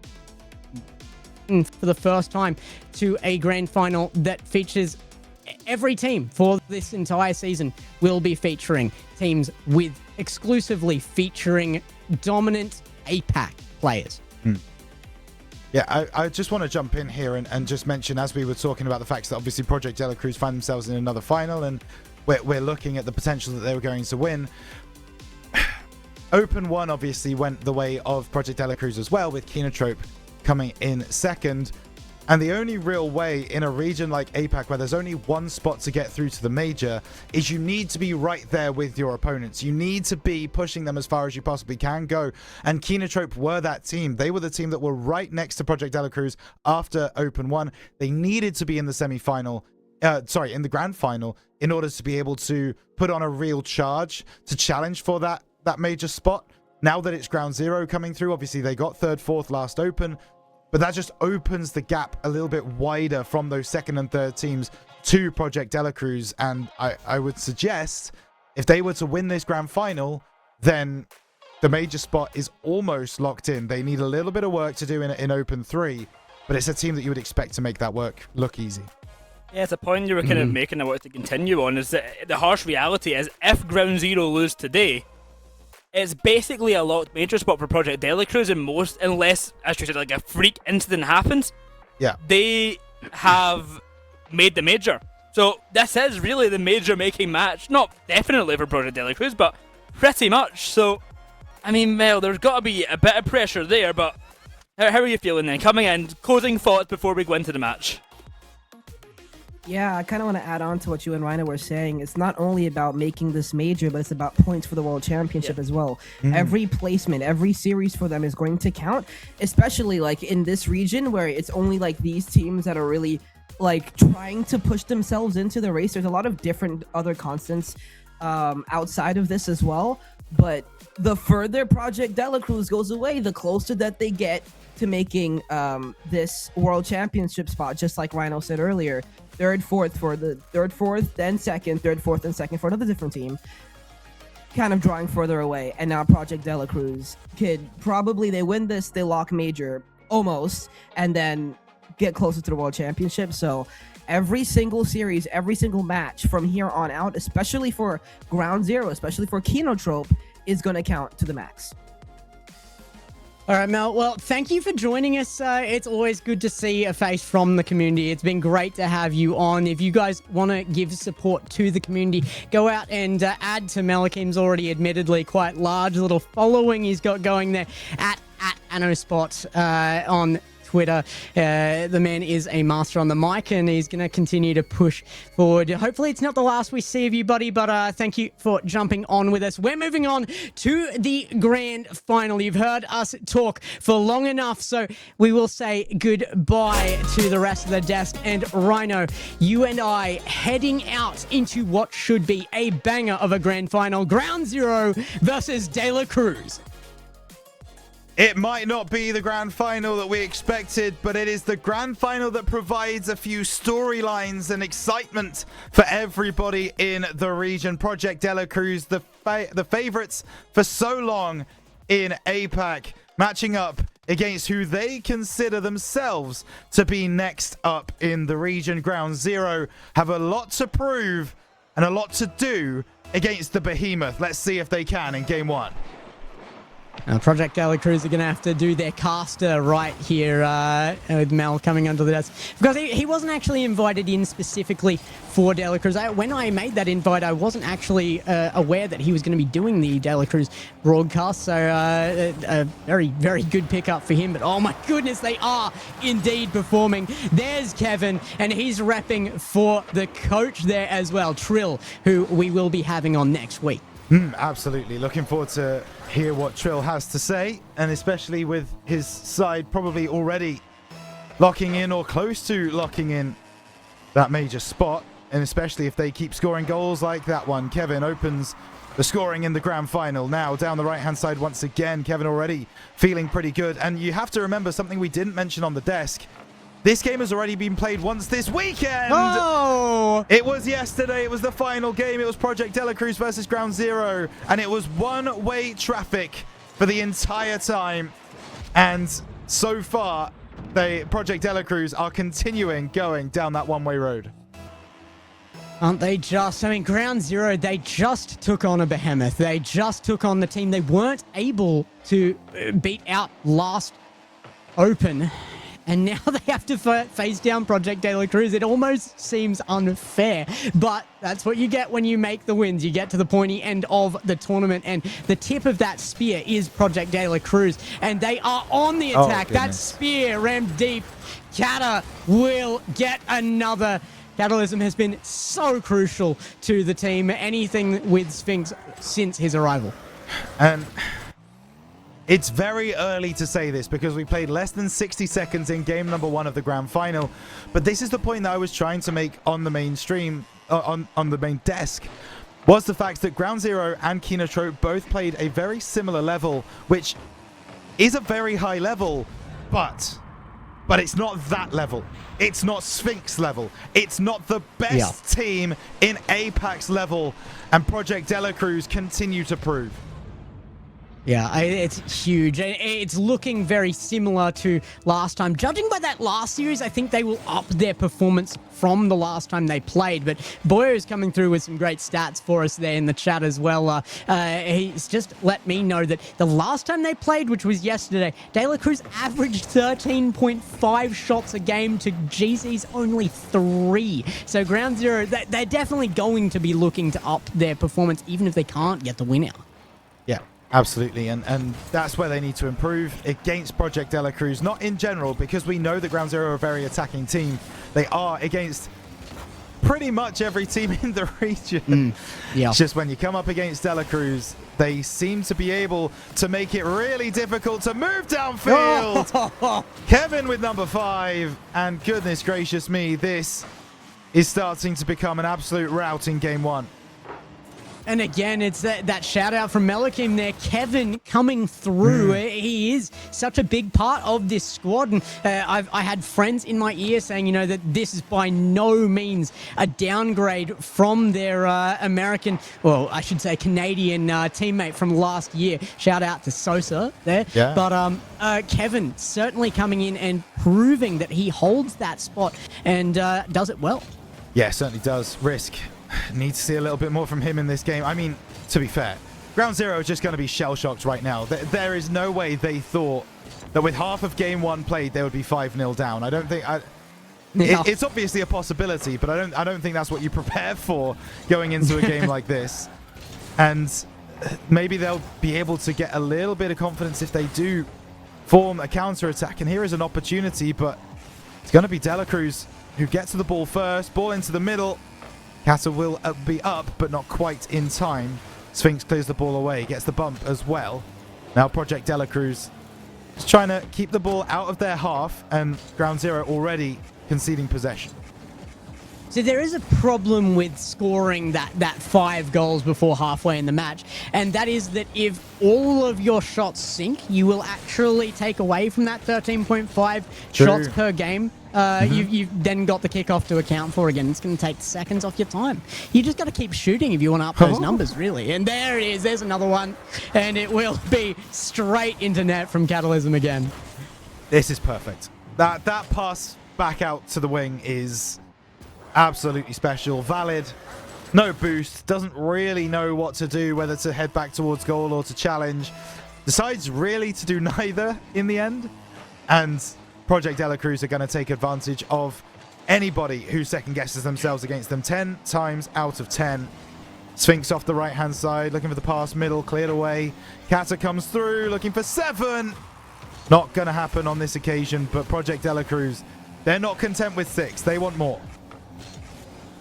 Yeah, I think they're going to be making as big a statement with every grand final that they can make. They certainly did it last season, and it's hard to see them not doing it again because they are actually focused, and I think it is the first roster we've really had focused on their performance in Worlds, and that's what they're locked in for, is their representation at LANs. But here we are now, and the representation from Ground Zero. What a goal to make it happen. That demo chase from the first man, absolutely perfect. Yeah, and by the way, folks, obviously this team are still orgless. So if you want a spot at a major, that's insane. You can absolutely go and snap these guys up. They do I imagine, charge a pretty penny, but they are worth every single one of them.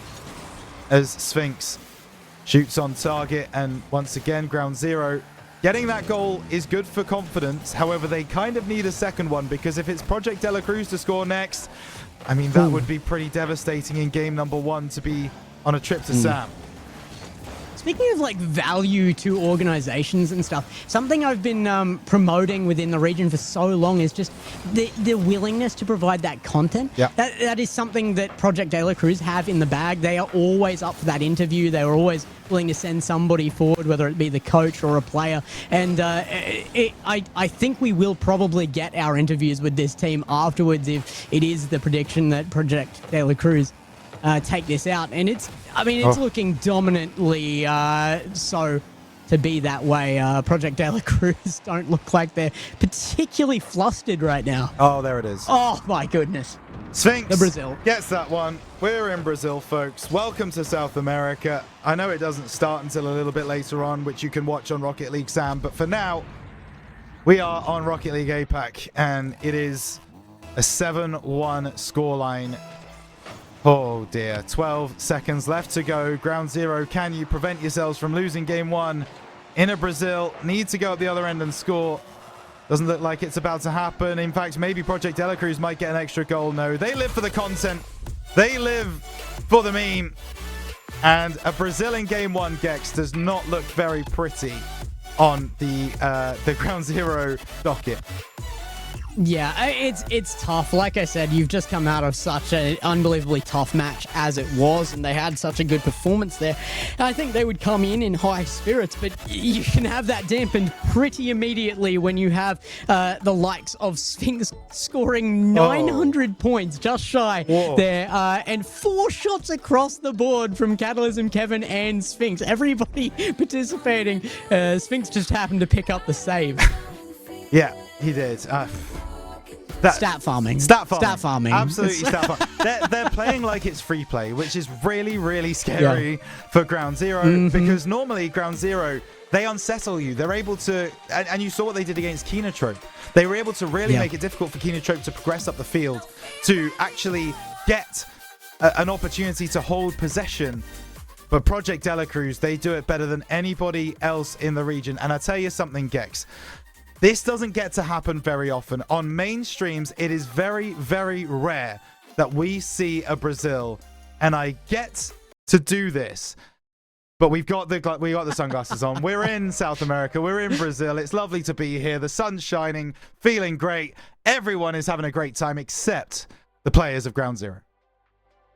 Yeah, they're going to feel a little raw after that one. And I think they were probably coming in here expecting that they're playing at their peak right now, or at least they were in the last series.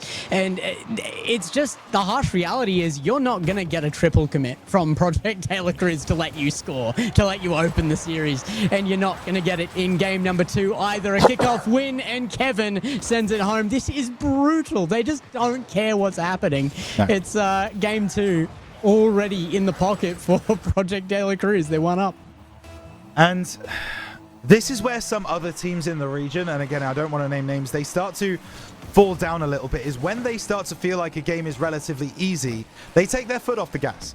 They start to get complacent. They start to feel like, oh, well, we don't really need to try very hard because we're going to win this game. Even if we lose this next game, we're going to win the match. And then they give away 1 goal and have it be a Brazil, right? Yeah, exactly that. No, but my point is that Project De La Cruz are one of those teams that always continue to find openings. They don't take their foot off the gas. They try harder to get a goal. They just keep pushing towards your net. That's a double commit, though, coming through. Oh, my goodness. And that doesn't happen very often. Take a picture of that one. That's like a rare animal seen in the wild. You don't see that often from APAC's number 1, but they don't get caught out by it just yet. Confidence works both ways, ironically. I mean, Project De La Cruz certainly has confidence in themselves, but so does Ground Zero in Project De La Cruz. They were not ready for that mistake. It was something that they definitely could have capitalized on had they been, but it's so far between that Project De La Cruz will make those errors that you can't prepare for it, or you're just going to get punished. Yeah, absolutely. And They probably would have done. You're absolutely right if they did. But that's a lovely pass down. 1v1. The opportunity strikes. And the 1v1 man himself of APAC, Sphinx, will never miss those. Yeah, you said earlier that Risk was like, it's not going to be possible to beat out Risk in the 1v1 scenario. The one person who can and has done consistently is Sphinx, and that is going to be the toughest task in this region, is to beat Sphinx in the 1v1 scenario. But oh my goodness, what is this passing play? Hammerdome, 131 kph by Kevin. Oh, stunning. Yeah, because I don't want to put the glasses on again, man. Oh, I don't want to do it. They're going to keep you in the glasses. Yeah, it's a fun bit to start with, but I mean, it's fun to watch, right? Let's be honest. Watching Project De La Cruz at 100%, playing the way they are, is such a joy. And it's a pleasure for this region to have a team that perform at this level. And I remember when we were having these discussions about, goodness, it wasn't even Virtus Pro, it was Luminosity at the start of 2025, where we said, this team is special, and they will prove it on the world stage at the major, and they did that. Top 12, I think. No, better than that, right? Somewhere around there. Yes, yeah, I believe they did make the top 12, and that was crowd day for them at Worlds as well. So the first team in a long time to represent on a crowd day for APAC, and they did very well on that day as well, even on their outward game. So and I don't want to discredit that team whatsoever. Loved Sosa, loved that roster, loved the org, and they performed incredibly, but I actually think that just the experience level on Sphinx now and on Catalysm and their coherency together, this team may be even stronger again. This is going to be such a hard team to beat within the region, but that's not talking about how tough they are going to be even on that world stage. Yeah, absolutely. And of course, Gex remembers that run specifically because it was the OCE killing run from Luminosity, and Risk does get an extra goal. Gex, I don't want to put the glasses on again. Project De La Cruz continues to let a goal in every single game just to tee up the Brazil. This is torture. At least Ground Zero can say that they are going a goal every game. They're not going to break on a 0. I don't know how much they've been allowed this and how much they've earned that statement, but they can say it. They can. Yeah, absolutely. It's a statistic. It's something on paper, and no one can refute. I don't know if I want the statistic that every series I've played against Project De La Cruz, we were Braziled every game. No. Listen, any statistic can be turned into what you want it to be. All right? It's true. Depending on the wording. You know, it's the spin master over here, Rhino. It's not we got swept in the grand final. It's we scored a goal every single game against Project De La Cruz. Now, don't do any more research on it. You don't need to know about how the game actually went. We scored every game. And you know, that is something that they can be proud of. That's another demo on the back lines. Goodness me. Project De La Cruz 5-1 up with a minute and a half to go. And I get the feeling that in 2 weeks' time, we're going to be doing this all over again and making the same discussion points about Project De La Cruz and how they're going to be really good for APAC as we move forwards into the major, because they will have locked major in by that point. 6-1. Go and get the Aviators. One more to go, and they force Rhino into a world of darkness once more. But yeah, it is looking likely Project De La Cruz are just having fun with this one. I will point out one little and devastating fact to me while I was over at Worlds. I actually went in there with the team from Europe, and that one team was the one that knocked out both my regions. It was OCE and APAC. Yeah. Enough about that. Ground Zero, they've got another goal. You've been saved, Rhino. What happens if the 8-2 comes out? I mean, what do you? It's the same thing. It's Spain. It's still the same sunny. thing. Okay, all right. Yeah, fair enough. I actually, you know what? I do have a separate. Everywhere is sunny compared to Britain. You're not like... That's so real. That is so real. Yeah, absolutely. Any opportunity I have to wear sunglasses is nice because I don't get to in my own country. That's why this comes through. And I have actually realized I've got a second pair of sunglasses. So we've got a specific Spain pair of sunglasses. If that one that's does just come developed. through. Good. Yeah. So yeah, we're workshopping here. You know, we're getting things going. And well, that really should have been 7-2. It's not on this occasion. Actually, should it? I feel like we say this a lot about Project De La Cruz opportunities that, like, even if they miss something by a long way, we're like, oh, they should have scored that. Just because of who they are, just because of the names. But that was a near impossible goal to score. Yeah, absolutely it was. Yeah. But you just believe. 1-0 boost at the very least. Yeah, you do. But yeah, 15 seconds. Doesn't look like we're going to get the Barcelona. Very close there. As that one comes across, difficult angle to find. Okay. On that backboard, not quite working out for them. Couple of passing plays. Project De La Cruz, they're in cruise control. It is absolutely all theirs to lose. 2-0 up in this series, and they've not looked like they've been under any pressure. They find the 7th? Oh. It's still a 1-goal better game result if they do, but no, it is actually a 2-goal better game result there for Ground Zero. I don't know how much that means, but they will be clinging to that result at least. They are improving, I suppose. Yeah, absolutely. So hang on, let's do the math then. Let's see if we can figure out a script. So it was a 6-goal difference in one. You know what? I love that.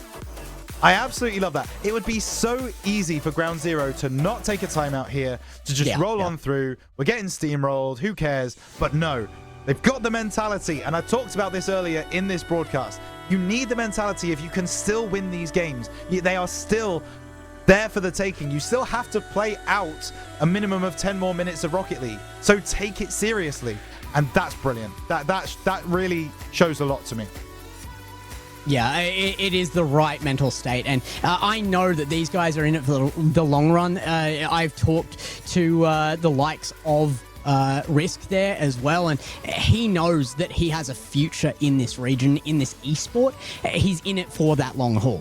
I don't think he was ever really prepared to come in here and be talked about as the top team, because that would be unrealistic, but he knows that there is the opening for that in the future, and he's going to continue pushing for it. He's going to continue to get together good rosters to support his journey forward, and I think he's been joined by some almost equally promising prospects there. Ground Zero not giving up here, it just gives more opportunity for them to learn properly. Yeah, it really does. I mean, I want to pose you a question at this particular juncture, Gex, because I think it's an interesting one.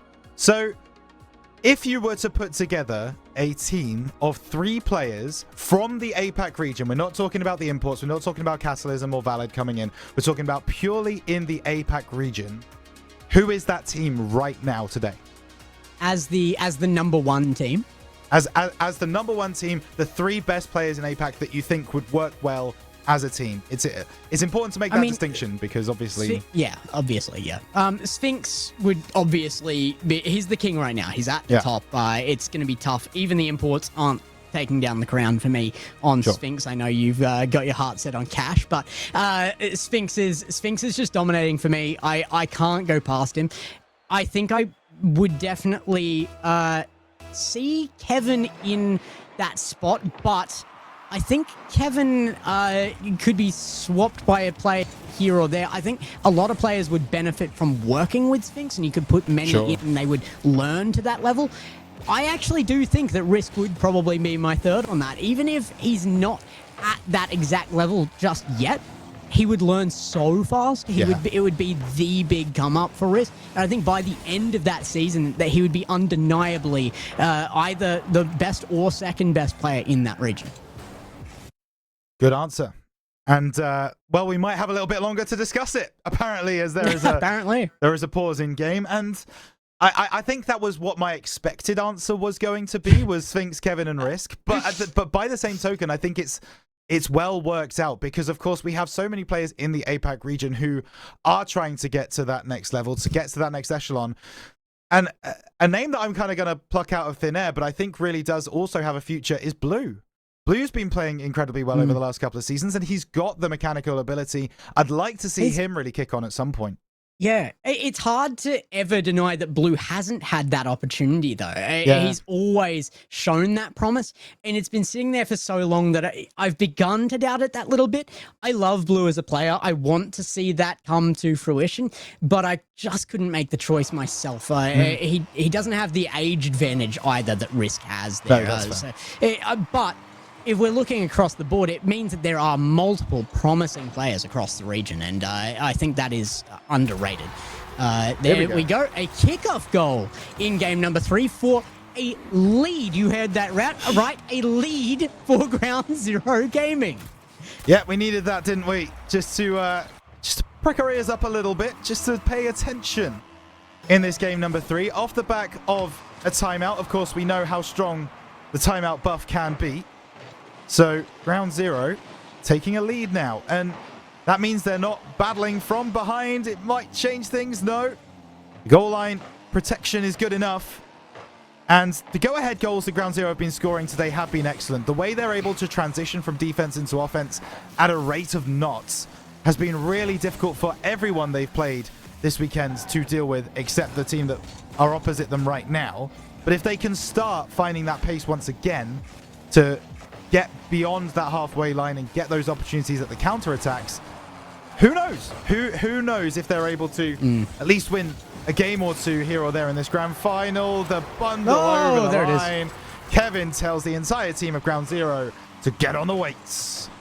I like this, though. This is seriousness from Project De La Cruz. Just about every goal they've scored so far has been pretty, I guess is the right word.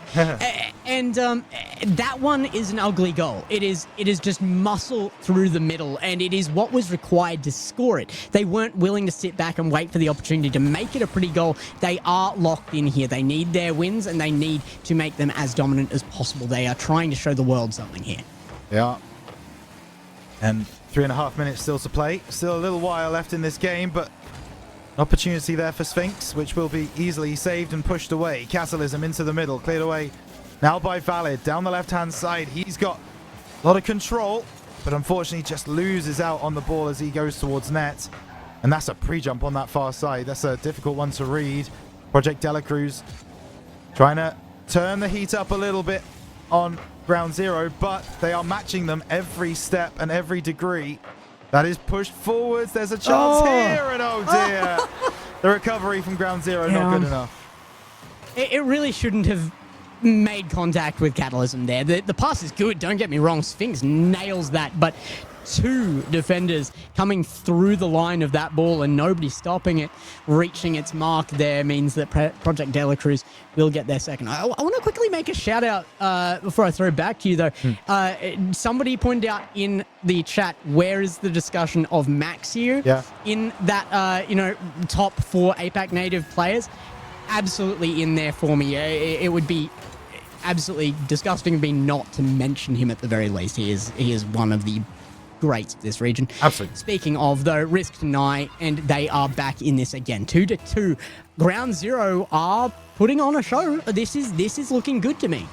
I think those players that have been there for a while, we also did miss out, like your LCTs, your Ballerises, those kinds of players who you kind of know about. When you're thinking about a top 3 of like maybe next ups or who is currently playing the best, they might sometimes fall to the wayside purely for the age at the moment that they currently are. But Max is a great shout for sure, and would be in the conversation without a shadow of a doubt. Sphinx off that right hand side, looking for support, does have a pass on the far side, but this is Ground Zero's best performance so far, and backing up timeout theory, which I really appreciate. Of if you do take a timeout, you ice out your opponents, you have a moment to talk about what's going wrong and trying to form a different strategy with your coach.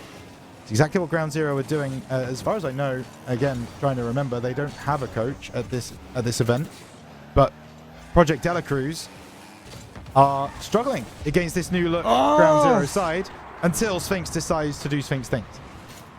Yeah, it's a great leave down to Sphinx here as well. I don't know if Valid was really ready. Very low boost scenario there. Nye certainly wasn't, and it comes down and straight into the net again. A little bit of a given goal there, though. De La Cruz not challenged too heavily on that one, and that's going to be a scary look for Ground Zero. They've got to get back in this again here, and 2 goals has been their limit so far in the first 2 games. Can they make it 3 by game 3? It would be a goal per game increase. But as I mentioned in between games that we should do the maths, it was a 6-goal difference in game 1, a 4-goal difference in game 2, a 2-goal difference looks potential in game 3, unless that goes home. What a save, Kevin. How does he get up to that one? It's not the most powerful shot, but it's placed really nicely from Ground Zero. And Project De La Cruz somehow still keep the ball out of the net. And now here is Sphinx doing Sphinx things. Get stuffed at the near post. Yeah, it's low boost scenario by the time he gets it there as well, and not a lot of options left. Nye will actually bully that through with the help of Valid now. Nye will snipe the boost as well. Risk is too far forward. It's open and free for Catalysm. 4-2. It looks like that 2 might be all. Ground Zero are allowed here with that 39 seconds on the scoreboard. I don't like their chances of coming back against Project De La Cruz. Give them an inch, they take a mile. Project De La Cruz, magnify every mistake that you make in every position on the field. And that does continue. Oh, that one might just go, though. And Project De La Cruz respond by making their own mistake as they somehow just leave the back door open once again. A pinch works out for Ground Zero, and they're back within 1. What did I say, though? I mean, Ground Zero with very few and far between opportunities to practice together, when they're given the chance to do it in tournament, they make their improvements. They're making them per game right now. Yeah. That is 1 goal in game 1, 2 goals in game 2, and 3 goals in game 3. And each time they've been able to cut down the goals from Project De La Cruz at the same time. Now, only 1 away from an even game here. I still don't know if I could see it going to an OT, but Sphinx certainly doesn't agree with the possibility. 5-3 with 4 seconds left. Project De La Cruz put the nail in the coffin. Has an AI written this script? Ground Zero Gaming score 1 goal in game 1, 2 goals in game 2, 3 goals in game 3. The difference in scoreline is 6 goals in game 1, 4 goals in game 2, 2 goals in game 3. It's automatic. It's robotic. It feels like this is. I mean. Yeah, the graph being shown here is perfectly linear, which doesn't happen very often in Rocket League at all. No. Does that mean we get an OT in game 4? Who knows? But exactly. That's the question. Yeah. Because it's been 1 goal gained and 1 goal defended extra per game from them. That would mean that we had an infinitely long final game here. You guys would have to just go to bed. We're never going to stop the broadcast. Sorry. Yeah, that's gonna be a rough one. But if this next game finishes 4-4, goes to overtime, and Project De La Cruz win it, I mean, I'm gonna ask serious questions. Where is the script? Because that would be insane. But game 3, we saw a much better looking Ground Zero. They were able to keep up with Project De La Cruz for a lot longer across that game than they have been so far in this series, which you expect to see after they push Kinotrope to the limits that they did earlier in the day. And so, yeah, I'm looking now to see Ground Zero once again make another step up. Can they? Have they got it in them to maybe take a game off of Project De La Cruz? They've not proven it so far this weekend. Can they now?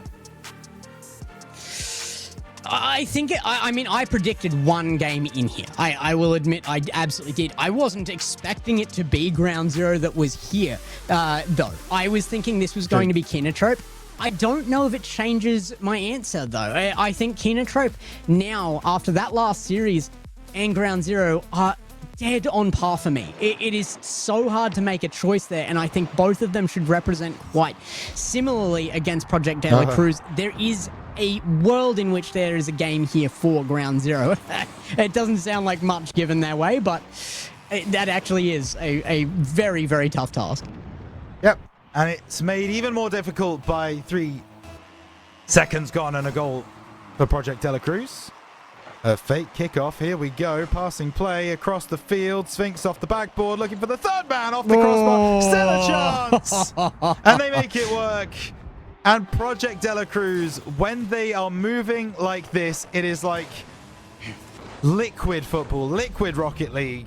So difficult to stop. Beautiful to watch. 2-0. I question whether Kevin actually called that he was backboarding that a second time there, because Sphinx just about pre-jumped that touch to backboard again there. There's no time to combat. There's no way. That prediction is actually unbelievable for Sphinx to be there for the cleanup. Sphinx doing Sphinx things again. Yeah, exactly. You know, he's just got that knowledge. He knows what his teammates are going to do. He's played with Kevin. I mean, soothsayer. Yeah, but it does go back to the fact that obviously this team of Kevin and Sphinx goes back quite a long way. Oh! And interesting one. Very, very interesting one. No.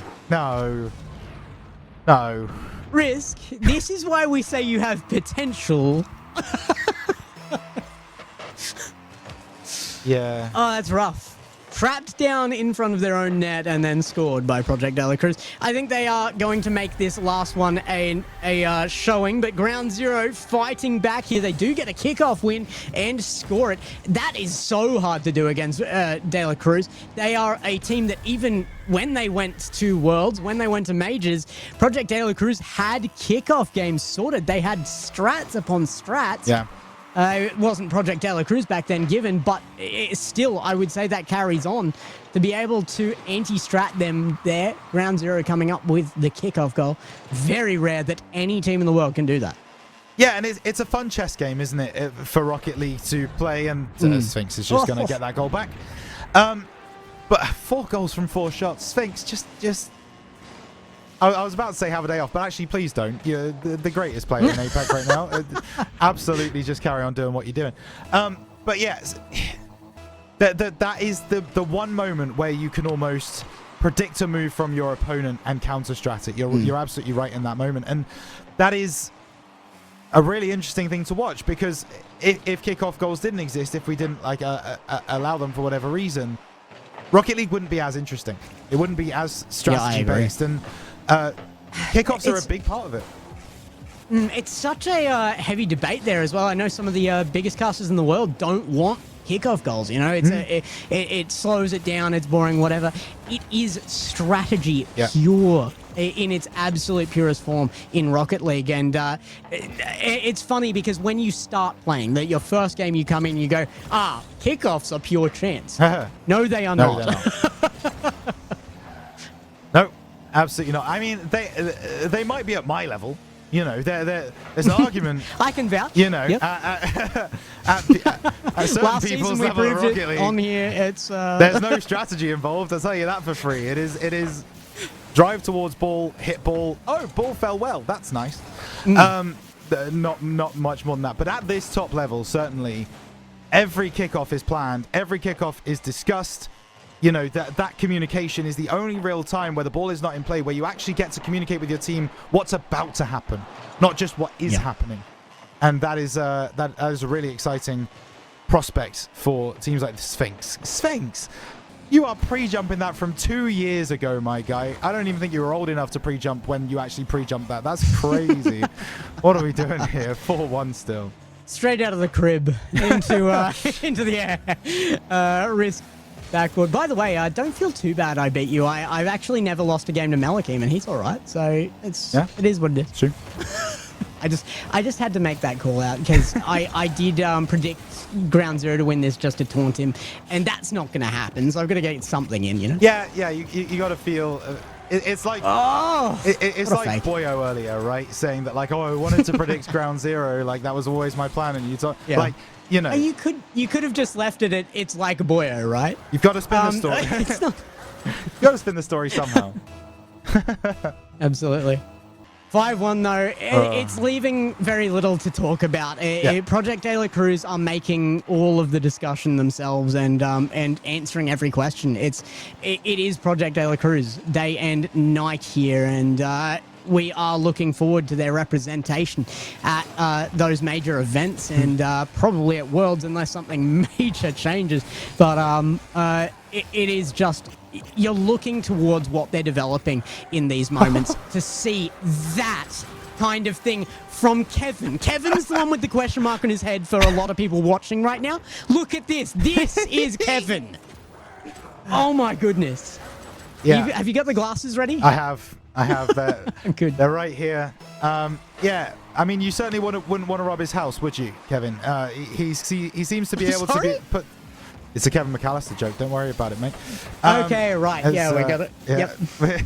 Listen, we've got to find some level of entertainment in this because as it stands, this is... Most of the people watching have never heard of Home Alone. Oh, come on now. About 10 years before they were born, or... Well, I've already got unk status, so it's fine. I'm not too That's worried fair, about it. yeah. Listen. A lot of people call me Malakim's dad, so that's... That would raise more questions than it answers, actually, but that's beside the point. Oh, there's a goal back. We're not going to Brazil. Oh, there we go. Hooray, the breakaway we goal. need 2 more, please. I need to see the glasses. I need Rhino cast back into the abyss. Yeah. But we'll see. We'll see. Project De La Cruz certainly racking up as many as they can in this final game here. It is in their favor. They are taking it home, but my goodness, the 6-2. I'm just glad Ground Zero are consistently showing they score against a team even of this caliber. Yeah, absolutely. I mean, we're not going to see the 4-4 that was prophesized by the way that the series was going, but they are able to consistently score at least, and that is important. That is good for the mentals. That's good for being able to move forwards in this season. And still believe that there is work to be done, and I truly believe there is, and they've already been able to get one monkey off their back in being able to beat Kenotrope, which is a huge result for them, and a difficult team to beat at the best of times. Oh, you know, there you go. That's a nice goal from Nye, being able to play the 50, play the low 50, and get beyond. 6 seconds to score 3 goals isn't long enough, and Kevin might have sold a little bit by jumping a little bit early, but nonetheless, you can only score past what's in front of you, and Ground Zero are doing just that. So there is still opportunity, and they're once again going to go for a 3-man passing play here. Kevin off the left-hand side. The big dive from Sphinx. Doesn't get there. Probably should have left it for Catalysm. Doesn't matter. Project De La Cruz are your Open 2 APAC champions. Yeah. It's not entertaining grand final, but it is possibly the most... We have never had a team at the top of the region that was this dominant, I don't think. Not since our first regional in 2021. And that was LCT and Mac there. And of course, that was still when the region was split into 2 halves. So they were only that dominant with APAC South. Now they're in a totally ball game. The entire region is so much better. They came up at a blazing pace and they are still rising, and yet still Project De La Cruz manages to be a team that can top the region by this far. They are going places. Oh my goodness, are they going places? Yeah, absolutely. This is a team that you would believe will be able to represent APAC in a really positive way. I find it really interesting because we were talking about this, obviously, about Luminosity and Virtus Pro last year, about the team that would represent APAC well on the world stage. The difference is Luminosity and Virtus Pro had a sparring partner. They had opposition that were very, very close to their level and world class in what they were able to do.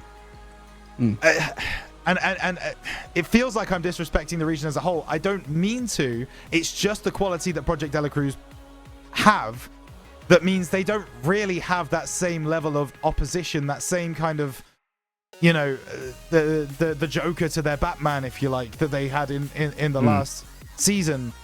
And that is a little bit of a concern because when they get to the world stage, things are going to be a lot tougher for them. They are indeed. They absolutely are. But it prepares the rest of the region as well. And I think that's what's worth looking across now. We have finished up our day. We need to take a look at how we got to this. And to do so, we certainly will be bringing on Rhino because, Boyo. We've already got a Rhino. We'll be bringing back Boyo because we need the takes of everybody. Sometimes I just mentally count out Rhino. You know, it's kind of the only way I can get through my days. Hey, I'm sure Boyo, you can vouch for that. We're just numbers to you, Gex. That's all I'm hearing. You think we're the same person? You're just like, get those two involved. Yeah, that'll do. Yeah, all right, I hear it. No worries. Yeah, I mean nothing to Gex, but I mean the series was just domination from Dela Cruz. The first two games, not even close. Third and fourth game, a little bit closer, but still nothing. I can let you know a little kind of behind the scenes secret. Still nothing. During that game, Risk was talking about how he had homework to do afterwards, and he had to go. Okay. He's like got some homework due, and they were all making fun of him for that, and I think now they're running away to do his homework. So take that as you will. Take that as you will. He's got some Rocket League homework. They took the time out. They took the time out. They did take the time. Maybe that was him just getting Probably in a few doing the answers, homework, actually. That was exactly. A couple of scribbles on the paper, but it has been an epic day, and like we said, there is so much promise out of that Dela Cruz roster. But I do want to get away from that matchup. We saw the domination, we saw what they have to offer, but we also saw across the length of the day so much out of the region. We saw an unexpected second place here, probably, but not by that much. And I think that is worth talking about in and of itself. There is that competition between second and third, and then there's that competition to be a defined fourth place that I don't think we have yet. No, absolutely. And I really want to discuss that point, is the fact that, yes, okay, we have a very clear number one in the region now. And if there was any doubt about that, there isn't any more. However, below that, seconds to maybe even eighth, because I'm kind of looking at Godspeed and Big Dogs, and they definitely have opportunities as well. It just feels like anybody can get anybody else in and get the better of any other team in that kind of region. And even below that, even the people that were knocked out in the top 12 bracket, in the GSL bracket, you've got Jingji Shooters, who are excellent, Reunited Unks, who are really good, Kanoko Suit push Big Dogs really close, and Overlooked as well have a fantastic team that people are getting excited about, and Bear Claw Gaming as well. How we've not even spoken about them so far. Blue Glass and Madden that's a really good team, and they should be performing better than they did in GSL on Friday as well. So the region is really exciting in those aspects, and the floor is starting to rise beneath Project Dela Cruz. I mean, and it has to. You're talking about this whole kind of situation of not knowing who our kind of top four is, even specifically. We've got two people tied for second here in overall points, being Ground Zero Gaming and Kinotrope. Then you look down to that fourth place spot, and okay, provisionally right now it is North Star Gaming, but right behind them is another fourth place contender from last event of Overlooked, who crumbled out of the event this time around, not even making it out of the top 60 in the GSL stage bracket. They were top 4 last event, challenging some of these top teams. They could easily come back regional 3 and actually cause some damage as well, so it is hard to say who our top 4 is. Yeah, it really is. But it's an interesting battle, and that's why you guys should be coming back. Of course, we're not quite done yet. Don't go anywhere. We do have actually an interview coming up with that team, the team that everybody is talking about. I think even globally, Project Dela Cruz is a topic of discussion. It is revolting that they are not represented by an organization yet, and they are coming out here to give us the content as well. So we are in the process of setting that one up. But I gotta say, it is so nice to be represented so well, that APAC is starting to be taken more seriously across the board. It's so nice to have everybody out here. We had well over 1,000 people in attendance for our first on screen grand final of the year here, and it is a beautiful thing. APAC is really coming to the fore, and like you said, the ground floor is rising. Rising indeed. Rising indeed. And as we see our APAC teams start fighting, we've got some other exciting ones just coming into these next regionals. I mean, like, didn't even get to talk too much, obviously, could be starting in day 2 about like teams like Kanoko Soup, Canon, Buchanan, and Shalom. We've now got this new kind of up-and-coming Japanese player we didn't really know about before coming in the way of the names are in my head there, that's terrible. But coming in now, we're seeing a lot of the APAC players having a chance to shine again. We're seeing it on a lot of these APAC teams like in Arizaki, like Zhejiang Rooters, like Overlooked, who are having these big moments but just aren't consistent with it. And if that consistency can rise, then we're going to see them really start to shine. Yeah. Absolutely we are. So hopefully we do get to see them start to shine. And I think you've absolutely rightly said as well, Gex, that having that team at the top of the region is beneficial for the region as a whole because they have something to aspire to. You have a team that you look at and you go, I want to be them. I want what they have. I want to take that spot away from them because no one else is doing it right now. And that's a big motivator for people. You know, some people will look at it as an insurmountable mountain to climb. And to be honest, those people don't have the mentality that it takes to get to that pinnacle. But for the people that are looking up and going, I could do that. I could get to that point. We need people like that in APAC, and they are starting to come through thick and fast. It's so cool to see. No, it's rare and few between that you can reach that point as well, but you're never going to unless you make the push, and you'll never know if it's possible unless you make the effort for that push. So if you are watching this and you are a player in the region, don't doubt yourself. Throw yourself at this and see the results come out. We will back you all the way. It is always good to see the newcomers and the rise from beneath. I love to see the old players as well, though. Misty came out and thrashed today. Loved to see him over the course of the weekend, especially when they came in only 8th in their group. I mean, that is equals 16th out of those phases. Came out swinging, looked brilliant. That team, a huge come up there. Some players coming out of Japan, out of so many different nations, actually. I think it might be one of our most varied top 16 we've ever had in the region. The entirety of Asia is showing up for this APAC RLCS. Massively diverse this time around, but let's have a little look at what the whole weekend and the whole week has brought to us. We end this day with Project Delacruz being your champions once again.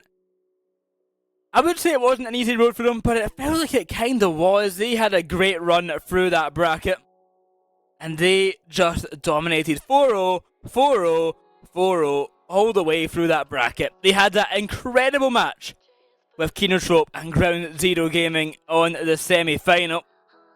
And of course, in Arizaki coming in against Ground Zero Gaming, able to take the one game, had a great set against Godspeed yesterday. A lot of good things to come from these teams, I would say.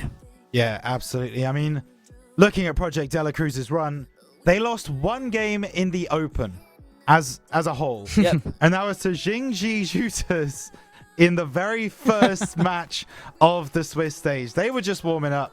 After that, it was sweep after sweep after sweep after sweep after sweep after sweep after sweep.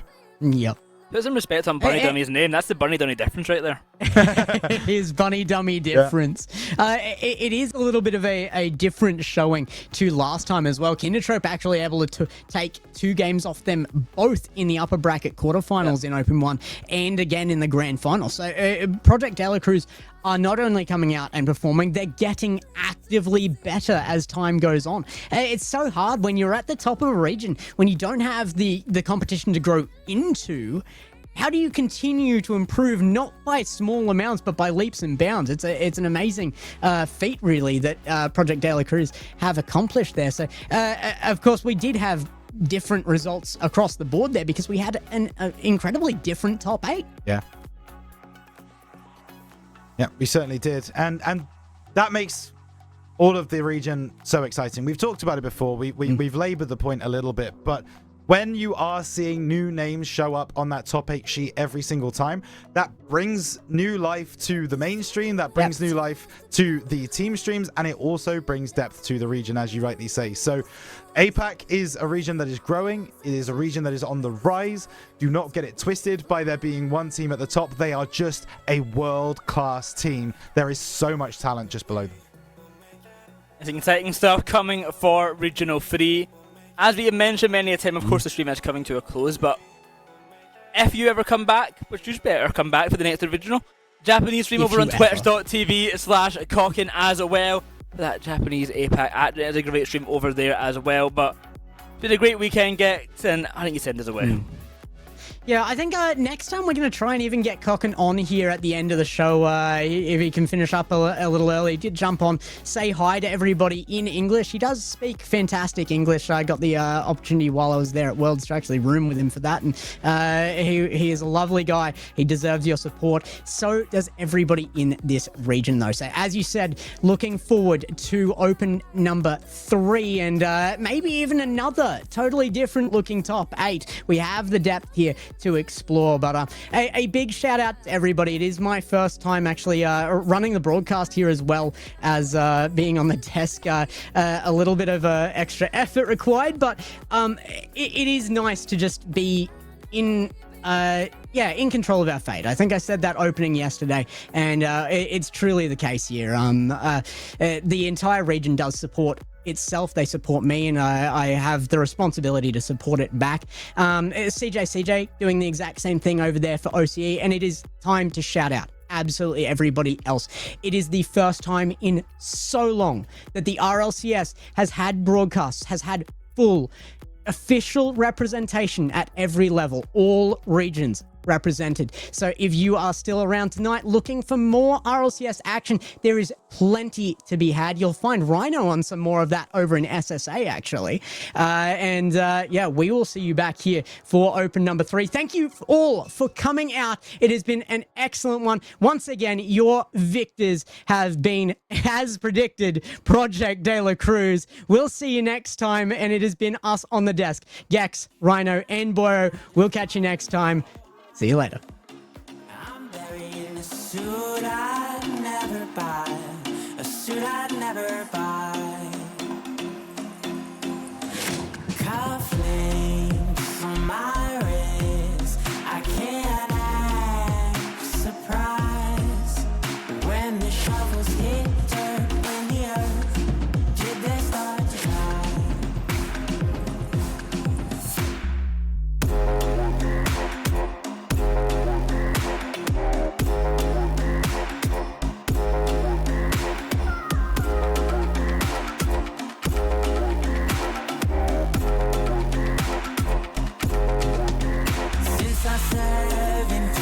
I've been looking for a place to make me be complete. I've been looking all alone out there for anything to make me feel alive.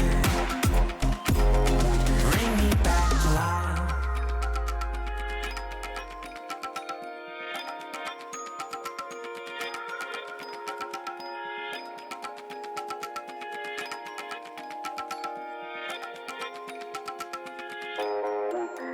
Cufflinks on my wrist, I can't act surprised. When the shovels hit dirt in the earth, did they start to cry?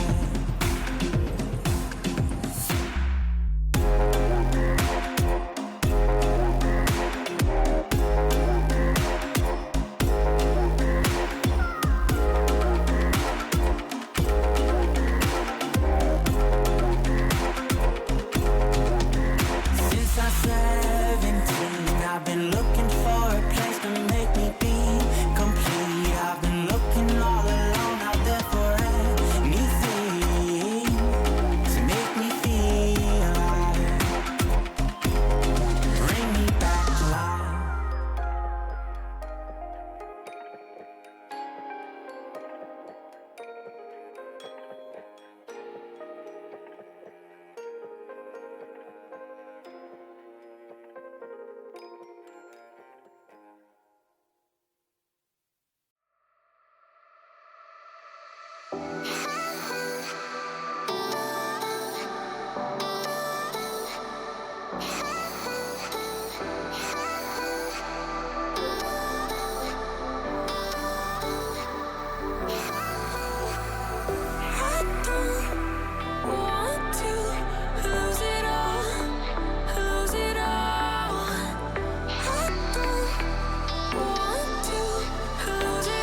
She found a way into my heart.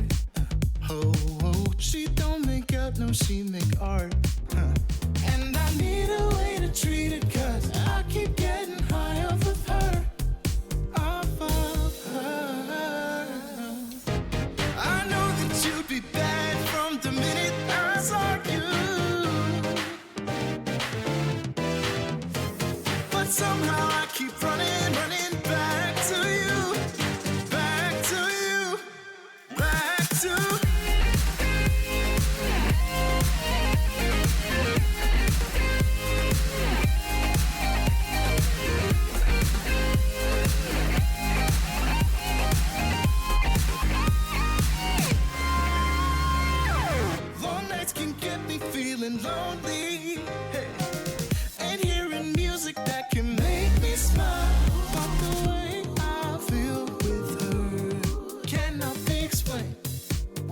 still